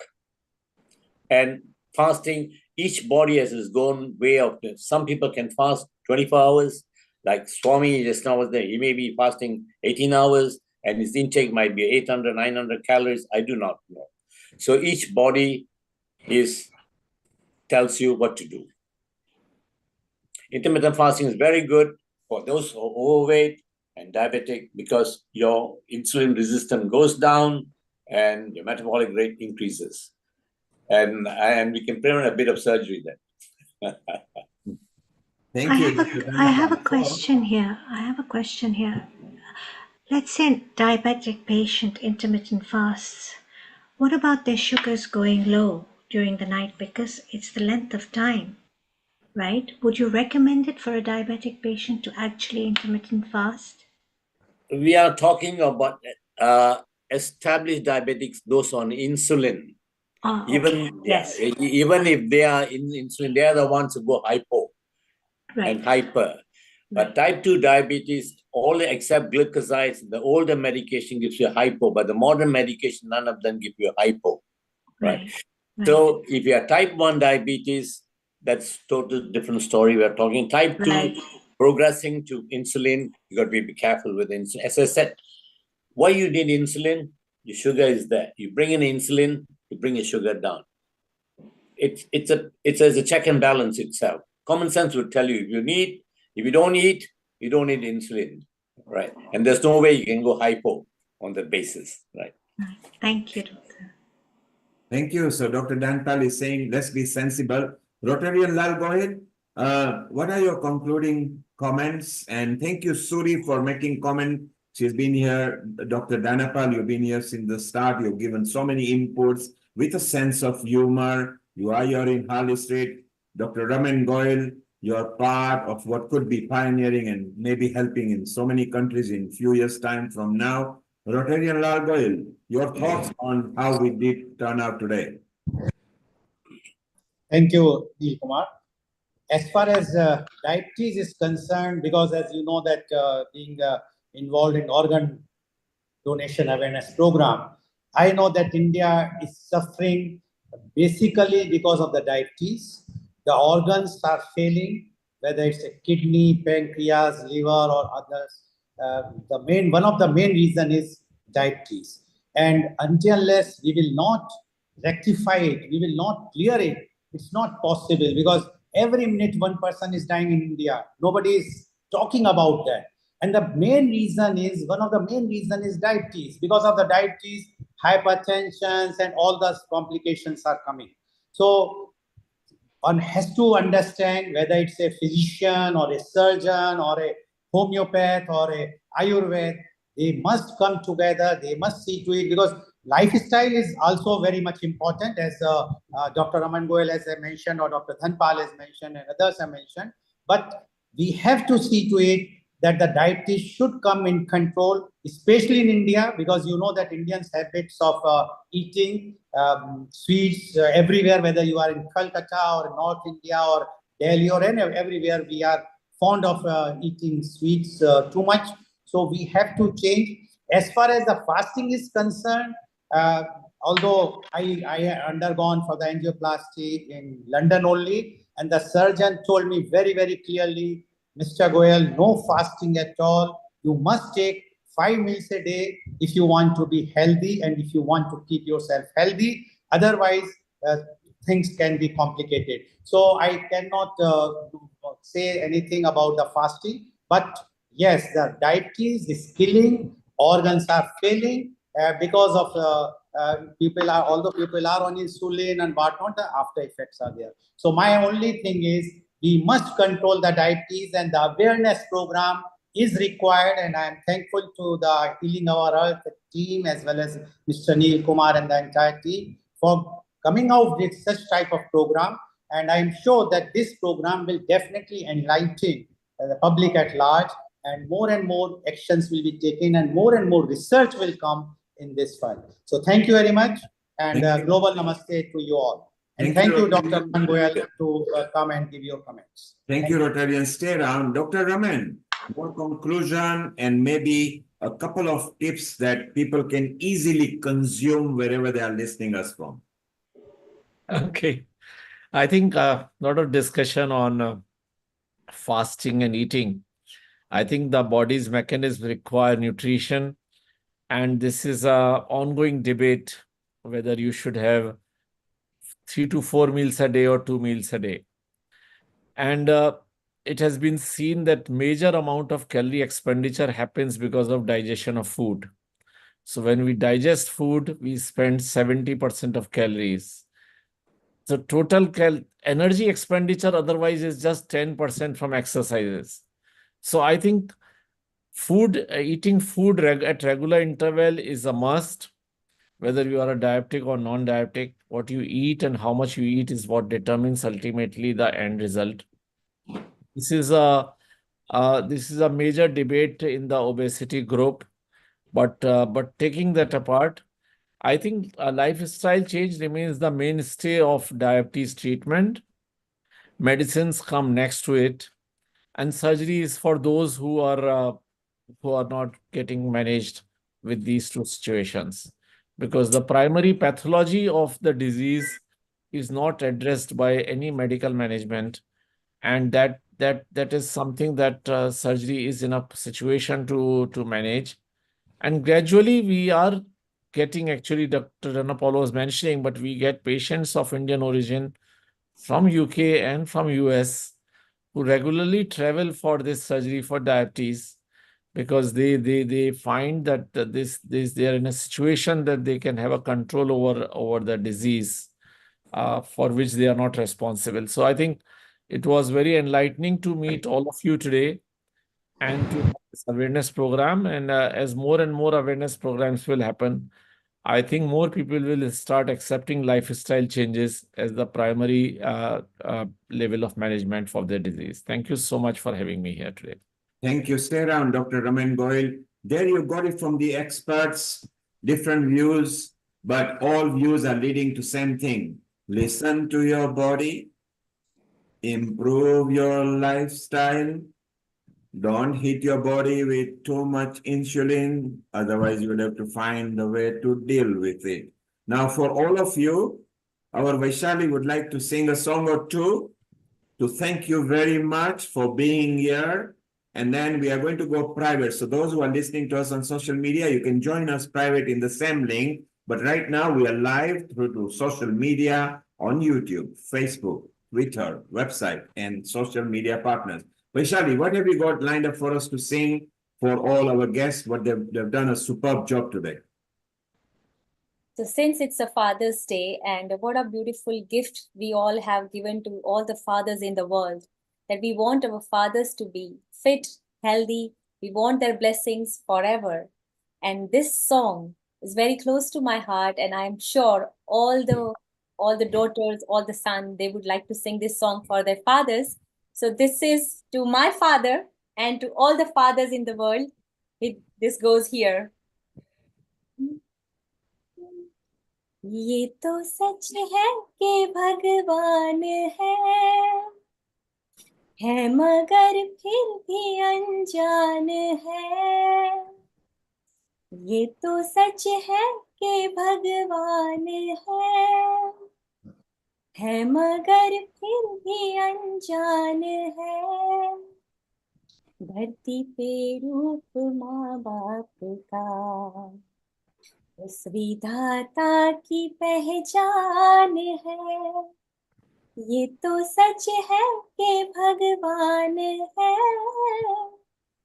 जन्मदाता है जो नाम जिनसे मिला थाम कर जिनकी उंगली है बचपन चला कांधे पर बैठे के जिनके देखा जहां ज्ञान जिनसे मिला. Thank you. Okay, Vaishali, it's okay to be emotional. You made us smile. You made Dr. Danapal smile there. You made Dr. Lal Gohil smile as well. While we have a bit of break, Amrita. Vaishali. Kudos, Vaishali. Fantastic, Emotions are so Vaishali. golden. Yes, Amrita, while we are having a break, can you let the audience know our future episodes? And then we can close formally. So here we go, Amrita. Tell us what's happening next week. Yes, so next week, as we all are witnessing International Yoga Day. So on 23rd of June, we are celebrating International Yoga Day special. Come and join us, practice yoga and stay fit from 2 p.m. British Summer Time onwards. Then we are having a special episode on Global Women in Unity. Today's women uniting for better tomorrow into 22nd century on 30th of June 2024, 2 p.m. British Summer Time onwards.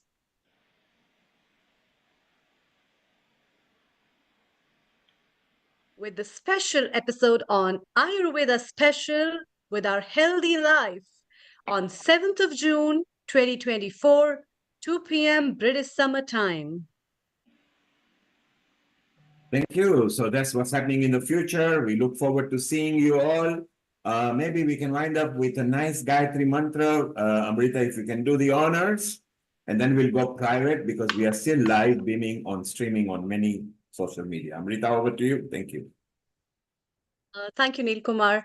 I'd like to thank all the guests and special thanks to Dr. V.N. Shah, special thanks to Dr. Dhanapal, special thanks to Dr. Naveen Gupta, and a wonder of thanks for Rotarian Lal Goyal, as well as Dr. Raman and Dr. Raj, and also our special guests who have made this episode really a great success. It has been a very fruitful and enlightening episode for us as contributors, as well as for all the viewers who have watching us. Keep supporting us, keep sharing your love, and we also wish Swami Shailendra Ji a very happy birthday from whole of the Healing Our Earth family.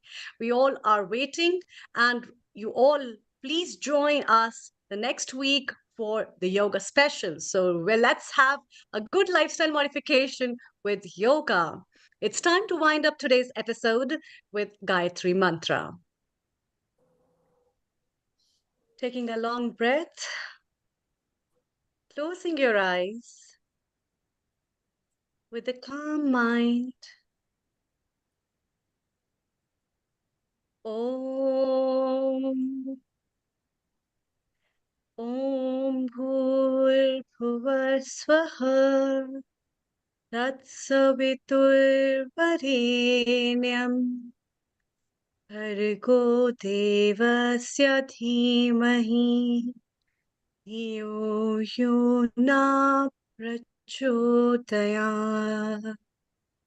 Om Bhurbhuva Swaha Tatsaviturvarenyam Bhargo Devasya Dhimahi Dhiyo Yo Na Prachodayat. Om Bhurbhuva Swaha Tatsaviturvarenyam Bhargo Devasya Dhimahi Dhiyo Yo Na Prachodayat.